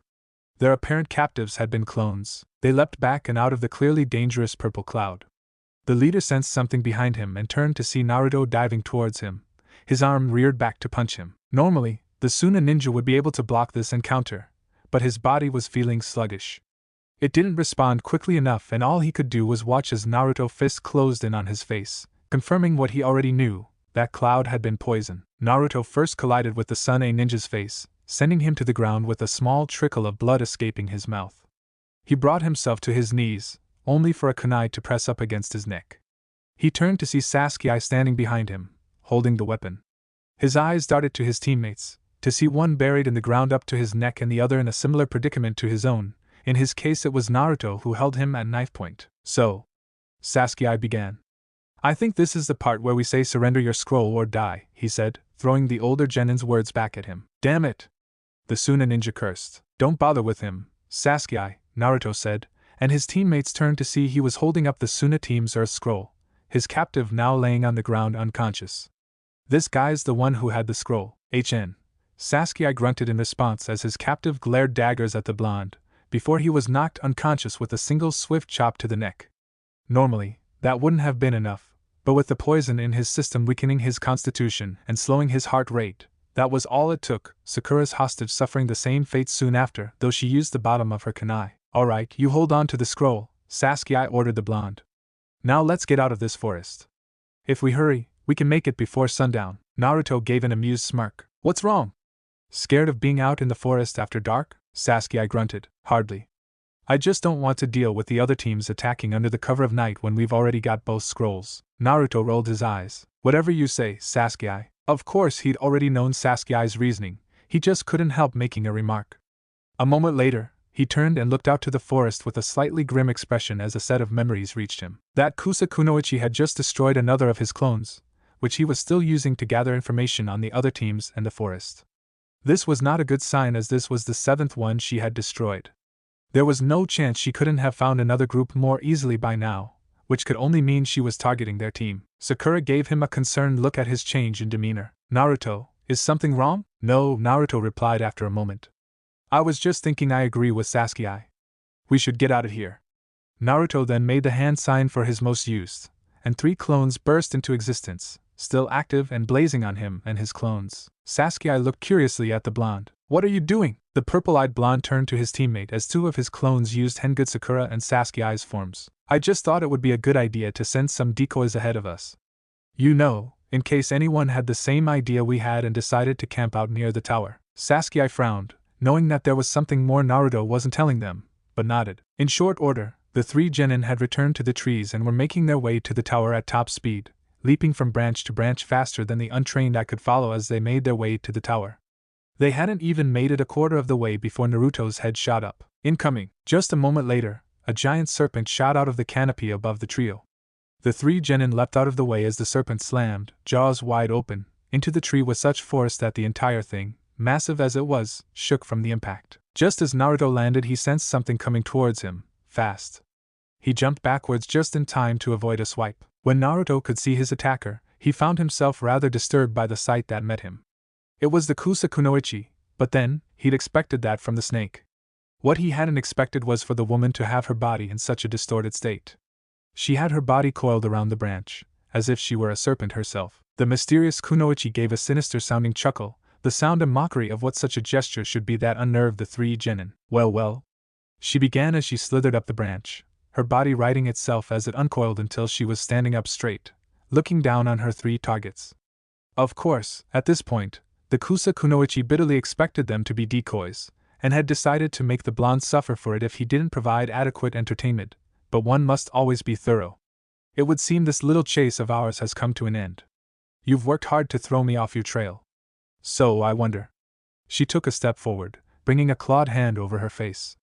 What will you little mice do, now that you find yourself cornered by your predator? Naruto took a moment to swallow any hesitation he might be feeling before shooting back at the snake-like Kunoichi. Predator? More like a stalker. You've been dogging us since we set foot in this forest. What's got you so interested in the 3 of us? Or is it just because you have some sick obsession with kids half your age? Kukukuku. The Kusa Kunoichi released another unsettling chuckle, amusement clear in her eyes and a wicked smirk on her face. Deciding to humor the boy, she responded, "Would it really matter why I'm fixated on the three of you? But if you really want me to give a reason for your misfortune, then perhaps I'm simply the type who gets excited by the hunt, and chose you because you seemed like a challenge. Perhaps I have something against you three. Perhaps you're correct in your assumption." Her smirk grew a little when they shuddered before she decided to give a more serious answer. "Or maybe it's something you have that caught my eye." Before they could answer, the snake-like Kunoichi burst forward, moving at such a speed that her image blurred. In an instant she was upon them, but to her mild surprise they were ready.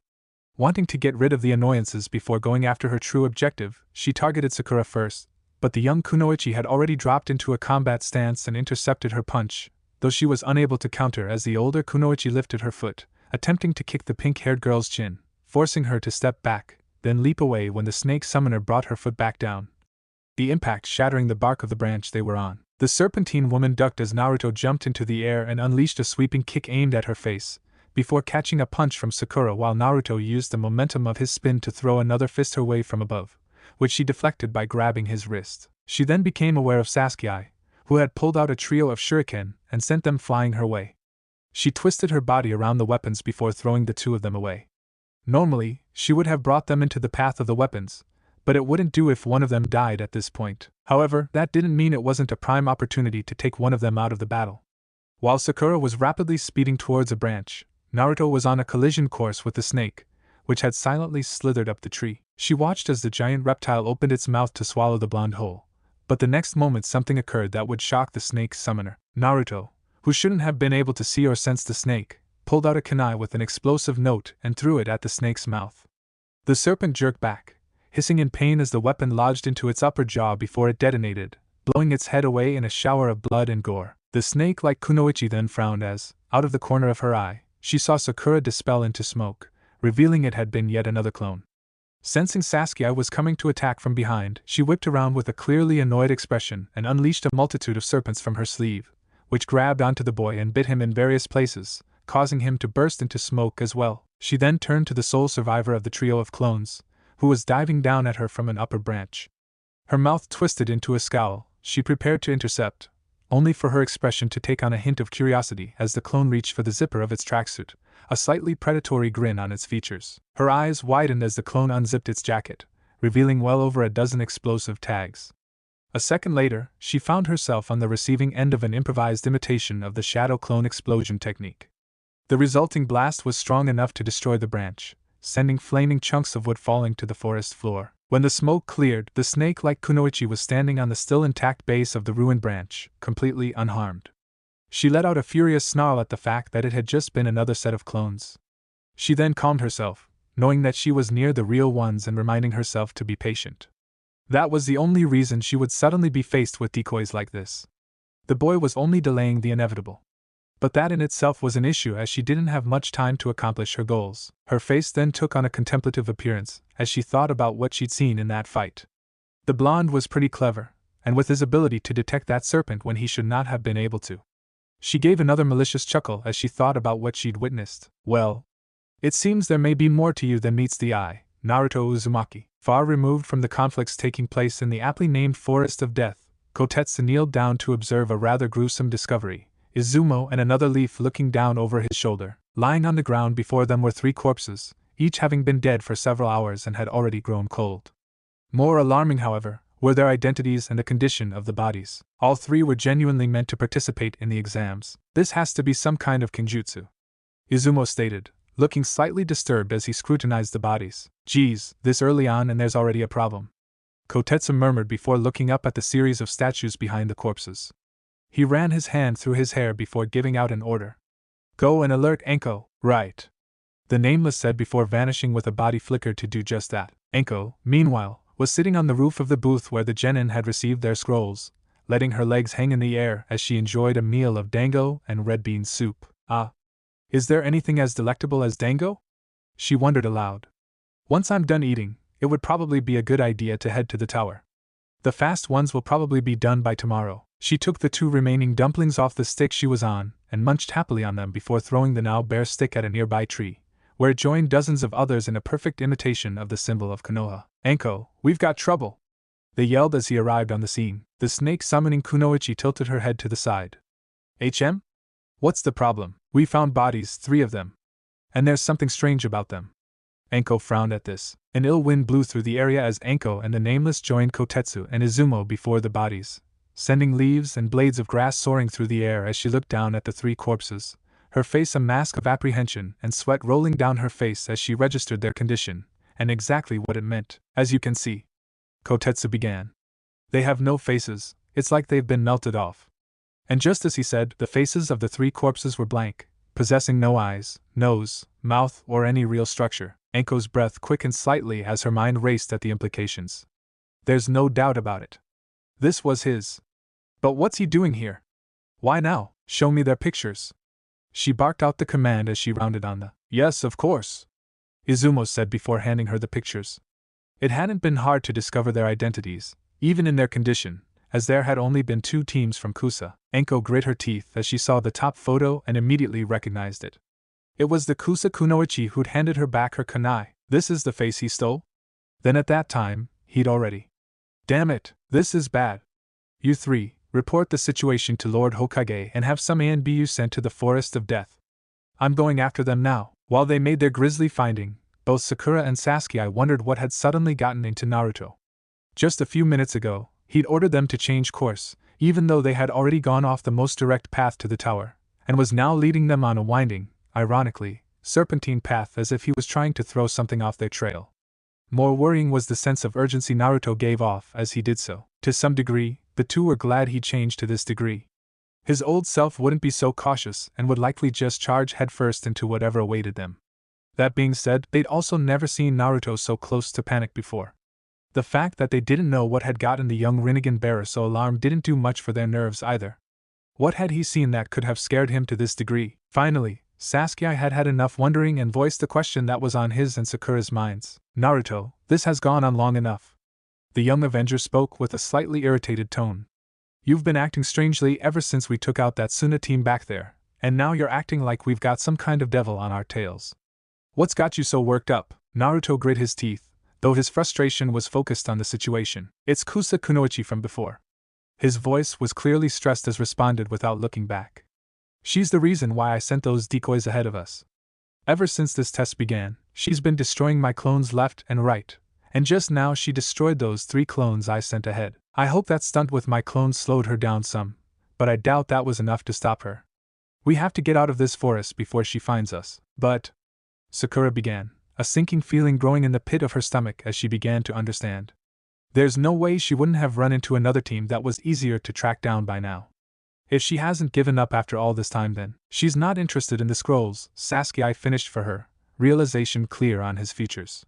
"She's targeting us." Naruto nodded. "And the more I find out about her, the worse she gets. She's good, way beyond a genin ore, and her chakras are huge, I mean like Jiraiya's. Though it wasn't as massive as his own reserves, he assumed that the fact that he had a ridiculously powerful demon sealed inside of him had something to do with that. And her signature is just disgusting." Sakura frowned at that. "Disgusting? What do you mean?" "Exactly what I said," Naruto answered.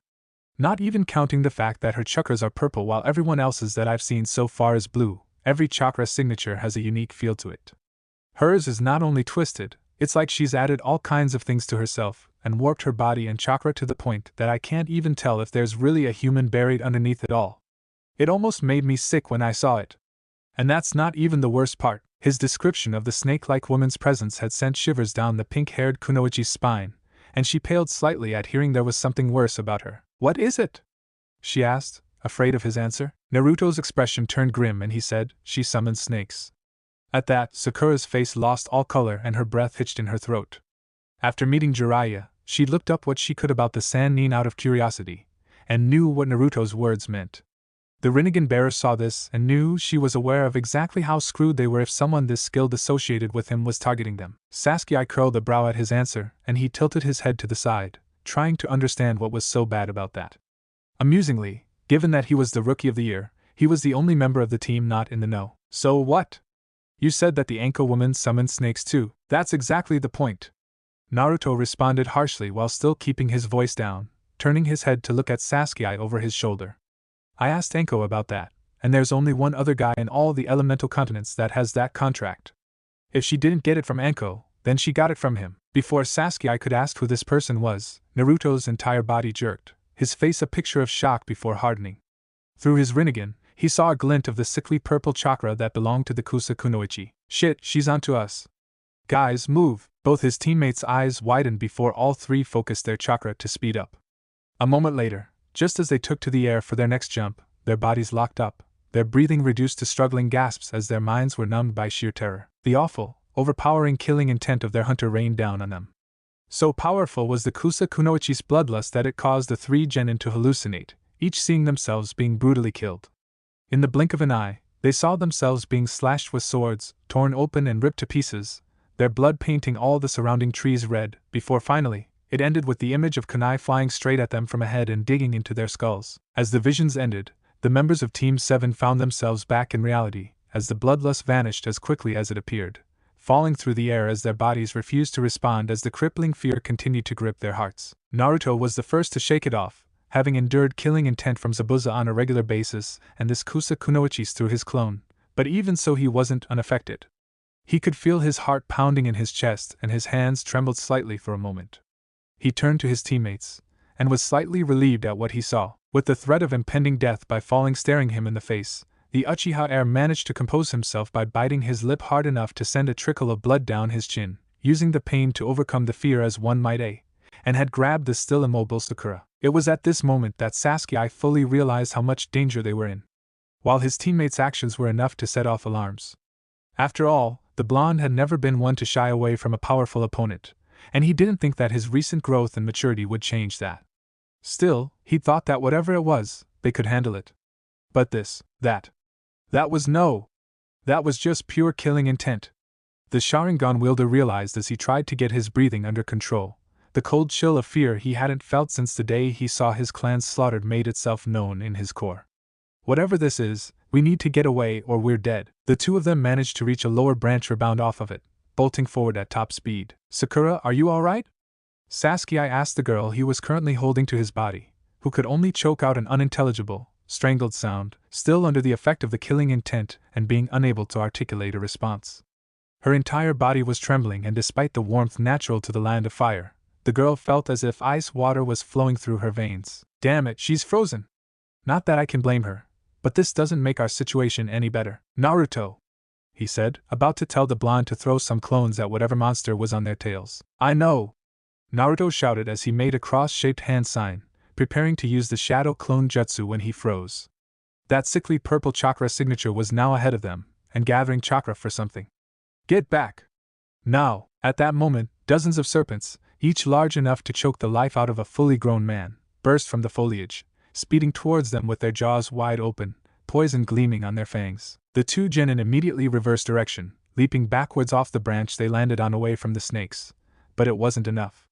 The serpents were soon upon them, biting into their flesh, only to taste what as they suddenly found they'd sunk their fangs into a pair of logs. Hiding on the branch of a nearby tree, Naruto, Sakura and Sasuke did their best to conceal their presence as they tried to gather themselves and come up with a plan. Sakura, can you move? Sasuke asked. Why, yeah. I'm better now. The Kunoichi responded. Even though she'd regained use of her limbs and mental faculties, her body still trembled from the after effects of the killing intent. We need to get out of here before she finds us again. Any bright ideas? Naruto asked, looking at his teammates out of the corner of his eye as he tried to formulate a plan of his own. Oh, I'm afraid it's far too late for that. The unsettling voice of the Kunoichi resounded throughout the area, before a dozen snakes shot from both sides of the tree they were hiding behind, causing the three genin to jump back to avoid them. The members of Team 7 quickly leapt to another branch, and the snakes coiled together into an obscuring mass of shifting serpents. A shape rose out from the center of the group of snakes, which gave way to reveal the Kunoichi. Most of the snakes bared their fangs and hissed at their master's quarry, while a single one wrapped around her form. Well, you've led me on quite the chase through this forest, haven't you? It's been fun, but sadly, all good things really must come to an end, as they say. The woman chuckled as she gazed at her prey. Congratulations, Sasuke said sarcastically, you finally found us. Though it looks like someone really put you through your paces to pull it off. The snake summoner's smirk didn't falter in the slightest. Oh, indeed your friend did, a valiant effort, and a wise one, using those clones to scout out the competition and lead me astray. But then, it's only common sense to desperately evade the eyes of a superior opponent. Naruto glared at the kunoichi, doing his best to keep his emotions in check and keep her talking in hopes of learning more and stalling for time while they tried to think of something. So you found us. Now why don't you tell us what the hell your game is, you freaky old bat? The serpentine kunoichi let out another chuckle. My, how persistent, making me repeat myself. Haven't your clones already asked me something along those lines? What makes you think my answer will be any different now than it was then? Then how's this? What's your connection to Orochimaru of the Sannin? Sasuke swerved on his teammate, shock written on his features while the snake-like kunoichi's gaze trained on him, malicious amusement dancing in her brown orbs. You don't seem too surprised. Then again, you didn't really try to hide it. Anyone who's read the history books would see it. The snake contract originally belonged to Konoha, until Orochimaru betrayed the village. Before that, he allowed his student, Anko, to sign it. Those are the only two people in the entire continent that could have given you that contract, and you obviously didn't get it from Anko. The kunoichi chuckled, but in an even more sinister manner than before, as she brought her hands together in a slow, mocking clap. Oh, bravo. You've certainly done your homework, although you're slightly off. She once more brought her hand to her face. Nevertheless, that was an impressive deduction. As a reward, I'll tell you who I am. It is only courteous, after all, since I know so much about you three. Although first, I'll have to discard the face I'm wearing. The three genin frowned at that, wondering what she meant, before their faces twisted in disgust. The snake, like Kunoichi's fingers, dug into the skin of her face, ripping through it as if it were a mask of some sort before literally tearing it off. As the false face fell to the ground, the three genin stared at their adversary's true self, eyes wide and mouths agape. Before them stood not a woman, but a man with skin so pale it was as if he'd never seen the sun a day in his life. He had waist-length black hair and purple markings around his amber eyes with pupils slit, giving them a snake-like appearance. He wore a beige tunic with an odd, purple rope belt tied with a large bow around his waist over a long-sleeved black shirt and matching pants. He gave them a grin even more wicked and malicious than his previous ones, his features making the expression all the more menacing, as his snake-like eyes gleamed in the few rays of light. Allow me to introduce myself. I am Orochimaru. Chapter 9. The hearts of the members of Team 7 sank as they stared in horror, as the one who'd been hunting them through the forest was revealed to be none other than Orochimaru, one of the most infamous and powerful traitors in the history of the village. The snake Sannin smiled maliciously at the dread in their eyes. Naruto took a deep breath, knowing that fear would do him no good, and did his best to calm himself, and went back to his original plan, keep him talking and stall for time. Orochimaru, the blonde said warily. Why would someone like you come out here yourself? What's wrong? Can't find anyone stupid enough to follow you. He didn't know much about the snake Sannin, but he knew enough to know he was the kind of person who would use people and then throw them away without hesitation or remorse. Orochimaru chuckled, the sound even more malicious in his true voice, as he brought his hand to his forehead protector. Oh, quite the contrary. I have many pawns who would gladly give their lives to help me accomplish my goals. He swept his hand over the metal object, and when the headband could be seen again, the grass blade symbol of Kusa had been replaced with the musical note symbol of Oto. The new village Otogekure? It's mine, you see, I created it. It's just that I like to take a more hands-on approach for anything that really catches my eye. Naruto's expression shifted to shock, briefly recalling the three sound genin, and then suspicion. He dropped a major bombshell so casually, and to genin no less. Was it because he no longer cared if anyone found out? Or because he didn't plan on letting them live to tell anyone? Knowing dwelling on that wouldn't do any good, the blonde continued his questioning. And just what is it about three genin you find so fascinating that you would come out here in person? He asked, his body tense and ready to spring into action at any moment. I already told you, you have something that I want. Orochimaru responded as he removed his forehead protector and allowed it to fall to the forest floor. It just wasn't him to wear one, never was. Though it wasn't what he'd originally come for, the blonde was beginning to catch his interest. He'd been watching them for some time and it seemed the three had truly grown, more so than his informant's most recent reports suggested, especially Naruto. Now, as interesting as this conversation is, I'm afraid I didn't come here for idle chit-chat. With that, he took a step forward, making the three genin fell into defensive stances more geared for flight than fight. Orochimaru's grin widened. Now show me. Give me a glimpse of your true potential. Before the members of Team 7 could respond, the snakes coiled around the Sannin suddenly shot out, lunging towards them, causing the three to leap backwards to evade. Naruto brought his right hand to the wristband on his left arm and focused his chakra into it. With a burst of smoke, a shuriken was revealed as one of the serpents neared him. He sliced the weapon through the air, cutting the head off the snake in front of him before unfolding and throwing it, sending the oversized shuriken flying, spinning at such a speed the weapon almost appeared to be a solid, spinning disc, slicing through the snakes. When he landed, he took a brief glance at his teammates. Sakura was clearly terrified, eyes wide and trembling slightly. While she had grown a great deal from her training, she wasn't prepared for something like this. Sasuke looked nothing like the cool and confident boy he knew. One could easily read the panic he was feeling. Of course, he didn't feel particularly confident about their odds either, but that didn't mean he would just roll over and let Orochimaru get whatever it was he came for. His gaze returned to Orochimaru just in time to see the serpentine man burst into motion, blurring out of sight and vanishing into the foliage. One could make out the sound of him moving through the branches, slithering through them like the serpents he was associated with. The blonde followed the corrupted purple chakra signature as it raced around them before. In almost the blink of an eye, the legendary traitor was above them, leaping out of his cover at Sasuke. The Uchiha heir, a terror-stricken look on his face, dodged Orochimaru's overhead attack and skipped backward at the snake. Sannin continued his vicious assault, jumping away as Orochimaru brought his fist down, shattering bark where he'd stood a moment ago. The Sharingan user reached into his pouch, pulling out 8 shuriken and threw them at the Sannin, who simply weaved around them. "Is this really the best you can do?" "How disappointing," Orochimaru commented as he calmly stepped toward him. Sasuke quickly ran through hand signs. "Shut up." "Fire style. Fireball jutsu."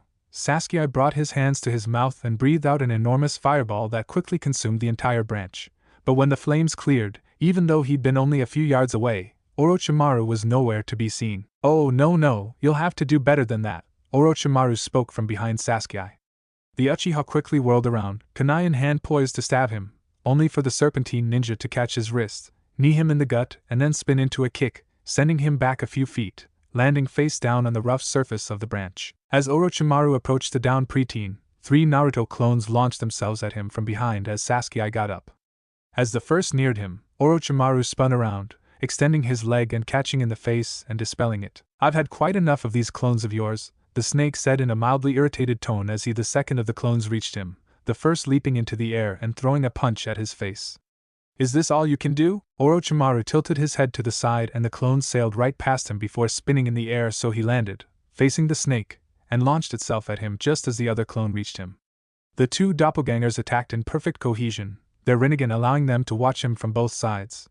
Orochimaru's side stepped into another attack, leaving the clones side by side. The 2 clones charged him as one leaping into the air and unleashing a sweeping kick at the pale man as the other threw a punch at his stomach, attacking in tandem. But the Sannin leaned back to dodge the kick, brushed the punch aside, and continued to block and evade their attacks as they did their best to keep him from retaliating. Orochimaru seemed almost amused by the clones' efforts.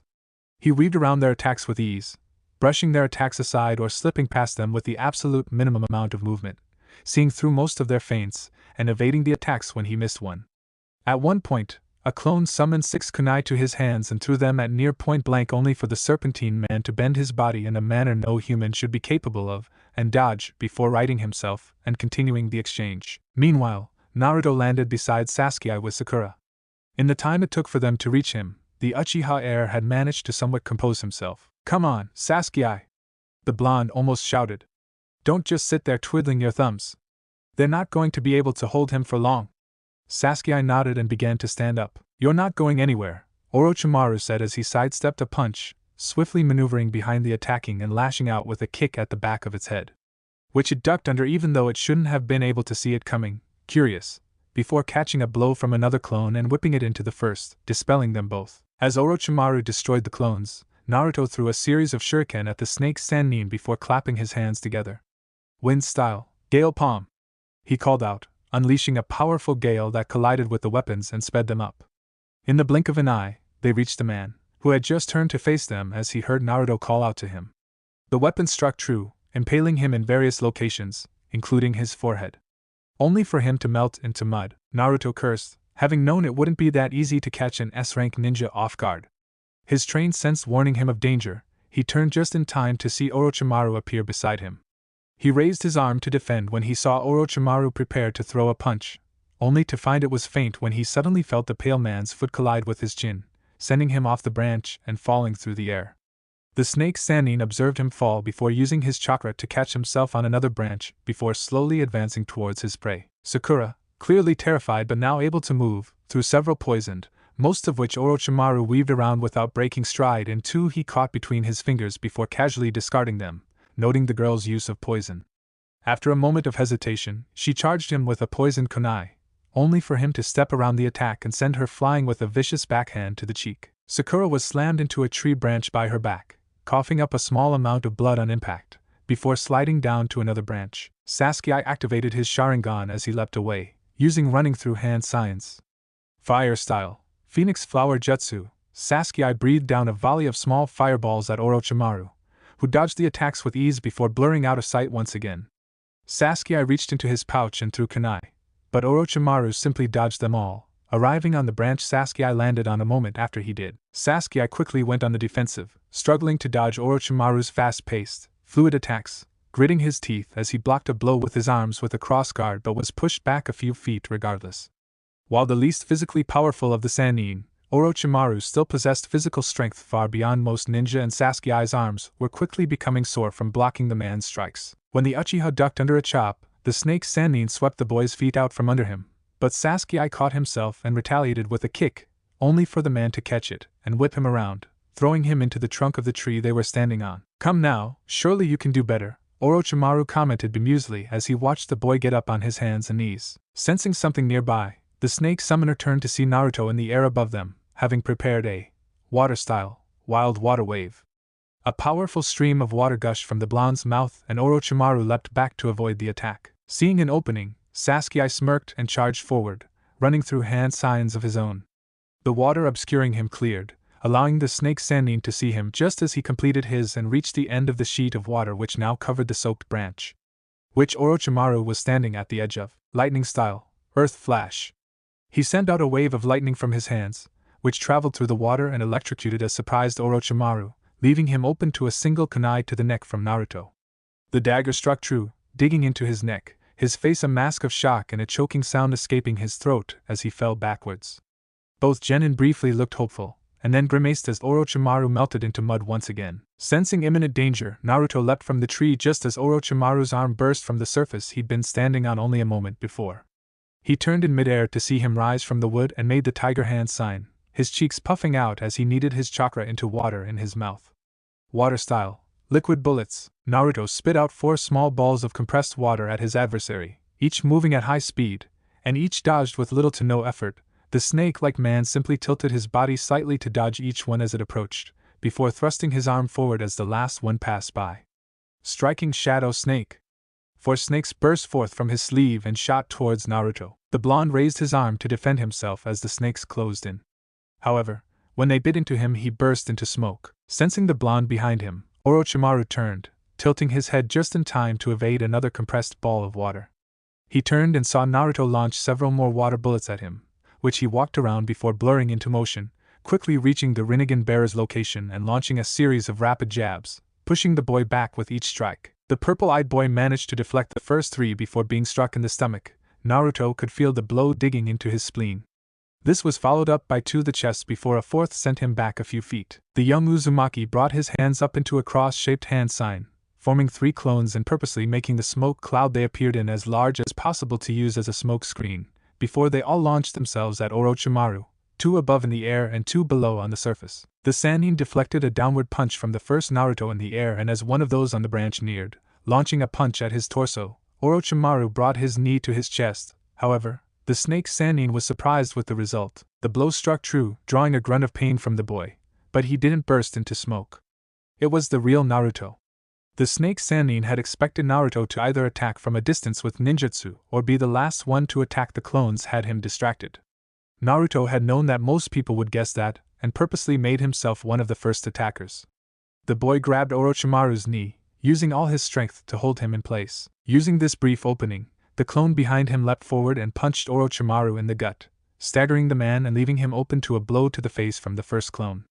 Seeing he was open, Naruto let go of the Sannin's knee and joined his clones, the trio attacking the man relentlessly, trying to give him no opportunity to recover and counter. Finally, Naruto jumped and kicked the man in the chin, sending him into the air, where the clones had their fists pulled back, focusing everything they had into their next attacks.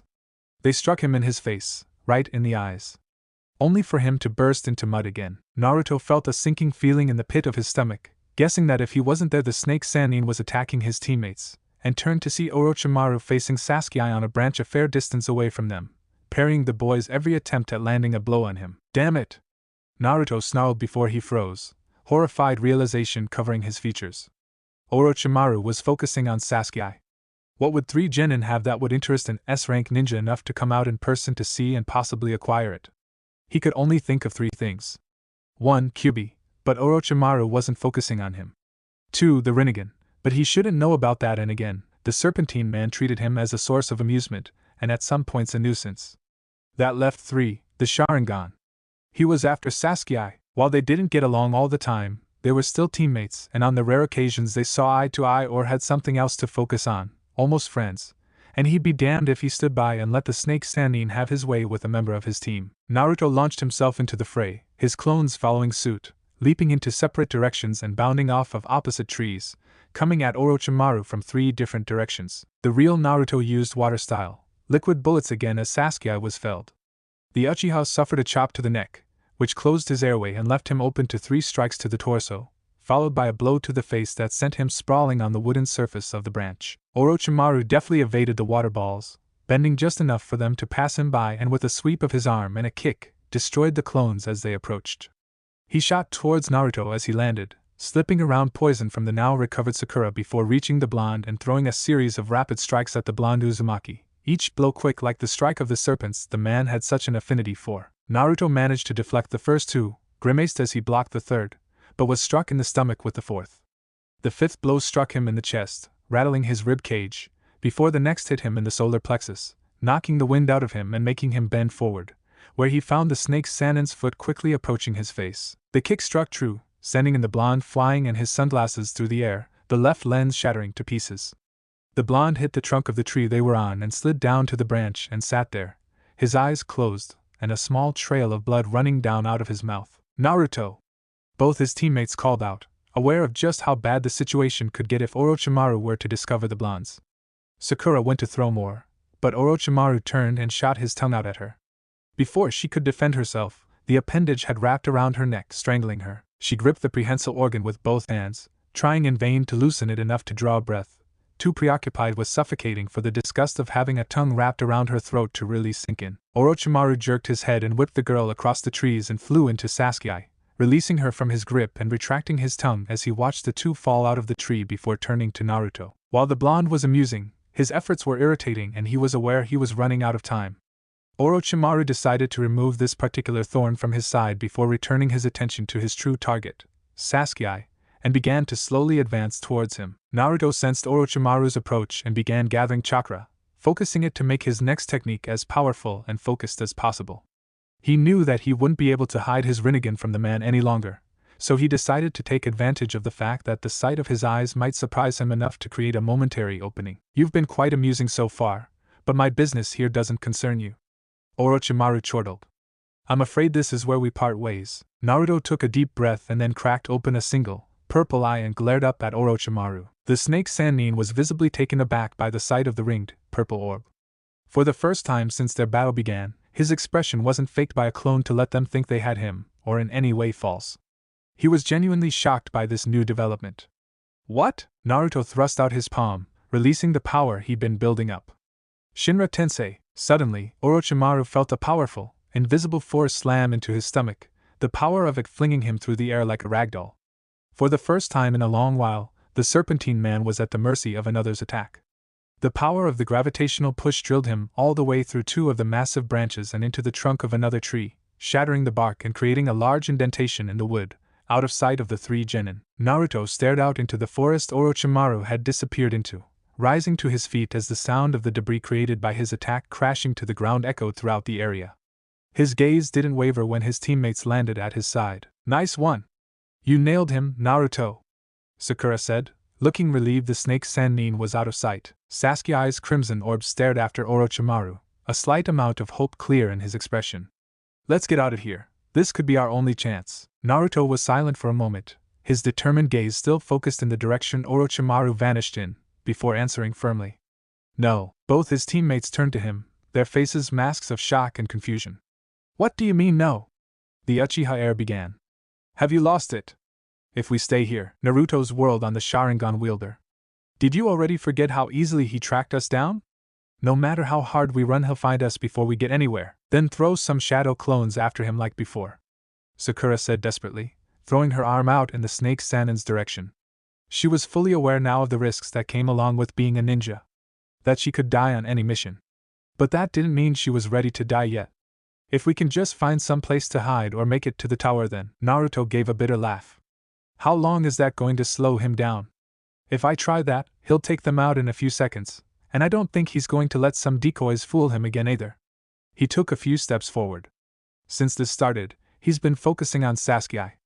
I'm sure you can both figure out what that means.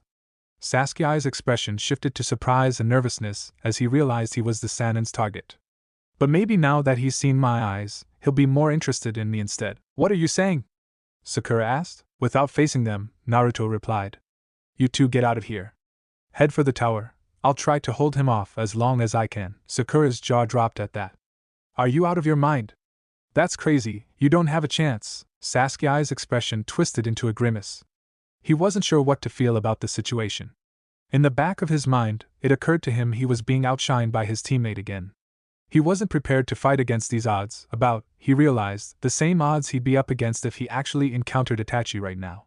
When actually faced with a situation where his teammates' lives were in danger against insurmountable odds and it wasn't spur of the moment like what happened at the bridge, he wasn't sure he was ready to take that risk. But Naruto was. Yet another way the blonde had surpassed him, making him doubt his own growth once more. On the other hand, while it certainly showed that the blonde was braver than he was, that wouldn't help it win here, nor would mere bravery help him take down his brother when the time came. Still, how could he hope to defeat his brother if he didn't have the guts to face another similarly powerful opponent? However, that wasn't his concern at the moment. His mind was focused on the fact that his teammate was about to sacrifice himself for their sake, something he'd do everything in his power to avoid. Don't be an idiot, listen to her. This is suicide, Naruto rounded on his teammates, the resolute look in the purple eyes they so rarely saw surprising them both. And what chance would we have if we didn't? This is your best bet to reach the tower. Look, this isn't up for debate, get out of here. He made a familiar cross-shaped hand sign and 3 clones materialized at his side. Naruto! Sakura called out, reaching for the blind as he and his clones leapt off. They're right about one thing, this is crazy. I must really be an idiot to go through with this. Naruto thought to himself as he got closer to that twisted purple chakra signature. Even so, he knew he was right. The way he'd been able to find them no matter what he threw in their way. No amount of clones could slow the snake Sannin down enough for them to reach the tower, and they didn't have any way to hide he wouldn't be able to see through. This was pretty much the only way any of them might escape. Both of his teammates could only look on as the blonde vanished with shocked expressions. Sakura brought her hands together and stared at her feet, her mouth pressed into a thin line as her mind raced to catch up with the situation. Naruto had just given her an out. A way to escape what was almost certain death, and she realized he was right. With someone of Orochimaru's caliber after them, and without the aid of a similarly high-leveled ninja and with the tower still more than half an hour away, all they could really do was pray for a miracle. She wasn't ready to die. But was she any more prepared to stand by and let her teammate, her friend, face such hopeless odds on his own? Was she willing to abandon Naruto and save herself and the object of her affection? Thoughts of her friendship with the young Uzumaki and the happy memories she shared with her entire team flooded her mind as she considered her situation before she looked forward, all conflict having left her face as she made her decision. She couldn't just stand by and let the blonde face these impossible odds alone. Besides, the chances that Naruto could hold off Orochimaru long enough for them to reach the tower were slim. Together, they might be able to give Sasuke enough time to escape. She looked to Sasuke, whose fearful expression had given way to an unreadable one as his crimson orbs shifted back to their normal cold color.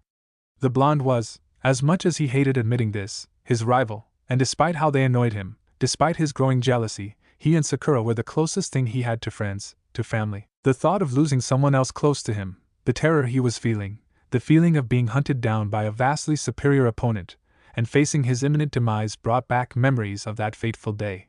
The day his brother removed his mask, showed his true face and massacred their entire clan. The day his childhood came to an end and so many happy memories were forever tainted black. He remembered the horror when his brother cast that absurdly powerful and forced him to watch as he murdered everyone Sasuke held dear. His brother's parting words rang in his ears as his face twisted into an angry, almost tortured look. "You're not even worth killing, my foolish little brother." The memory of the calm, aloof voice of his older brother seemed to echo through his skull. "If you want to kill me, then hate and despise me. Live a long and unsightly life, cursing my name. Now run. Run away. Cling to your pitiful life, and live with shame." "And oh, Sasuke," I thought resolutely, his Sharingan blazing back to life. Meanwhile, Orochimaru sat in the crevice his impromptu trip created in the tree he'd been sent into. His face tilted downward and his hair covering his face. The power of the attack would have broken the bones of many lesser shinobi, but with his endurance, and the various experiments he'd performed on himself, he was barely even injured, though for a mere genin that was a feat in itself. After a moment, a malicious chuckle escaped his lips, growing in volume and intensity until borderline maniacal laughter echoed throughout the area. The snake Sannin could hardly believe it. The Rinnegan. The power of the Sage of the Six Paths, the power he coveted above all else. Appearing right before his eyes in someone whom, only a few months ago, he'd dismissed as having no talent based on the information he'd received. Finding the Rinnegan while searching for the Sharingan. That was like striking gold while digging for copper. Oh, but there was a taste of irony in this situation. He had found a treasure beyond anything he'd hoped to find here, his ultimate goal beyond the Sharingan. And he wouldn't be able to take it. While the Sharingan's ability to copy would be useful, the Rinnegan's abilities would be far more valuable to him. Unfortunately, the boy's status as a Jinchuriki would make it impossible for the snake Sannin to use him as he planned to use Sasuke. Not to mention he had some old acquaintances whom he wasn't ready to face just yet that would no doubt be rather cross with him if he managed to bring the boy under his control. He'd have to think about it. He might actually be worth the risk anyway. He rose to his feet as he sensed the blonde approach. He also detected 3 duplicates of the boy, hiding, no doubt waiting for any perceived opening or preparing a trap. He couldn't even be sure the blonde now standing across from him was the real one. The fact that they didn't simply attack suggested they weren't all clones, however. So, the boy was prepared to sacrifice himself for his teammates. How very much like a leaf ninja. How noble. Nobility was overrated. Orochimaru couldn't help but chuckle once again and spoke in a mocking tone. "So you've come before me willingly? How brave, sacrificing yourself for your comrades. Such a righteous ninja you are, though that's something of an oxymoron, wouldn't you agree?" Naruto gave a grin, though it was more strained than his usual one. He wanted to keep him talking. The longer he did, the better than chance his teammates could get away. "Maybe it is, but I've always followed my own." Orochimaru observed his expression and the solid look in those legendary eyes. It's not that he doesn't feel fear. He knows exactly what his chances are. And yet, aren't you afraid of dying? Of never accomplishing your dreams? "You should be aware that at your level, this battle is hopeless," he said, angling for something to use to corrupt the boy. "Of course I'm scared," Naruto answered. "But I decided a long time ago that no matter what the odds or what was up against, I'd never give up. Never surrender. Besides, I'm not going to die, not until I become Hokage." He wasn't delusional enough to believe saying that would make it true. He said it more to convince himself, but he'd never give up on his dream until the bitter end. Orochimaru scoffed, arching an eyebrow. "Hokage? That's your dream? Why on earth would you want such a title? All it is a death warrant, a promise to give one's life for the sake of this worthless village. A sucker's bed only a fool would seek." Naruto's expression hardened. "I don't care who you are or what you're capable of. I'm not going to let you badmouth the title of Hokage. Quite the spirited one, aren't you?" Orochimaru asked, amused by the boy's defiance. "But why would you want to sacrifice yourself for the sake of a village that has shown you nothing but scorn?" Seeing the blonde's surprised look, the snake Sannin chuckled. "Oh, don't be so surprised. Didn't I tell you I knew all about the 3 of you? Throughout your entire life, the people of this village have loathed you, all because of what you carry, the burden you were forced to bear. You seek the title of Hokage for the acknowledgement it would bring and so that you can finally be accepted, isn't that right?" The legendary trader waited for a moment to let his words sink in. Seeing the blonde wasn't responding, he continued, "Tell me, do you even know what it is you truly want? Do you have a purpose beyond playing childish pranks to avenge yourself and seeking the recognition you so richly deserve? If acceptance is what you want, there are far easier ways to find it." "What do you mean?" Naruto asked warily. "You could always leave this little cluster of huts," Orochimaru chortled. "You know of missing Nin, why not become one yourself? And search for a place that will accept you as you are now, rather once than prove your worth. You have so much potential, why waste it on these people who mistreated you for all these years?" The reason I built Otogekyo was to create a place where one could find one's true self. No matter what form your power takes or what lies inside you, your treatment is based solely on your capabilities. It's a place where anyone can find acceptance. He held out his hand towards the blonde. If you were to join me, you would never again know the hatred you've experienced your whole life.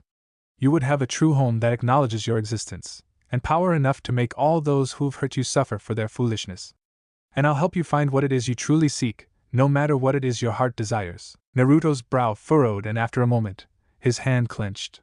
He'd be lying if he said he'd never resented the people of the village, that the thought of getting revenge never crossed his mind, or that some small part of him didn't find the man's honeyed words tempting. But he would never take such an offer. He knew enough about Orochimaru to know that he had no true concern for anyone but himself. Besides, he didn't need help finding out who he really was, he already knew, and one thing: the blonde was loyal to a fault. The village was his home, and even if there were a lot of people he didn't like, there were people he cared for here too, and he would never betray or abandon them. Is this supposed to be the part where I join you and become another of your pawns? Naruto asked contemptuously. Orochimaru let his hand fall to his side, his grin fading as he listened. Hate to break it to you, but I don't need any help finding out about myself. I never doubted who I was, and I already know why I'm here. I'm the Leaf's Naruto Uzumaki. And you might as well give up trying to get me to join you right now, because something else I know. He stared right into the Sannin's amber orbs. I am nothing like you, and I never will be. Orochimaru sighed, tilting his head to the side and placing his hand on his hip. Such fire in your eyes. I see you're the type to never give up. A pity. Such a waste of potential. He had decided for certain now, there was no point in giving Naruto the gift he'd planned for Sasuke. He could see far too much of his parents in him, in his eyes, his words, and the way he held himself. He was certain if he did give Naruto his gift, though he had no doubt the boy had a dark side he was keeping suppressed, he would just turn out like Anko and reject it. Oh well. This was still a rare opportunity to see the Rinnegan in action, though he'd have to cut the performance short. He had to track down the boy's teammates after all. Very well. Then let's have some fun. I'll give you a glimpse of the power you've turned down. With a slight chuckle, his grin returned. Just a taste before you die. The snake Sannin shot forward, reaching Naruto's position in a burst of speed invisible to the untrained eye, and instantly began to fire off rapid strikes at the boy. Remembering the surprising amount of strength the thin man possessed, Naruto attempted to deflect the attacks, but was only barely keeping up. The snake Sannin ducked as a bullet of water flew where his head had been just a moment before.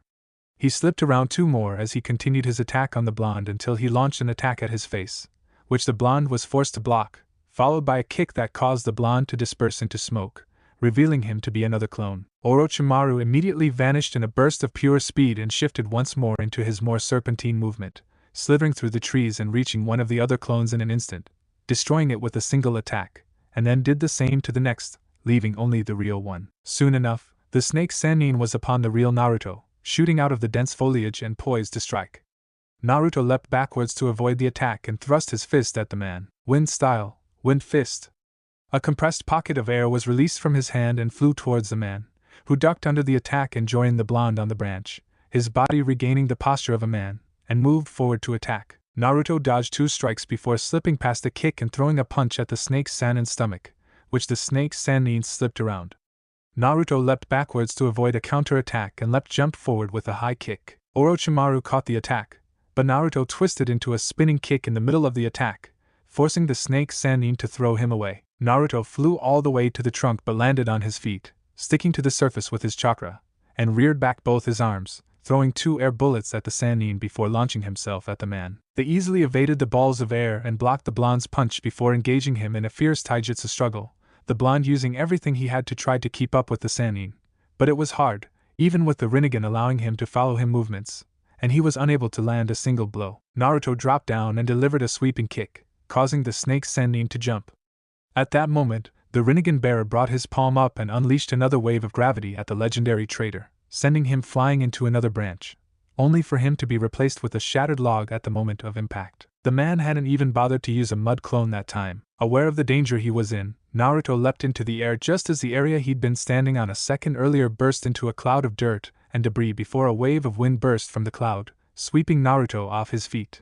He flipped around, dragging his hand across the wooden surface to slow himself as Orochimaru rose out from the cloud, his lower body transformed into a serpent's tail, ready to launch himself at the boy. Just as the serpentine man began to strike, a wave flew at him, and he reared back, the poisoned weapons passing inches before his face.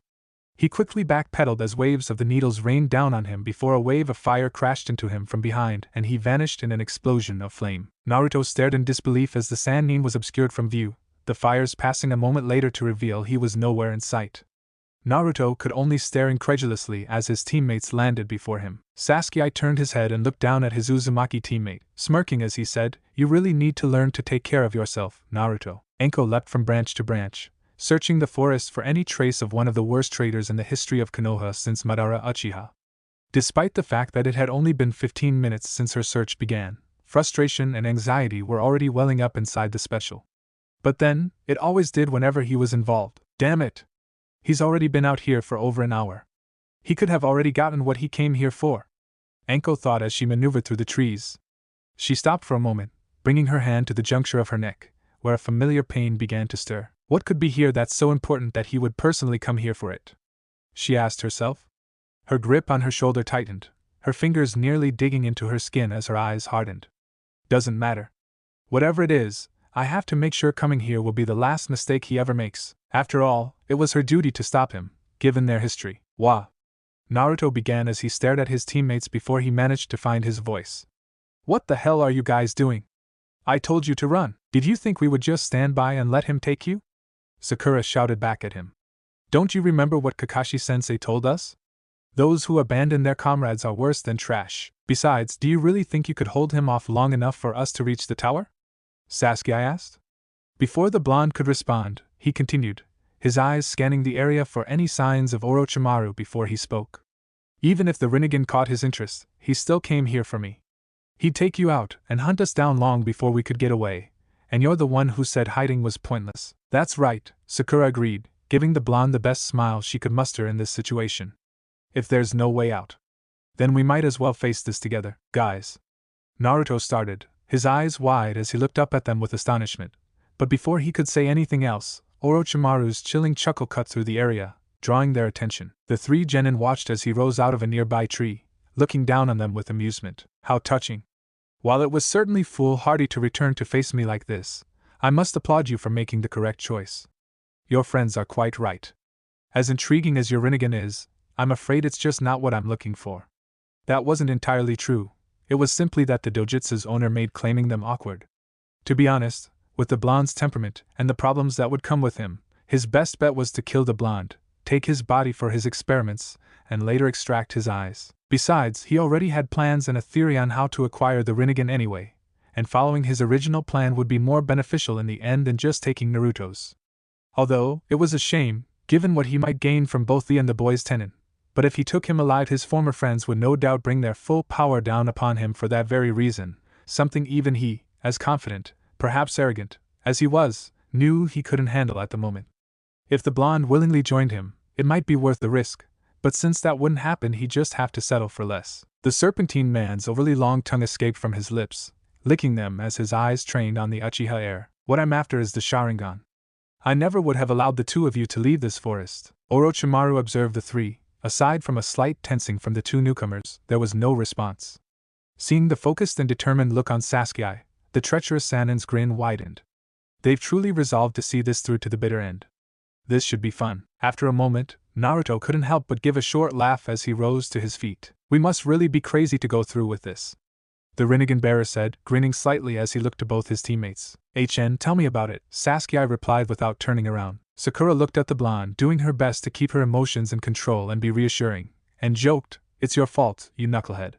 We picked up this habit of taking stupid risks from hanging out with you." Orochimaru took a step forward. "If your little reunion is over, it's time we got started." The Sannin pulled back his arm, preparing to unleash another barrage of serpents at the genin, when something seemed to strike Naruto, and he held up his hand in a halting gesture. "Stop, hang on a minute." The Sannin stopped mid-assault and tilted his head, regarding the blonde with a curious expression as the boy gave him a serious look, his brow furrowed slightly as he stared at the man. "Oh? And why should I stop?" Orochimaru responded with a raised eyebrow, feeling a hint of amusement at the Rinnegan bearer. Did he actually believe anything he could say would sway him? Have you perhaps reconsidered my offer? Or maybe you've fully realized the hopelessness of the situation, that you're but prey at the mercy of your predator. No. Naruto shook his head. That's not it. The blonde unzipped his jacket and reached inside, drawing everyone's attention. Orochimaru looked on in curiosity, wondering what kind of ploy the boy was trying to play. Could it be that he had something up his sleeve that he thought might be enough to stop him? Laughable, but an amusing prospect nevertheless, and the Sannin decided to let him continue. Sasuke and Sakura both looked oddly at their unpredictable teammate, wondering what he was thinking. Both hoped he had something that might help them out of the mess they were in. After all, at this point, just about anything would help them. There was a small puff of smoke from the blonde's jacket, and he pulled out another pair of sunglasses. He quickly opened them with a flick of his wrist and slipped them on his face, hiding his Rinnegan eyes away from the world once more. Okay, I'm ready now, the blonde said with a nod. Orochimaru, one of the most brilliant minds in all the elemental continents, a genius in just about every field from science to ninja arts to the emotions and manipulation of people, was, for the first time in years, rendered speechless. He could only blink and stare at the blonde like he was an idiot. He almost likened the boy to his former teammate Jiraiya without the perverseness and stupid posing, but that thought was cut off almost immediately. Jiraiya without his perverted nature just wasn't Jiraiya. Sakura's face faltered while Sasuke's sweat dropped and slumped as he looked at his teammate. Even with all his growth, he can still be an idiot sometimes. Sasuke thought to himself as he and Sakura realized he had just wanted his sunglasses back. Naruto. Sakura growled as she picked herself up and wheeled on her teammate, though they made a point of being ready if Orochimaru attacked. What's the big idea? You made us think you had something to get us out of this mess, and you go and pull a stunt like that. Naruto blinked and raised a brow. Well, how's that my fault? Don't you think if I had something like that I'd have used it by now? Then we wouldn't be in this mess in the first place. They had to concede he had a point there. Sasuke sighed before saying dryly, can we get back to, fighting for our lives? The two immediately turned back to Orochimaru. Naruto glared up at him from behind his glasses before making a hand sign. Rather than use a ninjutsu technique, he focused his chakra, drawing out as much as he could to increase his strength and speed. So much chakra gathered that visible wisps of the blue energy began to flow around his body. Feeling the air grow heavy with chakra, Sakura took a deep breath as she and Sasuke tensed, preparing to attack. The snake Sannin, curious of what they would do, decided to let them make the first move. Finally, the three suddenly sprung into motion, jumping off in three separate directions and vanishing into the trees. Orochimaru simply stood still, smirking as he heard them move through the trees. After only a few seconds, the blonde reappeared, launching himself at Orochimaru once more, coming down directly above the Sannin with surprising speed and slamming into the branch with enough force to kick up a cloud of dust and debris. The Sannin leapt back to dodge before the cloud was blown outward, and he suddenly found himself flung through the air once more from a wordless Shinra Tensei, weaker than the first but still powerful enough to incapacitate most. He slammed into the trunk of one of the trees hard enough to dig into its surface. He wasn't given a moment's rest as Sasuke leapt out of a tree and breathed out a powerful stream of fire at the Sannin. The man's lower body instantly switched into its serpentine mode and he slithered up the tree as Sasuke switched to fire style, Phoenix Flower Jutsu, spitting fireballs directly into his path as he moved up the tree. When he reached the branch, a veritable storm of poison flew out of a nearby tree, raining down continuously on him as he skipped backwards to evade the seemingly endless attack. Just as the attack ceased, Naruto and three more clones of his burst from came down on him, the first blonde spinning into a falling axe kick. The snake Sannin raised his arm to block the attack and pushed him back, but before he could counter, the others were upon him, attacking him in tandem and focusing all their chakra to enhance their speed to not give him a single opening to counter. The clones were much faster, and almost seemed more coordinated than before, but the snake Sannin still had no trouble blocking the assault. Just as he began to strike at a perceived opening, he was forced to pull back as several flew at his outstretched hand as well as his body. Sensing something behind him, the snake Sannin ducked just as Sasuke came at him from behind with a high kick. When the Sannin dodged, he spun in the air and threw several kunai, which the Sannin easily dodged even at this range. As Naruto and his clones passed by Sasuke to continue their assault, Orochimaru raised his hands above his head and swung them downward, sending out a wave of wind with pure wind manipulation which tore a path down the branch. The genin vanished in the attack, but after a moment Sasuke reappeared, springing out from the cloud created by the Sannin's attack and flying towards him, flipping over him and launching a series of kicks which the Sannin blocked. The snake summoner began to counter, but was forced back once more as Naruto and his clones launched kunai at him from 4 different directions. Sasuke grabbed one of the weapons and charged forward. Even with everything they were throwing at him, only the fast and invisible attack of the Rinnegan had struck true on the man, showing exactly how far they had to go before they were capable of going toe-to-toe with this man. But he couldn't give in. He wasn't just going to let himself or his teammates get killed. As the Sannin once more blurred into motion, Sasuke felt several powerful emotions running through him. Desperation, a sense of hopelessness, anger that this monster was seeking to steal the power of his clan, and surprisingly the strongest of all, the desire to protect his two teammates. His relied partially on the emotions of its bearer to develop, and Sasuke's Sharingan, honed a bit over these past 2 months of training with Kakashi, responded to the boy's feelings. Suddenly, the world shifted to the eyes of the raven-haired genin, and he had to suppress his shock. Their unstoppable adversaries' motions and the world around him seemed to slow.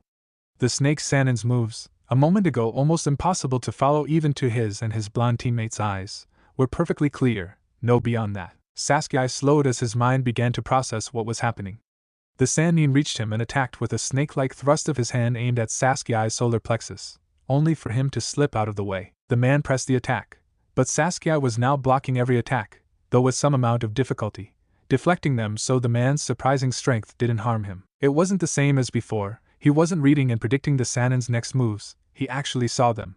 He could see a shadow of the man before him, performing the exact motion he did a second later. This is incredible, Sasuke thought as he deflected the Sannin's attacks.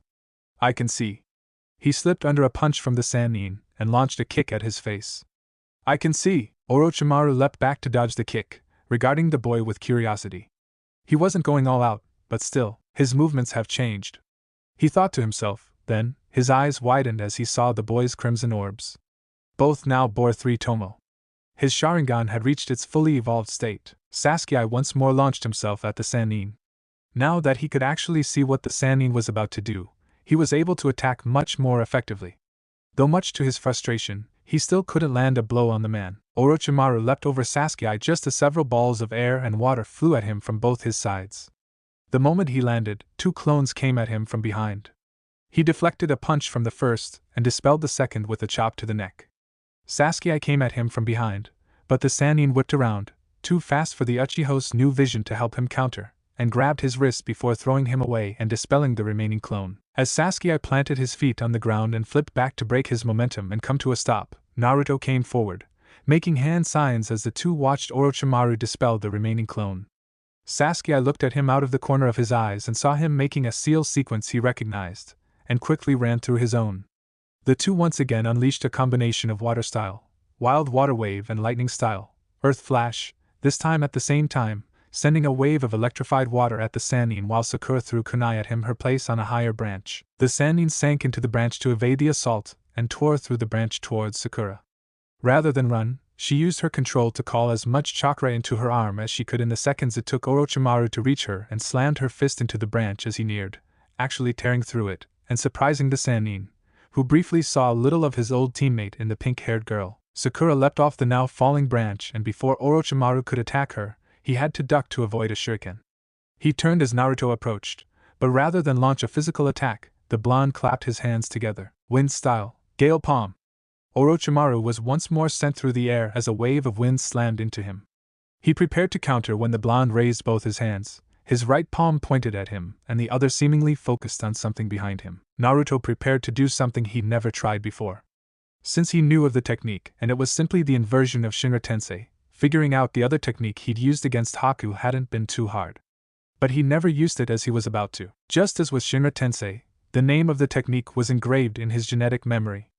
Glaring fiercely at Orochimaru, he called out its name, Bansho Tennin. Orochimaru once again fell under the power of an invisible force, but this time, rather than pushed away, he found himself pulled toward the boy. Interesting, Orochimaru thought as he quickly took stock of the situation. The technique prevented him from using his arms, which would leave most at the blonde's mercy. But he wasn't most people. But he had to know that. What's he?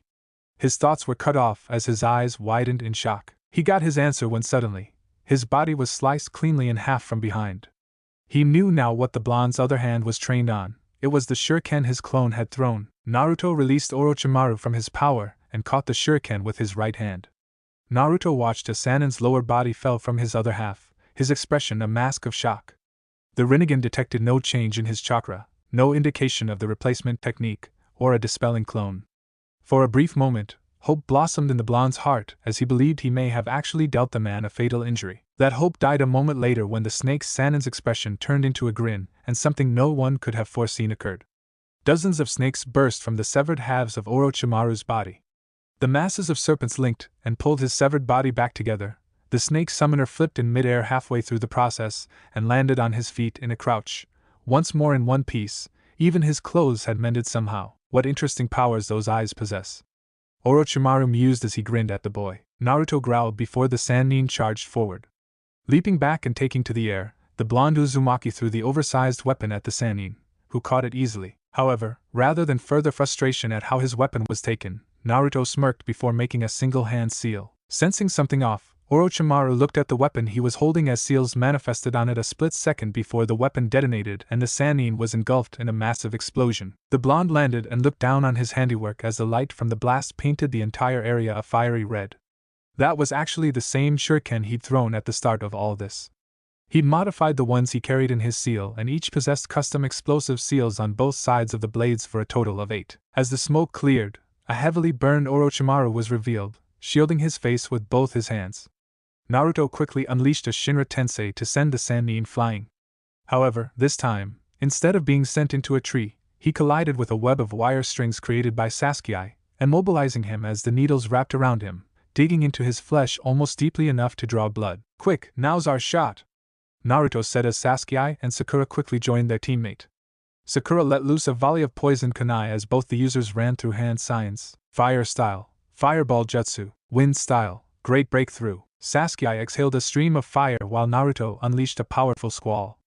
The windstorm crashed into the first two attacks, creating a massive wall of flame and speeding up the kunai. The snake Sannin could only stare with wide eyes as the attack approached, too fast for him to attempt to escape, and then he was caught within the massive conflagration.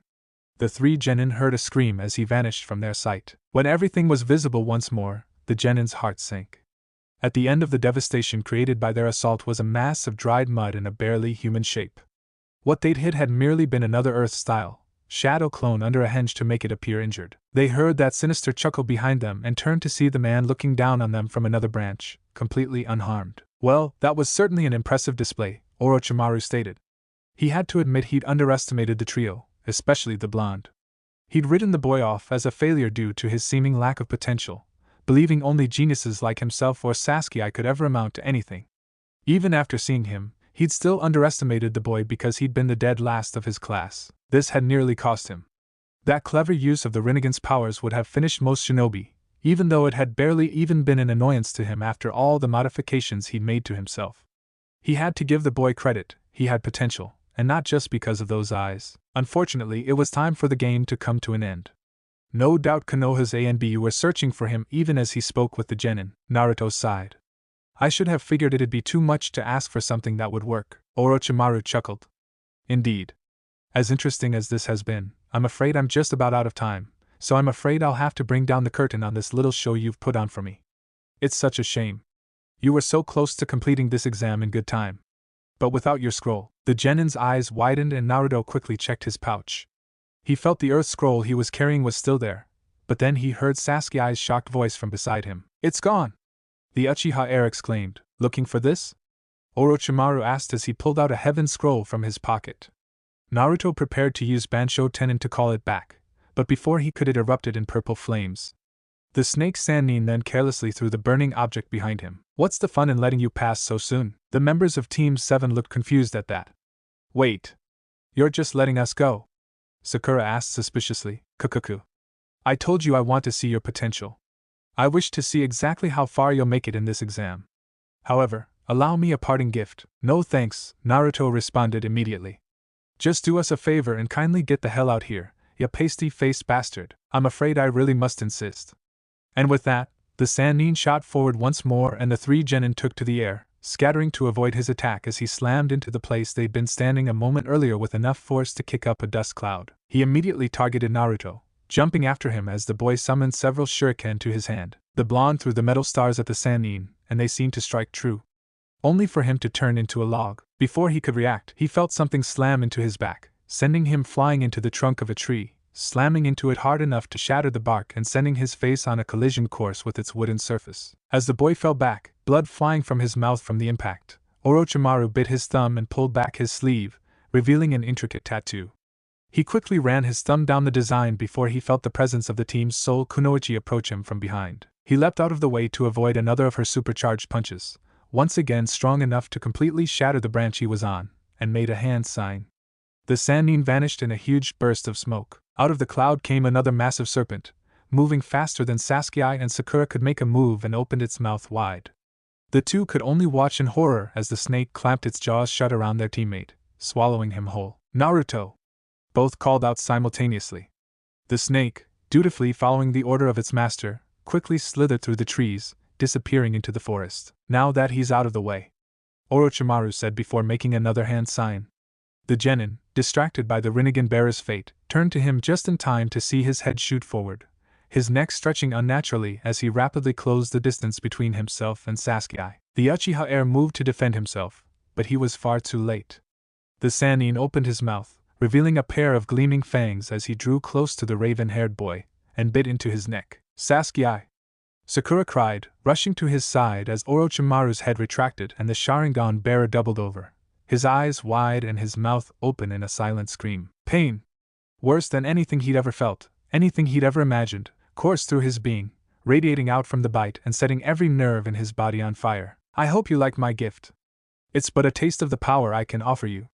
If you want more, seek me out, and I can give you all the power you've ever dreamed of.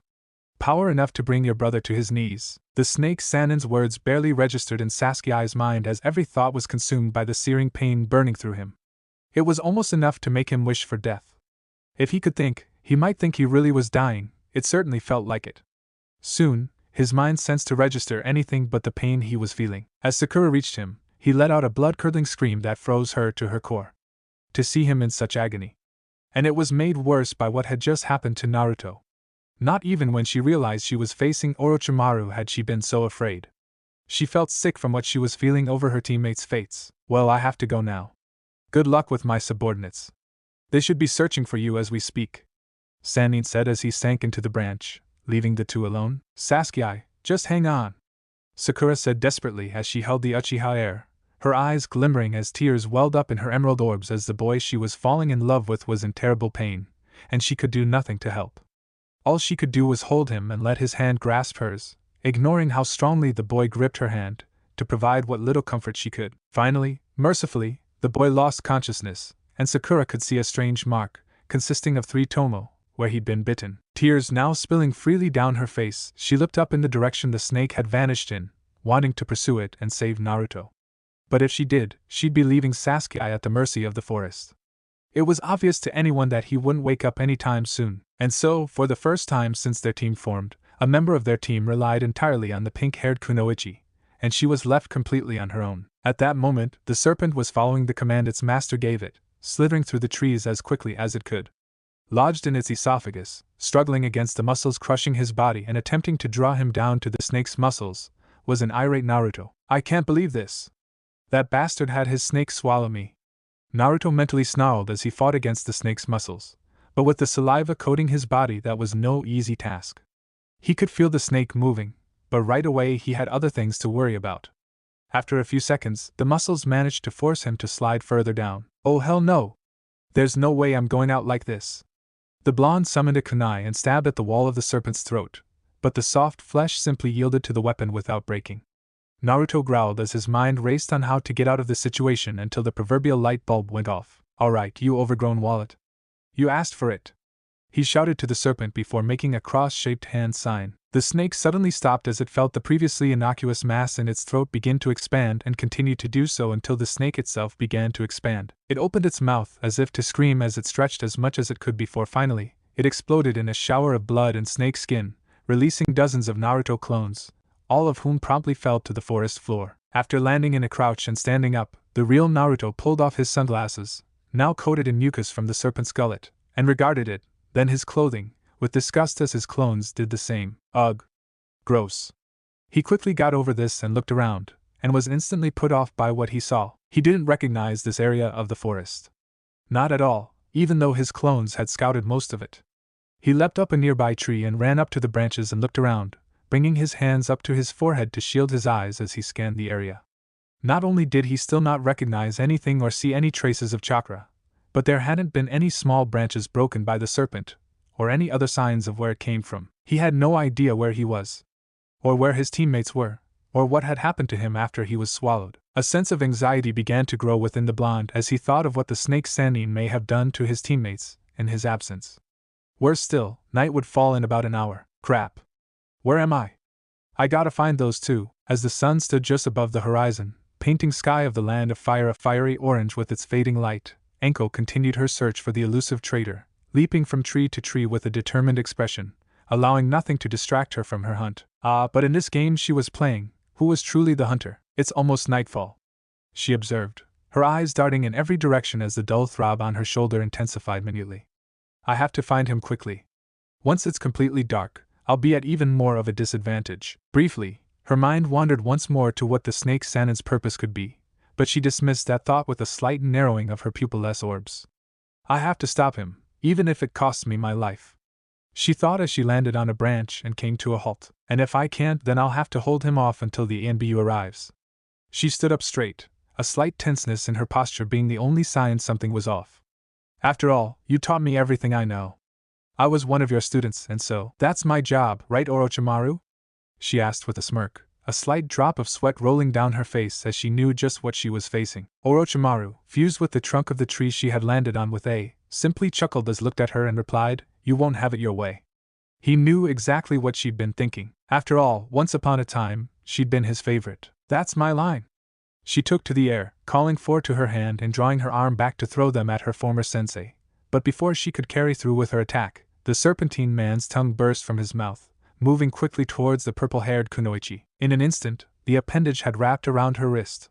She winced at the lance of pain that shot through her arm as the prehensile organ tightened its grip, forcing her to drop her weapons. Rather than allow Orochimaru to press the attack, upon landing on another branch, Anko immediately summoned a pair of snakes from her sleeve which bit into the man's tongue, causing its grip to slacken, though their venom had no effect. She then grabbed the appendage with both hands and pulled back, tearing the snake Sannin from his place in the tree. The serpentine traitor grinned as his former student attempted to reel him in and suddenly retracted his tongue, propelling him towards her. Before Anko could react, he slammed into her by the shoulder, crushing her body against the bark of the tree. This only deterred the special for a moment, and she quickly grabbed her former sensei's right hand with her left and flipped their positions while pulling out a kunai with one swift motion. She stabbed through her own hand, as well as Orochimaru's, and into the tree, locking them in place. "Hey, got you?" Anko smirked as Orochimaru's serpentine eyes glared into her own. Unlike most, Anko wasn't the least bit intimidated by that serpentine gaze, especially not with what she planned to do. She grabbed his remaining hand with hers and made a one-handed seal as she said, "Let me borrow your hand for a minute." Sannin's eyes widened when he recognized the seal, and Anko's smirk grew into a predatory grin as cold resolution showed in her brown orbs. "That's right. You and I are going to die here." She closed her eyes as she prepared to sacrifice her life to bring down the man she'd once looked up to above all others. Ninja art. Twin snakes sacrifice dash. Her expression morphed into one of pure shock when the sinister chuckle of her former sensei broke out from someplace behind her. "I'm afraid you will die alone, Anko." She whirled on the source of the voice and saw him sitting casually on a higher branch, looking down on her condescendingly as he said, "That's right, a shadow clone." She turned back to the pin Sannin as she felt him begin to shift and saw he was melting away, revealing him to be nothing but another Earth-style shadow clone. "You're a special kind of Konoha, a righteous warrior. You shouldn't be using the forbidden I taught you," he said while making a one-handed seal of his own. Anko felt as if wires had wrapped around her entire body, rendering her completely immobile, and instantly recognized the technique, the paralysis jutsu.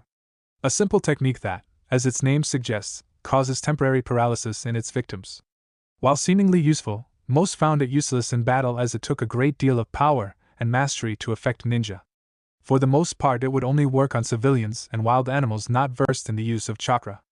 But when used by someone of Orochimaru's caliber, even the average would be rendered helpless by it. And so, Anko realized with a great deal of frustration, despite all her training to best serve the village and take down her traitorous former sensei should she ever see him again, the man had taken her out with one simple D-rank. He was just that far above her. The purple-haired kunoichi fell to her knees and struggled to lift her head to look at the snake Sannin. "Ugh," she grunted from the strain of fighting the binding her and glared at her former master. "Why did you come back? And they say I'm the cruel one." Orochimaru chortled. "So cold even though we haven't seen one another in years." Anko weakly reached for the juncture of her neck, the dull pain now feeling like fire under her skin. Her fingers dug into her skin, just below a mark identical to the one Orochimaru had recently given Sasuke. "Have you come here to kill Lord Hokage?" she asked accusingly. Orochimaru chuckled at that. "No.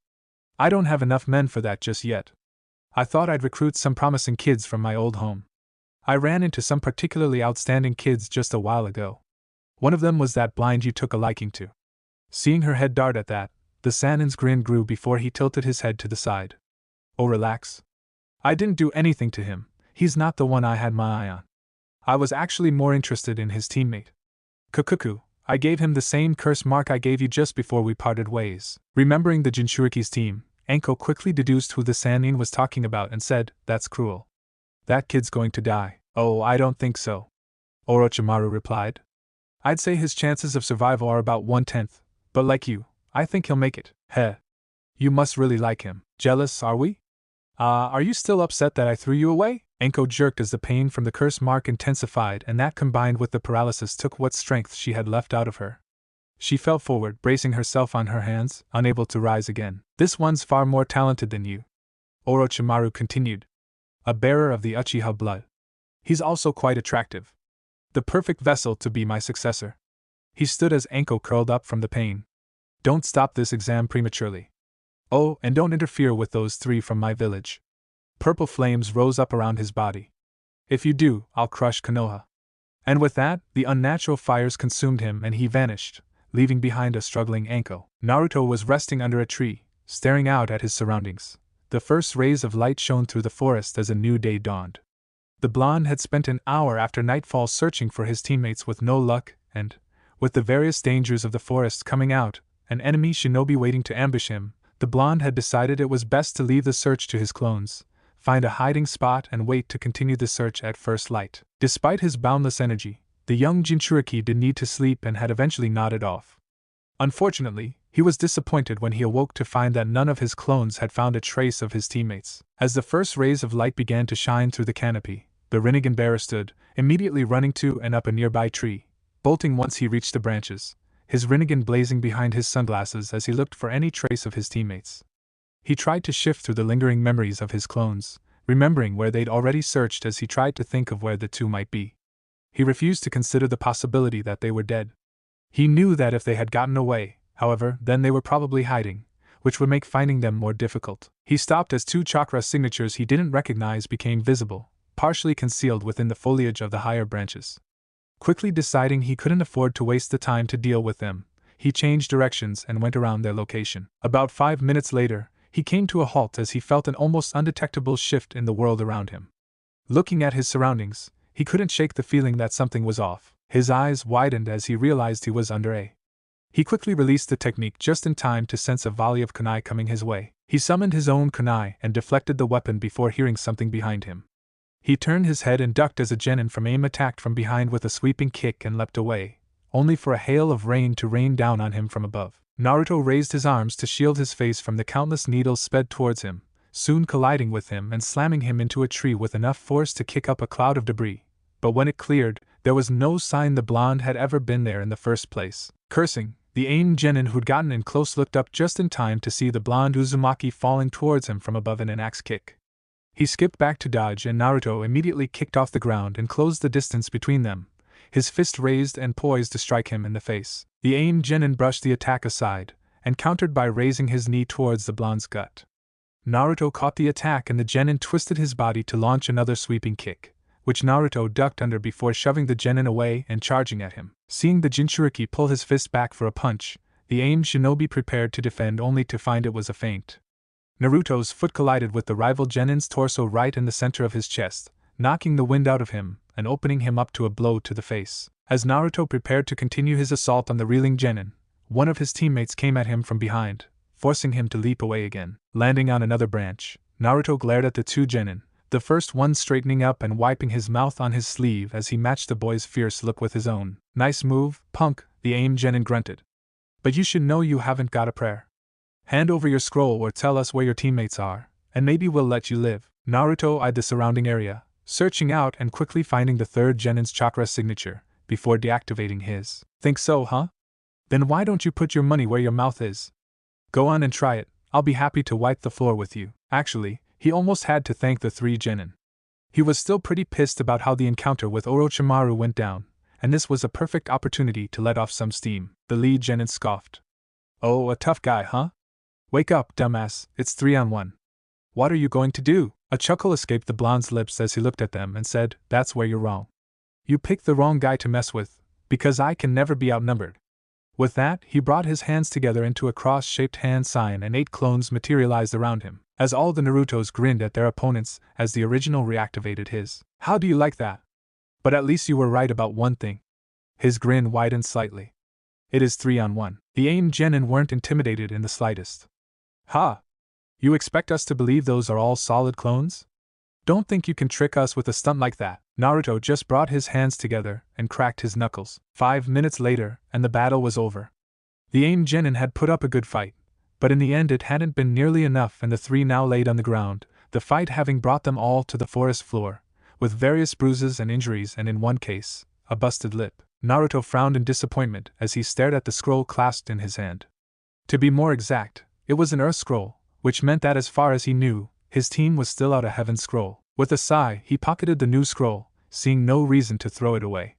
As he prepared to return to his search, he caught sight of another chakra signature in the bushes nearby, drawn by the sounds of their skirmish. Naruto's eyes narrowed behind his sunglasses. He needed to find Sakura and Sasuke. He didn't have time for all the other genin looking for a scroll to come out of the woodworks. He prepared to return to the trees, pretending to ignore the presence, and see what he did and, if he pursued him, lay a trap for the unknown observer, only for a familiar voice to call out to him. Hey, not so fast, hang on a minute. The surprised genin turned to see Kabuto step out from the underbrush. Kabuto? Naruto asked, furrowing his brow at the gray-haired teen. What are you doing here? Kabuto chuckled, tilting his head forward and pushing up his glasses with his index finger. Obviously, I'm here for the same reason I presume you are. But I suppose you mean what brought me here specifically.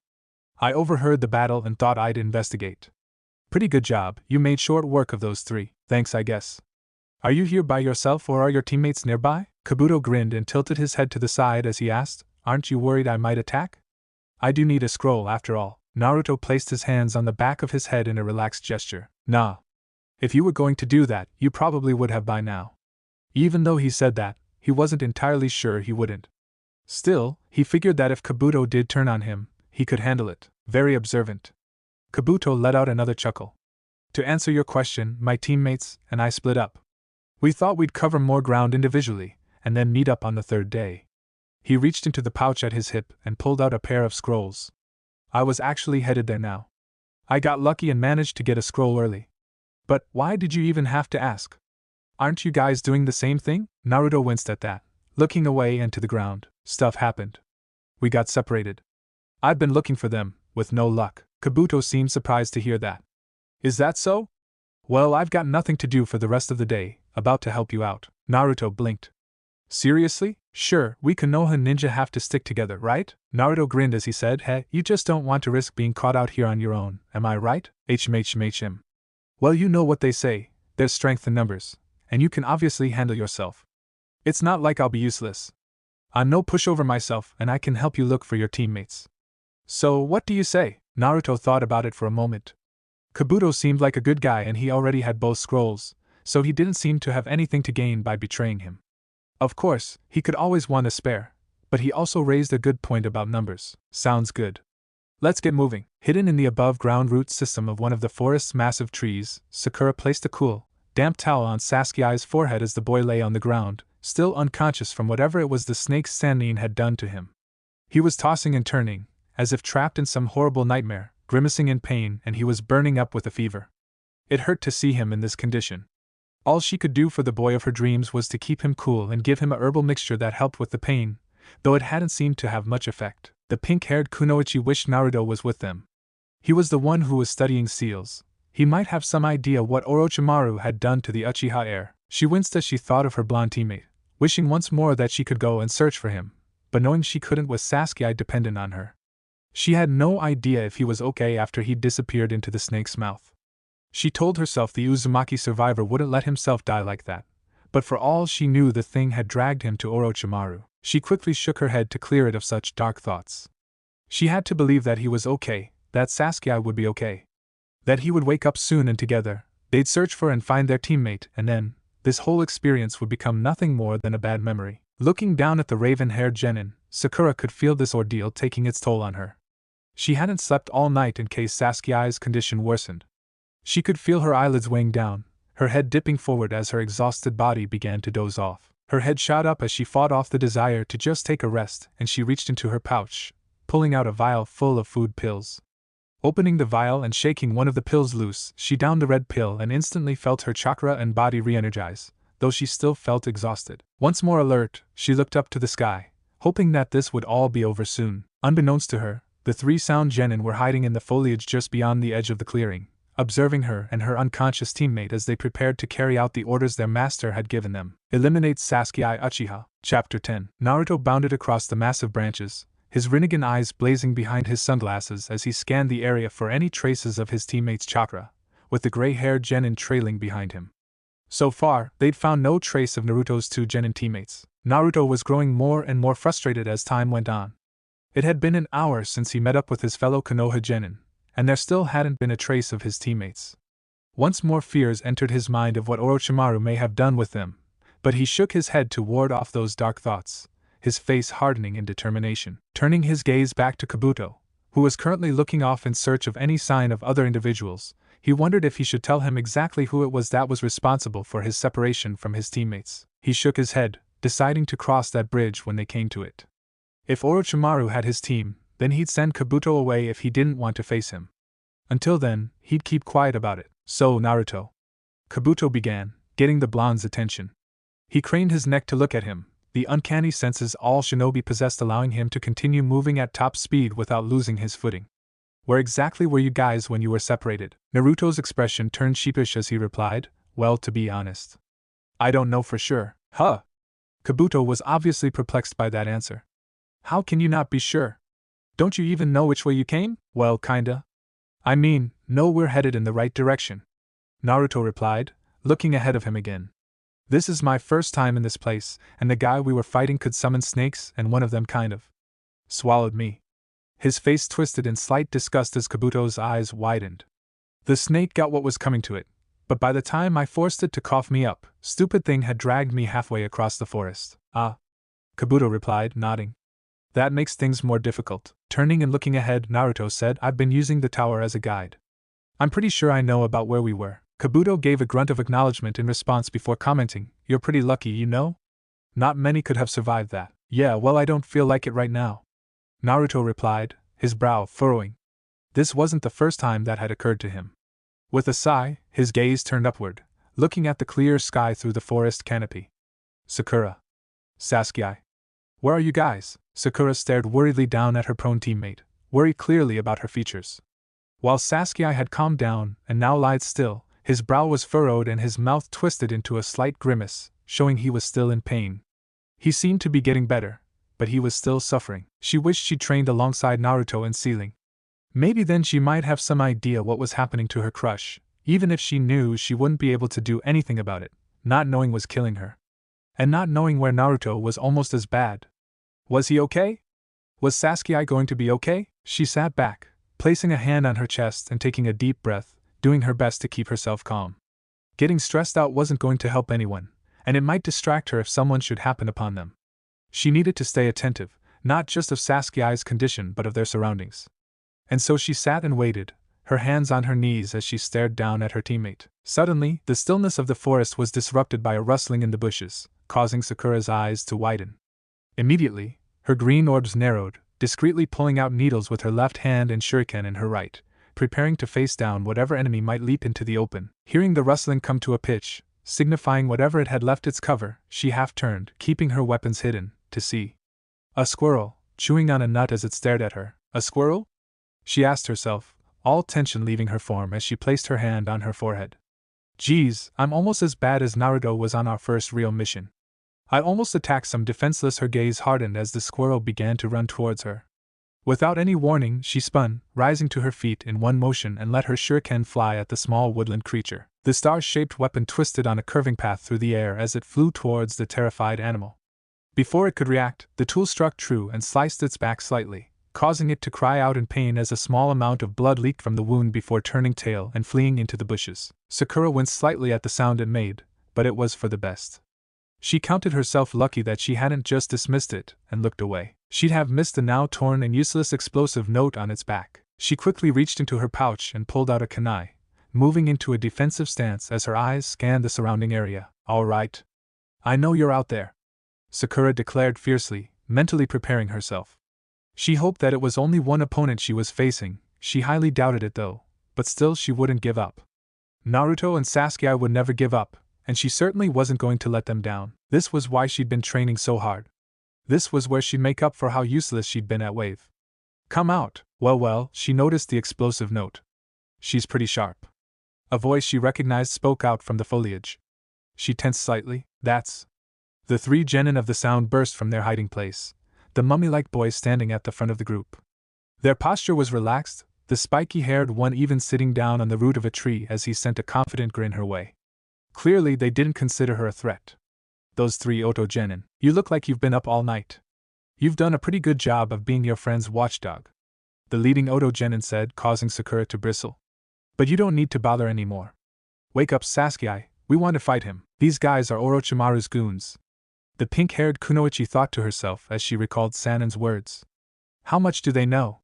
She asked herself, her mind racing a mile a minute as she tried to figure out exactly what Orochimaru's game was, vaguely recalling what he'd said about his subordinates. He wanted the Sharingan, that much she was sure of. If he wanted the eyes, he could have just killed them all and taken them, or taken Sasuke back when they fought him? Not like they could have done much to stop him. As much as they'd improved since their adventure in Wave, they were no match for a Kage-level ninja. So he wanted Sasuke to come to him willingly then? And were these guys supposed to test him or something? Didn't he already have enough of that when they fought? Did it have something to do with the seal? What do you clowns want with Sasuke? Oh? The little girl has quite the mouth on her. The apparent leader commented, looking at her in his odd, hunched-over posture, his head tilted to the side. Just answer the question. Sakura snarled at the trio. She thinks she's in a position to make demands. The spiky-haired one said with a cruel grin, giving her a look you might find on someone about to tear the wings off a fly for their own amusement. Why should you care anyway? After all, it's not like you're going to walk away from this alive. Sakura refused to be intimidated by that statement, months of being exposed to Zabuza's killing intent having hardened her to threats. Quickly, she decided that if they planned to kill her either way, there was no point in holding back information. Just what the hell is Orochimaru planning? She yelled, startling the 3 genin. I know he's the one who sent you. He told us you'd be here. Why'd he send you to attack us after he already thrashed us? And what's that mark he put on Sasuke? The bandaged genin's eyes narrowed in consideration as he regarded her warily. What's that man thinking? He wondered aloud. Sakura was slightly taken aback by that. So, they didn't know anything? While she couldn't begin to figure out Orochimaru's intentions, she knew enough to know that, if he hadn't told them anything, it was likely because they weren't important enough. She doubted he cared at all if they lived or died. After all, she couldn't see him softening them up for them, and if you were going to send someone on a mission, you'd tell them everything you knew about it, unless you didn't care if they succeeded or failed. She doubted they were anything more than pawns. Whatever it was, it probably all went back to that seal. That seemed right up his alley, using people as pawns with no concern for their lives. He'd probably throw them away once they weren't useful to him anymore. She almost felt sorry for them. Almost. If only they weren't complete jerks that were planning to kill her. Enough talk. The spiky-haired boy stated, rising to his feet. If you know who our boss is, we definitely can't let you get away. Let's finish this. I agree, there's no sense putting it off any longer.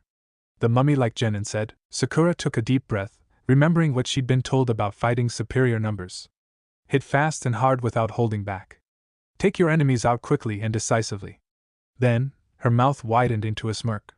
With a swipe of her kunai, she cut a wire behind her, alerting the 3 enemy shinobi to a new threat. A moment later, kunai burst from the canopies on both sides of the clearing, flying through the air to skewer the sound genin. The trio of sound shinobi jumped forward away from the advancing hail of kunai, moving toward where Sakura and Sasuke hid, just as a groaning sound was heard from above. Looking up, the trio saw a massive tree trunk, held up by a wire and speeding through the air towards them, the hail of kunai still going on behind them, cutting off their escape. Damn, she got us!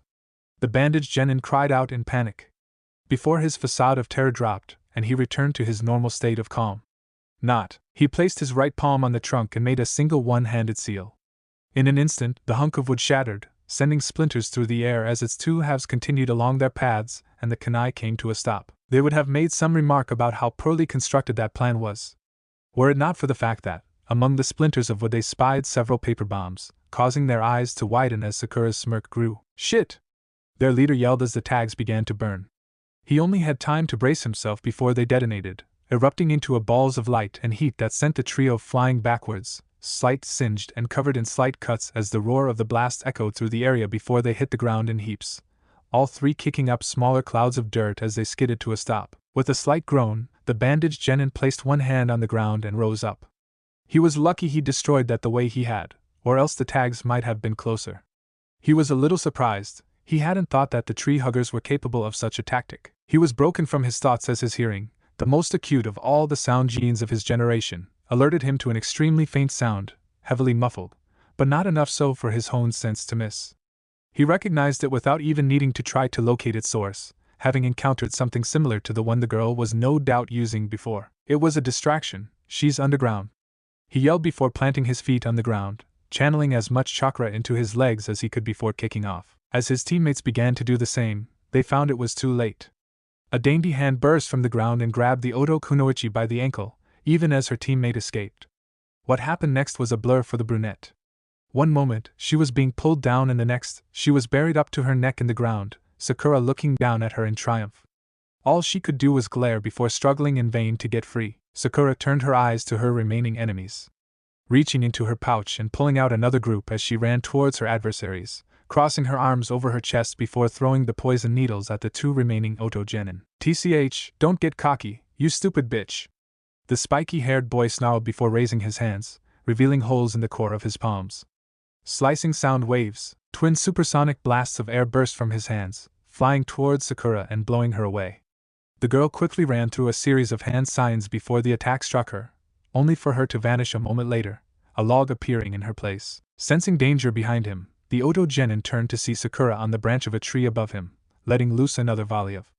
He immediately turned and pointed his left hand at her, releasing another wave of cutting wind at her. Sakura immediately bolted from her perch, launching herself away towards a vacant portion of the battlefield a mere moment before the cutting air current tore through the branch. Landing in a crouch, Sakura's eyes widened as, out of the corner of her eye, she saw the bandaged genin speeding towards her, his gauntlet-clad fist cocked back and ready to punch at her. Knowing the danger that odd gauntlet presented, she quickly dove back into the ground, vanishing from sight, allowing the attack to pass harmlessly through the space she just occupied. The bandaged genin jumped away as Sakura burst from the ground behind him, reaching to grab the straw on the back of his coat. He spun in midair, turning to face her. "Well, you're certainly good at running away. Is this all you can do, sneak around and take potshots at us?" He mocked her as he landed. "You're one to talk when all you can do is hide behind that gauntlet of yours," Sakura shot back. "Every time you swing your arm, that thing vibrates, producing sound waves you manipulate with your chakra, attacking your target's inner ear and throwing off their equilibrium. From there, it's child's play to take them out. That's how you attacked Kabuto and got out of Sasuke's grip back when Naruto used your face to mop up the floor." She smirked again as his sole visible eye widened in shock. "Lucky for me, since your sound waves can't pierce the ground, and I doubt they'd remain effective at a range. As long as I keep my distance or dive back underground, I'm safe." She figured it out after only seeing 2 attacks. He quickly schooled his features, a dismissive look in his visible eye. "So you figured out the secret of my melody arm. Good eyes. Give the girl a medal. She's actually pretty clever. This should be fun." "A medal? No thanks, but I think that after I wipe the floor with your asses, I'll take your scroll and drag your asses to the tower for a nice stay in the I/T department. I'm sure they'd just love to get their hands on some of Orochimaru's lackeys," Sakura said. Their group training and her improved confidence had the side effect of causing her inner personality to bleed over a lot more often than it used to. "Shouldn't be too hard, since all you can do is hide behind that gauntlet of yours, and your friend had to mutilate himself with those little wind holes just to become an average ninja. CHA, shut the hell up," the spiky-haired genin roared, pointing both his hands at her. "You've got no idea what you're talking about. We're the shinobi of the future, you're just an out-of-date piece of trash." He unleashed another wave of wind at her, which she ducked underground to dodge, mindful of the bandaged genin. The now-named Zaka grunted in response before slamming his right hand to the ground, sending a ripple through the earth to kin, the ground popping up into a dome around her, seeming to rattle her a bit before she pulled her arms out of the loosened soil. It's obvious now we've been underestimating her. Let's just take her out so we can deal with Sasuke like our master ordered. No more games. Kin, you know what to do. The sound Kunoichi nodded and drew out her own. Zaku scoffed. I can't believe we've wasted this much effort on such a small fry. Sakura burst from the ground, rising halfway out of the earth before making a hand sign and slamming her palms into the ground.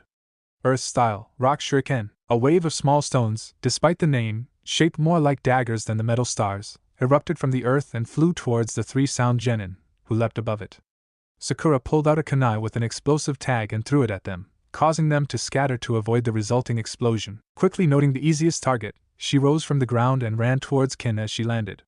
She immediately made to throw her at her, before the brunette's eyes widened, her sense of balance thrown off as her sight grew distorted. Where a moment ago everything was clear, she could suddenly swear that there were two of the pink-haired girls rushing towards her, zigzagging back and forth. Her hands and forearms were suddenly feeling numb and her body was slowed to respond, refusing to do what her brain commanded it to, and she was beginning to feel oddly lightheaded. What the hell? My body. Why am I? Her eyes widened, her expression showing mild panic as she realized what must have happened. Don't tell me. Sakura threw an uppercut and Kin ducked to evade the blow, only to find she didn't go low enough when the attack collided with her chin, sending her reeling back. She stumbled back as Sakura charged as much chakra as she could into her arm as she pulled her fist back. With a battle cry, Sakura threw her fist at Kin, the brunette barely able to offer any defense before the attack plowed into her solar plexus, knocking the wind out of her and causing her to cough up blood, before driving her into the ground, the force of the blow driving her into the soil slightly and sending cracks a few feet around her. She quickly lost consciousness. What the hell? Zaku questioned while Dog's eyes narrowed, having seen Kin's sluggish actions and the sudden shift in the way she held herself. The way her eyes couldn't seem to fix on her opponent. And a blow like that shouldn't have taken her out. Unless her constitution had already been weakened. It only took him a moment to deduce what must have happened. She must have poisoned her when she dragged her underground. Zaku, don't let her hit you. A single blow, and you'll be easy prey. The bandaged genin advised. With a growl of annoyance, Zaku nodded as Sakura reached into her pouch, pulling out a kunai as she closed the distance between them. Meanwhile, unnoticed by Sakura and the two remaining Oto genin, 3 pairs of eyes gazed into the clearing, watching the battle unfold. Team 10 watched as the Konoha Kunoichi did her best to take on an entire team, but she was quickly losing momentum. Now that the enemy knew she was a threat, and were taking her more seriously, they regrouped and pressed the attack, leaving her on the defensive. Damn! Shikamaru growled out under his breath. Am I hearing things, or did she say Orochimaru? What the hell have those guys gotten themselves into? And where's Naruto? I don't see him under the tree. Choji noted. You don't think so? Shikamaru shook his head, his brow furrowed and a bead of sweat rolling down his face as his mind raced to try to understand just what they'd stumbled upon, and how the already troublesome Chunin exams had gone so far into the left field. Not a chance. Sakura wouldn't act that way if something had happened to him. But where is he? She could use all the help she could get right now. The lazy genin turned his eyes to the blonde Kunoichi at his side. Hey Ino. What do you want to do? She turned her bewildered gaze to him. You two were friends, right? Turning back to the battle before her, Ino could hardly believe how much Sakura had grown since they graduated. She remembered the shy little girl, crying after being teased for the umpteenth time. She was when they first met. When they learned they both had a crush on the same boy, along with over half the girls in the class, they swore to each other that they wouldn't lose, in love or anything else, to the other. But could she really say that she'd done everything she was capable of? Could she hold the 3 of them off as long as Sakura had if she was on her own? When had she fallen so far behind? Sakura leapt into the air to dodge another blast of wind from Zaku, flipping in the air and pulling out 4 kunai as she did so, before throwing them at the mummy-like leader of the trio, keeping them far enough apart that he couldn't simply deflect them with his metal gauntlet. The sound genin bolted to the side before leaping at the pink-haired Kunoichi before his honed ears registered the faint sound of string being cut. Craning his neck and looking back with his sole visible eye, he just barely saw the faint remnants of a wire hanging limply in the air, now severed in 2 by one of the kunai. Gritting his teeth beneath his bandages, he turned his eyes back to Sakura, who smirked. Well over a dozen kunai rained down on him from above. Hearing the sounds of the small daggers cutting through the air, he spun around to face them, raising his gauntlet to block the one flying towards his chest, only for his expression to shift into a mask of shock as it pinged off the steel of his melody arm, and his eyes beheld a small bag attached to the ring. As one, purple, poisonous clouds of smoke burst from the kunai, filling up half the clearing as Sakura landed. Having the antidote in her system, the toxic vapor was harmless to her, and she immediately shot towards it, intent on attacking her adversaries and forcing them to breathe in the fumes if they hadn't already. Her heart was pounding and could hardly believe it. She was so close. So very close to coming through for her teammates when it came down to her. If she could just end it here, she'll not only have saved their skins, she will have at last proven, to herself as much as them, that she wasn't going to hold them back as she had in the past. She had become someone they could truly depend on, not just for emotional support, but as a teammate. Unfortunately, it wasn't meant to be. As she neared, Sokka bellowed from within the cloud. Supersonic slicing wave. And a truly enormous wave of compressed air was released, blowing away the cloud of poison and forcing Sakura to bring her arm up to shield her face from the debris. She could feel the slight sting as small pebbles and chunks of earth battered against her arm. She could hardly believe the scale of the attack, relative to the size of those air holes. It wasn't even directed at her, and yet she was still being pushed back. Her feet left grooves in the ground as she struggled to remain on her feet. The bandaged leader of the sound genin, still in the air, was flung away like so much dust in the massive windstorm. He managed to right himself enough to land on his feet against the trunk of one of the trees surrounding the clearing. His path vision now clear, Sokka took a deep breath of clean air, having held his breath while in the cloud, as he turned towards the Konoha Kunoichi, pointing his palms toward her. "I'm gonna blow you away!" Before she could move to dodge, another wave of air slammed into her. All she could do was raise her arms to shield herself as air current, powerful enough to shatter stone, pushed her through the air and into a tree, shattering the bark and leaving an indentation in the wood as she let out a yelp of pain and coughed up blood before falling to the ground and landing somewhat shakily in a crouch. Her senses warning her of danger, she turned just in time to see the bandaged genin approaching her and dove underground again, thanking her lucky stars that the technique was pure chakra manipulation, something she excelled at, and had no hand signs that would have taken up her time. However, she heard him land and then footsteps quickly passed over her and continued onward, towards Sasuke. Her eyes snapped wide open as she quickly moved through the ground as quickly as she could and burst from the earth between him and her teammate, blocking a sweeping blow with her arm. She winced as her limb came into contact with the gauntlet, and braced herself for what she knew was coming, and there it was. Suddenly she stumbled, unable to keep her balance. The world was twisted and spinning.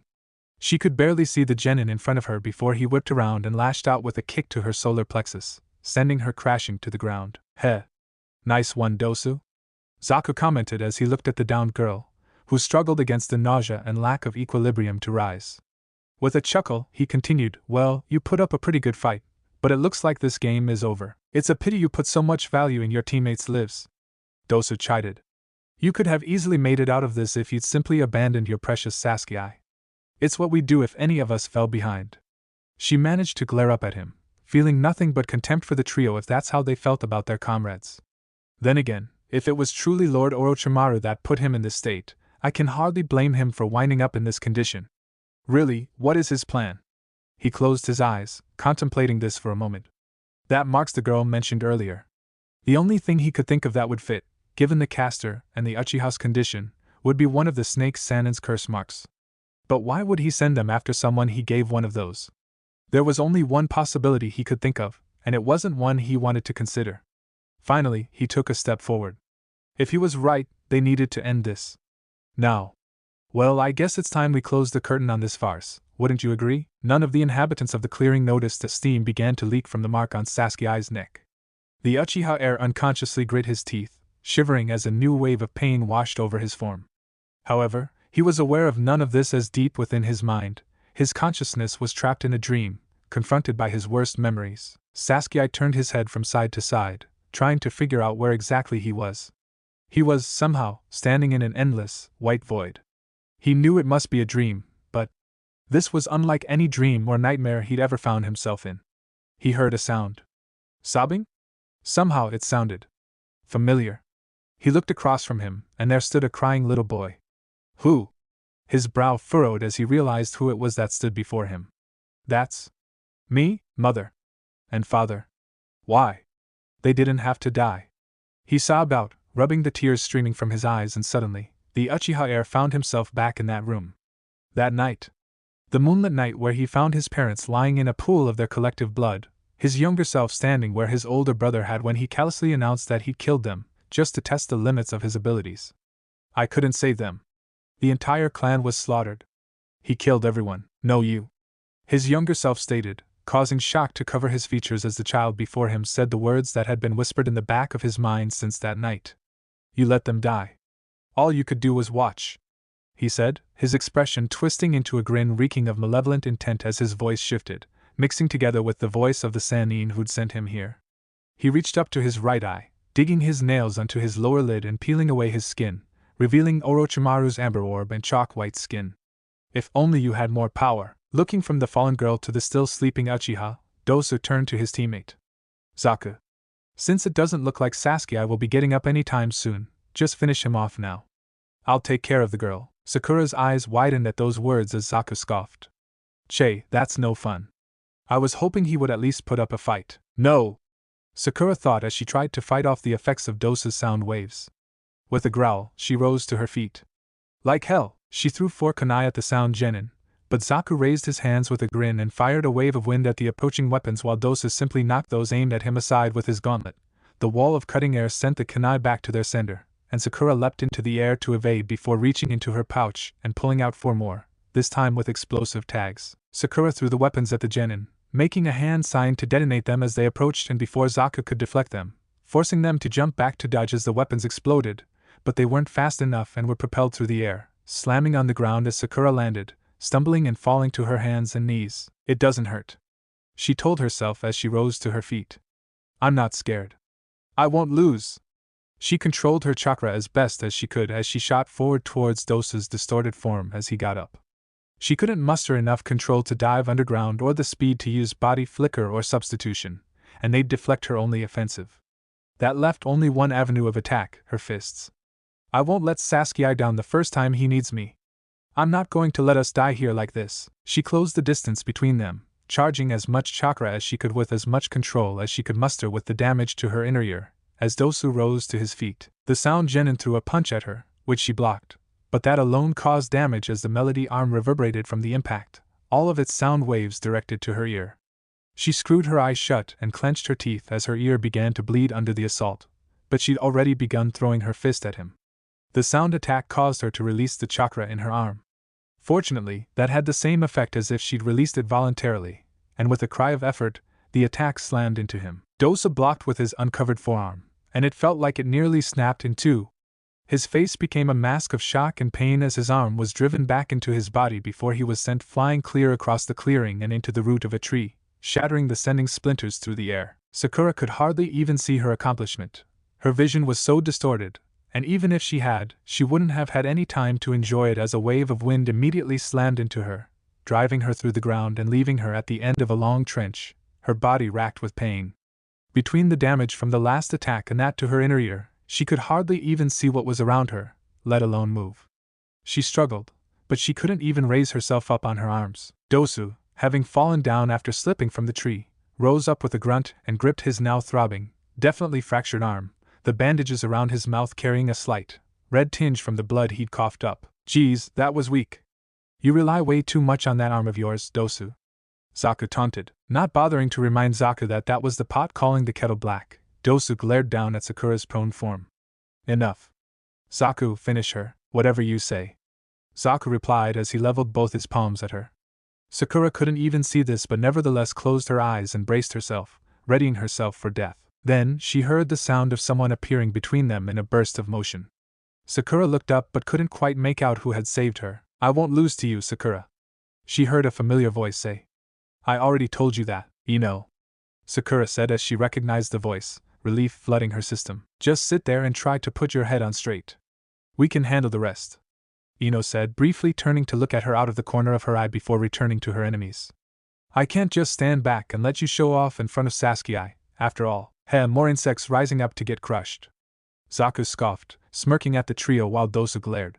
He remembered, before the first exam, these three hadn't noticed them when they moved to attack that four-eyed idiot who mocked their village.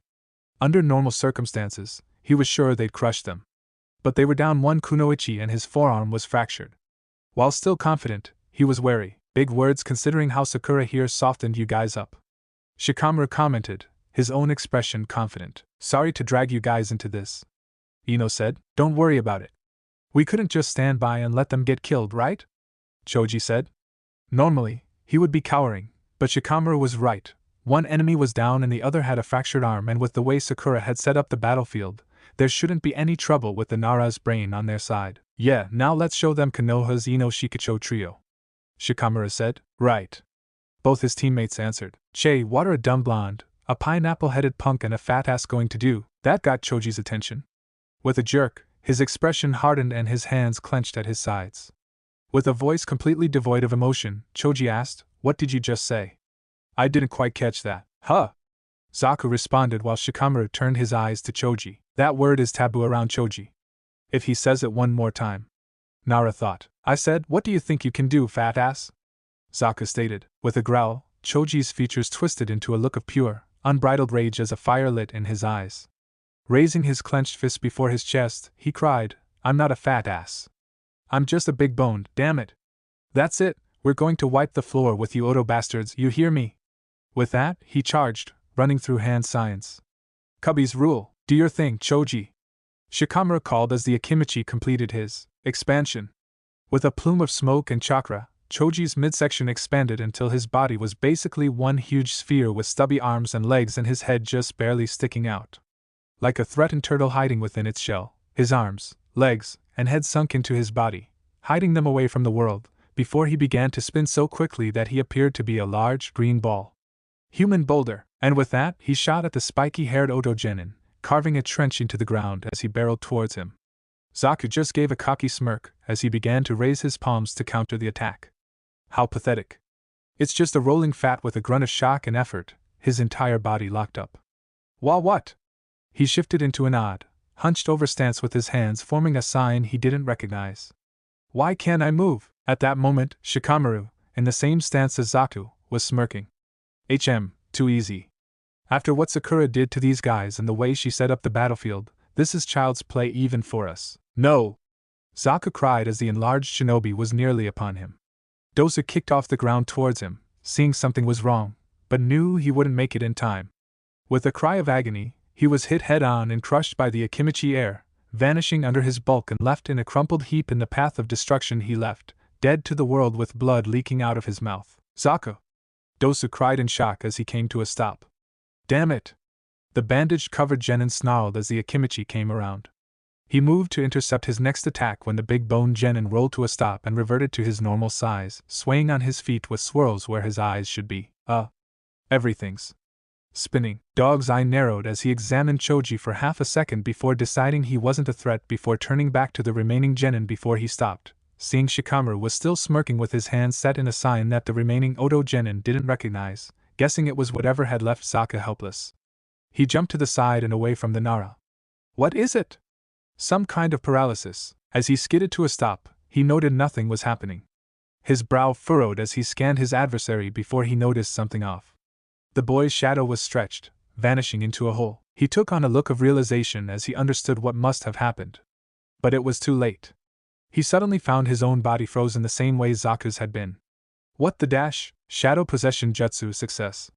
Shikamaru smirked, shifting his stance and raising his hands above his head, pointing his hands towards his head. Much to his surprise, Dosa was forced to imitate this motion. Shadow possession. I knew it. This of yours takes control of your enemy by linking your shadows together. And you connected our shadows without me noticing. With a grin, Shikamaru turned his head, allowing Dosa to make the same motion so that he could see Shikamaru's shadow coming out a hole in the ground behind him. By sending your shadow through the holes the girl made fighting us. Exactly right. You're pretty sharp. Too bad it didn't do you any good. Shikamaru turned his gaze to Ino. Hey Ino, do you mind? I won't be able to hold him for long. Sure thing, I'll take care of it. Ino replied, making the sign for her clan. Take care of my body for me, okay? Right. She raised her hands, looking through the space between her palms to look at the bandaged genin. Mind transfer jutsu. With that, she fell over, her body caught by Shikamaru while Dog's eye widened as everything went black to him. Nara released the technique and Dosa stood up. Now all that's left is to tie these guys up. Wow. It was over so fast. Sakura said in surprise, near whispering from her place on the ground, recognizing the and knowing that Ino was now in control of Dog's body. In short order, the 3 Oto genin were tied up and the 2 males given a dose of Sakura's poison just to be on the safe side. They had an Earth Scroll, just what Team 10 needed, and since Sakura already had an Earth Scroll, she let them keep it. Ino and Choji would have cheered were it not for the situation. Glad that's over, Shikamaru commented before turning to the recovering Sakura, who was now able to stand on her own 2 feet. So, you guys seriously ran into Orochimaru? The Orochimaru of the Sannin? Sakura grimaced, her gaze falling to the ground. You heard that, huh? She looked up, her expression troubled. Yeah. Lucky for us, he was just testing us, if you call that lucky. He knocked out Sasuke and had one of his snakes eat Naruto. She half-lied. All the members of Team 10's eyes bugged out at that. What? He said he wanted to see how far we could go in the exam, and since we need Naruto to pass, I'm sure he's fine. I think he just wanted him out of the way. Her expression became pained again. At least. I hope so. I wanted to go looking for him. But I couldn't leave Sasuke the way he is. Damn. Orochimaru. And we've got no idea where Naruto is. This is beyond a drag, Shikamaru said, rubbing the back of his head as his brow furrowed. This was way more than he bargained for when he let Ino convince him to go along with these troublesome exams. Why'd they have to get mixed up in something like this? Finally, he shrugged. First an A-rank mission and now this. Things seemed to blow up around these 3, and he didn't want to be there when more excitement happened to find them. Well, good luck. Now that we've got both scrolls, we can make it out of this troublesome forest. I'm sure once Sasuke wakes up you'll. How can you say that? What are you thinking? We can't just leave them like this. Ino cried as she whirled on him, hands balled into fists. Shikamaru shrugged. What? We helped them out, didn't we? And we got the scroll we needed to show for it. I say we get out of this forest before something else happens. What if someone else finds them? Sakura was doing just fine on her own until those 3 showed up, and they weren't normal. I'm sure she'll be able to handle it. With a growl, Ino grabbed him by the shoulder and pulled him closer to her, staring angrily into his eyes. We are not leaving Sakura here to look for Naruto. Take care of Sasuke and hope some other team doesn't find them. We're helping them, so deal with it. She turned to the pink-haired Kunoichi. Don't worry, forehead, we've got your back. Seeing Sakura's surprised look, she smirked. Oh, come on. You don't think I'd let you take all the credit for watching Sasuke, not to mention let you keep an eye on these 3, she gestured to the unconscious ninjas, on top of everything else, do you? Shikamaru gave her a slightly annoyed look. How'd I know you were going to say that? Fine, it's too troublesome to argue when you get like this. With a sigh, he continued, knowing there would be no way to dissuade his blonde teammate. I'd rather not spread ourselves thin, but let's split into groups so we can look for Naruto while we watch over. Shikamaru was interrupted when Sakura noticed movement behind him. Sasuke was rising to his feet, partially cloaked in a fading cloud of steam issuing from the seal on his neck. Sasuke! She cried, drawing all their attention to him. Unnoticed by Sakura and the 2 males in the group, Ino's eyes widened when she felt his chakra, taking an involuntary step back as she sensed it. You're awake, Sakura said as she moved towards him, only to stop, her face taking on a surprised and bewildered look as he came out into the open. The mark on his neck had spread, covering his left arm and a quarter of his face. But perhaps more alarming was the look in his eyes. Those coal eyes were like 2 chips of black ice, colder than she'd ever seen them before, and seemed to radiate murderous intent. There was a malice hidden within their depths that had never been there before. A darkness that reminded her of the cruelty and sadistic glee in Orochimaru's amber orbs. However, that malevolent fire in his eyes died down, replaced with a look of almost concerned, when they fell on his pink-haired teammate, his gaze quickly scanning over her, taking note of all her injuries. Sakura. What happened? He asked before his gaze filled with rage. Were it not for the situation, Sakura would have felt elated he was angry for her. Who did this to you? Sakura took a step forward, shaking off the shock she was feeling and clasping her hands before her chest as she replied, It's nothing, Sasuke, I'm fine now, really. She stepped aside and looked at the captured sound genin. It was those 3, but see, Ino and her team helped me out and we took care of them. She turned back to him, giving him a concerned look as he eyed her, noting the blood leaking out of her ear before looking at Team 10, Choji flinching under his gaze. They helped you? He asked and she nodded. You're sure you're all right? She nodded again. Please don't worry about me, Sasuke, look at yourself. I know. He cut her off before looking down at his hand, examining the markings covering his skin. Don't worry about it, I'm fine. In fact, I've never felt better. I can feel this overwhelming power coursing through my body. This power he gave me. It helped me understand. He closed his eyes. I'm an avenger. No matter what the cost, even if I have to make a deal with the devil, my path demands that I gain power. Sasuke opened his eyes, his Sharingan blazing. You took care of yourself well, Sakura. His eyes landed on the unconscious Sound Genin. I was hoping to test this power out on these punks for hurting you, but you already took care of them. He chuckled slightly. No matter, they probably weren't strong enough to give me a challenge now anyway. A grin, one dripping with malicious glee, spread across his features. I have to find someone stronger. I have to test the limits of my ability. What is this? What's wrong with him? Ino asked herself, more than a little intimidated by Sasuke's change in demeanor. He never acted like this before. And his chakra. It's so dark. And twisted. This isn't Sasuke. Sakura thought as she watched Sasuke begin to walk to the edge of the clearing. Wait. She suddenly rushed over to him. Where are you going? What about Naruto? What about him? Sasuke asked coldly, craning his neck to look at her out of the corner of his eye, making the other genin flinch. What are you saying? We've got no idea where he is or if he's okay. We've got to find him and why bother? Sasuke cuts her off again before turning away again, every fiber of his being calling out to find an opponent, any powerful opponent, and crush them like an insect beneath his foot. If he can find his own way back, then good for him. If not, Sasuke. Suddenly, his eyes widened and Sakura's arms wrapped around him, resting her forehead against the back of Sasuke's head as she sobbed quietly. Please snap out of it. This isn't you. How could you even suggest something like that?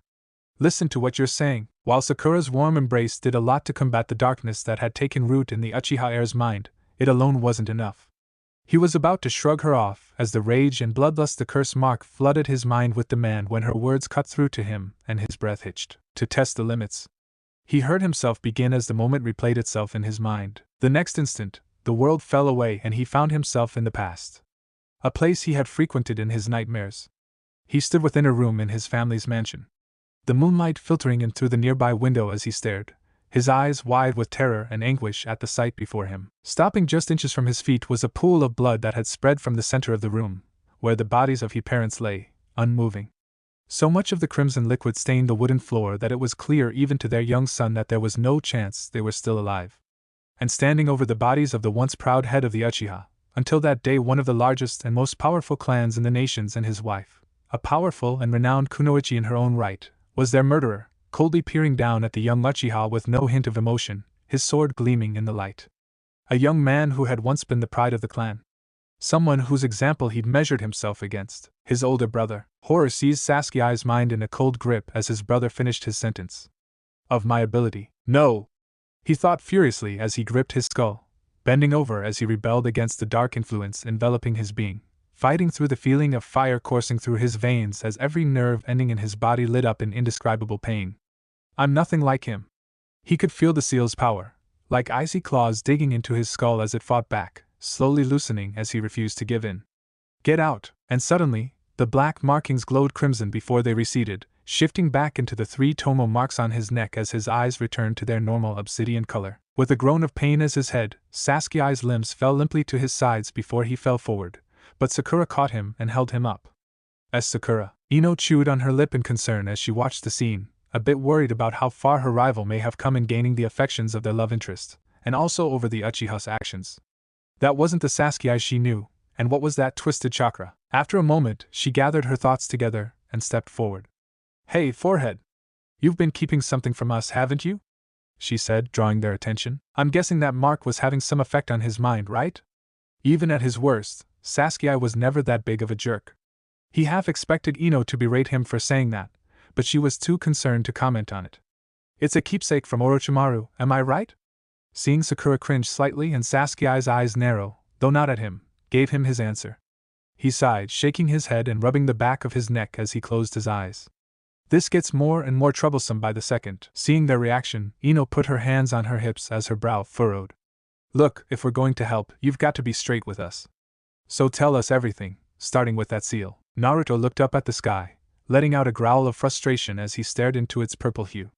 Night was going to fall soon, and he and Kabuto were no closer to finding his teammates. They'd quickly made it to the spot where they'd encountered Orochimaru, only to find no sign of where Sasuke and Sakura had gone or what had happened. Briefly, an icy cold jolt of fear had entered his heart as he once again contemplated the possibility that he'd taken them, but he quickly shook that off, remembering the rogue Sannin's words and that he'd probably have taken him too if that was the case. So, he came to the conclusion that it was a sign of the training they'd received that they hadn't left any traces of where they might have gone. Or at least that's what he hoped. He and Kabuto had spent a few minutes there in search of clues, Kabuto looking around in slight awe at the scars left behind by their battle, wondering how it had gone and just how well they'd fared, before Naruto created several clones and scattered them.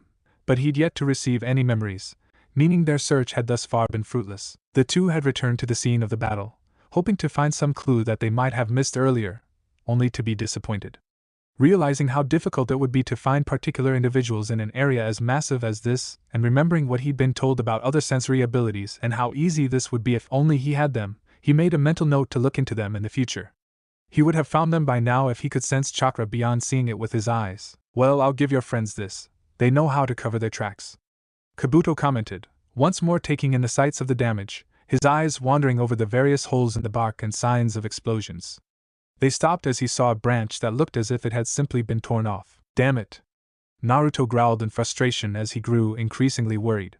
Yes, Orochimaru had said that he wanted them to progress to the next round, but he wasn't exactly known for telling the truth. He'd take anything the Serpentine Man said with a grain of salt. Where are they hiding? Well, it's a big forest. Kabuto pointed out idly, raising his hands in a placating gesture when Naruto rounded on him. Hey, I'm just saying. He looked out into the trees, placing his hand above his eyes. They could be anywhere. And if they're this good at covering their tracks, unless they got sloppy, we might miss them if we're even slightly off. Yeah, I know. Naruto sighed, placing his hand on his forehead. He couldn't help but worry. Along with Tucci and Iam, his team was like the family he never had, and he was dealing with one of the most dangerous shinobi alive, and he freely admitted the Sharingan had been his objective. It's just, I feel like I let them down, you know?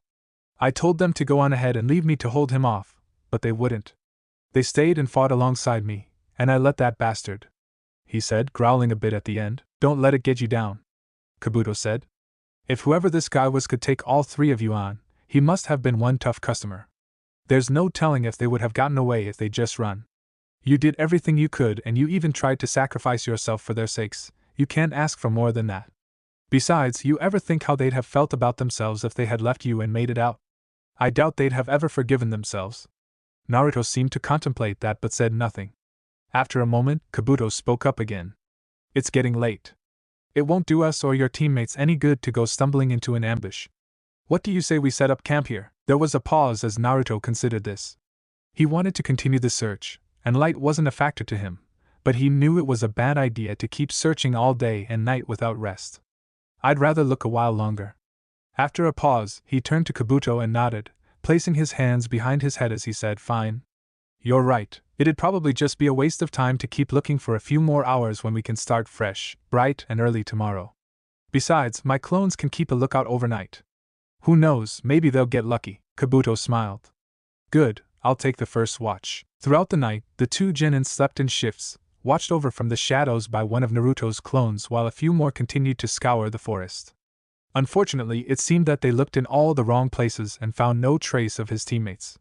Naruto replaced them at each of his own shifts, the young Rinnegan bearer knowing better than to let the same clones keep up their search all night, and then let all their fatigue hit him at once when it came time to set out. Soon as the rays of the morning light began to shine through the canopy, Kabuto turned to Naruto, who was just walking out from beneath the trees. So, I take it your clones had no luck. Really? What was your first clue? Naruto replied with half-lidded eyes, not that they could be seen with the sunglasses, before snapping, if they'd found them, I'd have been there by now. Okay. I just asked a question, take it easy, sorry. Well, at least they narrowed things down for us. Naruto replied with a sigh before looking up. I think they might be looking for me somewhere. They looked everywhere around here, and nothing. Maybe after they got attacked by someone and thought moving away from the obvious site of a battle would be a good idea to avoid potential scavengers hoping to strike while they're weak. Kabuto suggested. Probably.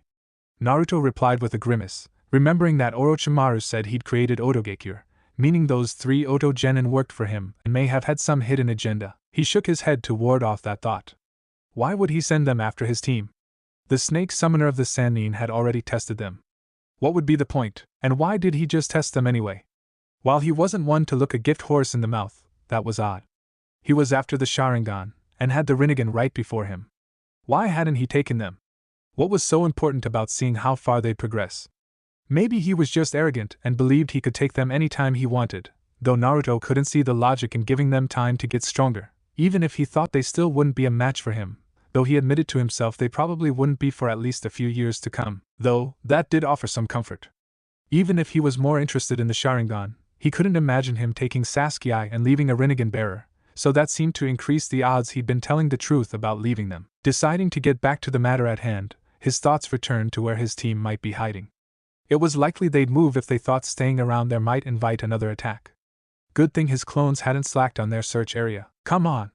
Naruto said before leaping up the trees, Kabuto following almost immediately after. As the pair of genin bounded up the trees and went to continue their search, either noticed as an aimed shinobi wearing a yellow jumpsuit with a rebreather mask watched from the upper canopy. Hours passed as the two continued their search, and in what seemed like the blink of an eye, the sun was beginning to edge towards the horizon, once more painting the sky a vivid orange that, for once, Naruto just couldn't enjoy in the slightest. Naruto was growing increasingly worried about his teammates, either he nor his clones having seen hide nor hair of them despite searching for half the day already. Of course, it didn't help that they were searching in all the wrong places, not that he was aware of this fact.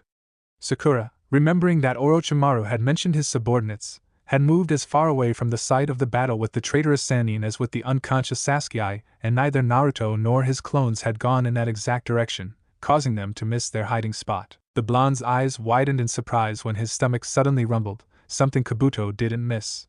The purple-clad genin smirked as Naruto gave a sheepish look and rubbed the back of his head. Heh, looks like it's time to feed the beast. Naruto then looked around before pointing off to the side. There should be a river just over there. It shouldn't be too hard to rustle up some grub, unless you'd rather have a food pill. He said, the last part making it clear that's the last thing he'd want, and that he had no intention of eating one if he didn't have to. Not surprising, food pills and ration bars were meant to keep you healthy and nourish the body, not appeal to the palate. In other words, they tasted like chalk. That aside, you weren't supposed to eat them constantly. They contained powerful stimulants that shouldn't be overused, and that was all he'd had since setting foot in the forest. Kabuto nodded. All right, fish it is. Lead the way. It took only a few minutes to reach their destination.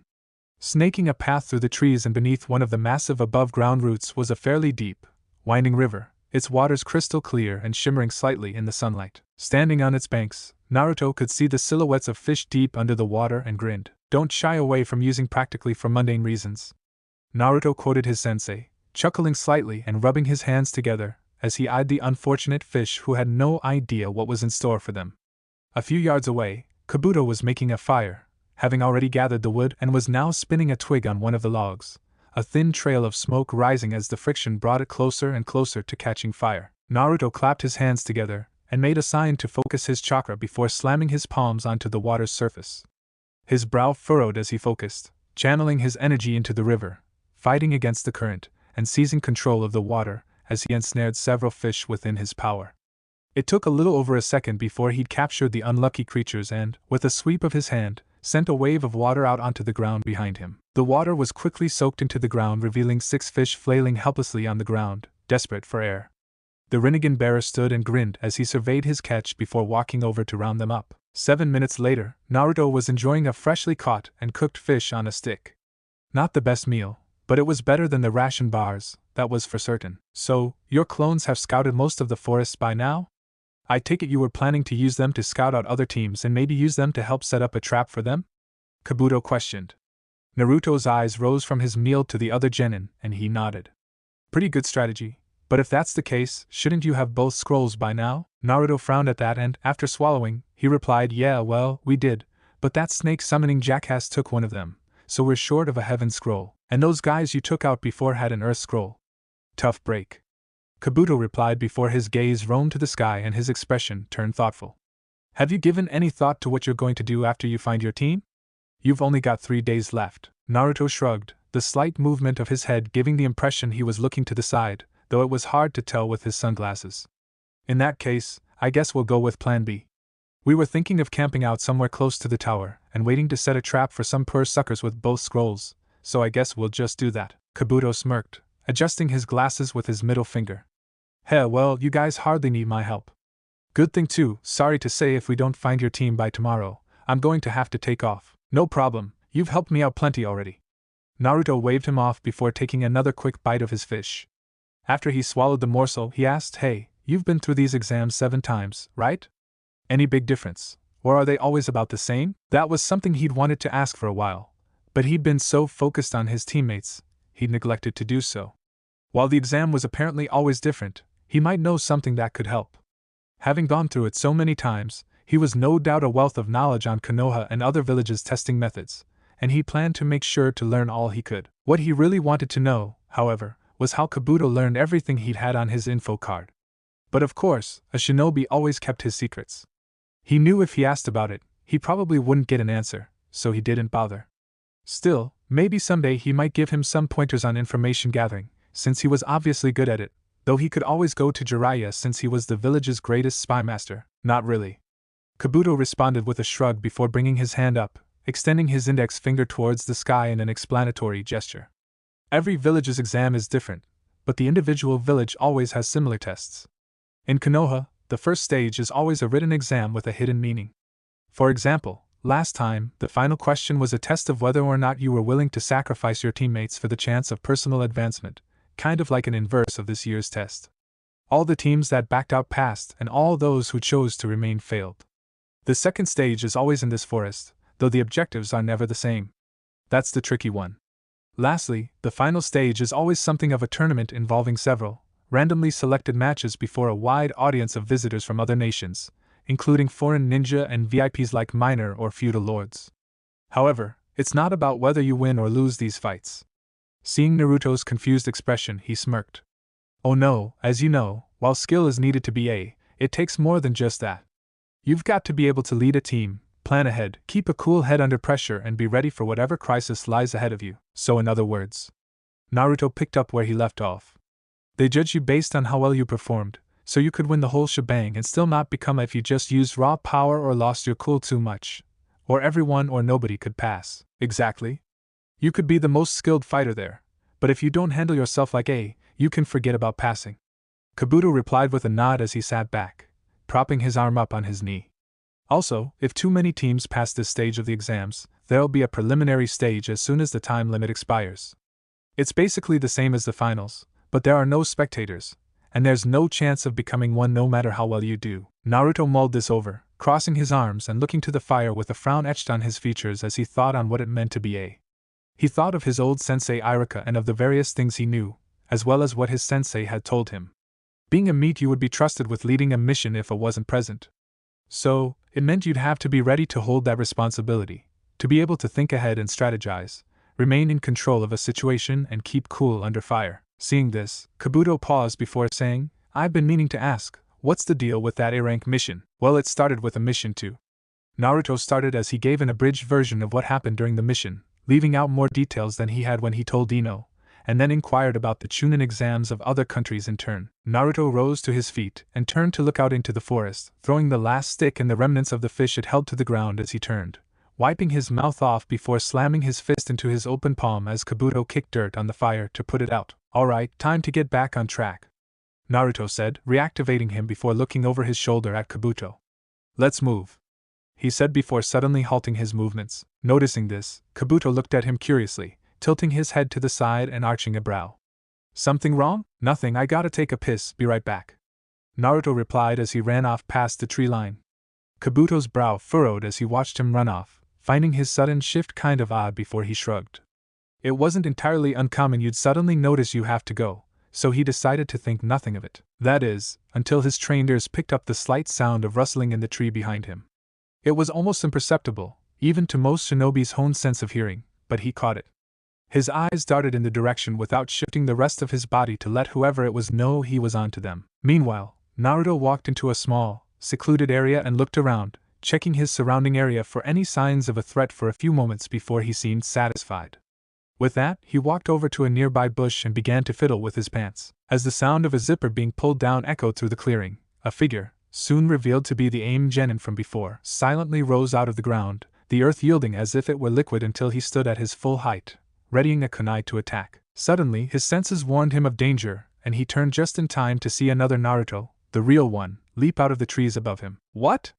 He questioned in shock, not noticing the clone he'd been approaching, a shadow clone, suddenly whip around to face him, grabbing both his arms and locking them just below the shoulders, holding him in place as the real blonde shot towards him. Naruto slammed 2 palms into his shoulders before leaping back, revealing a pair of specialized sealing tags.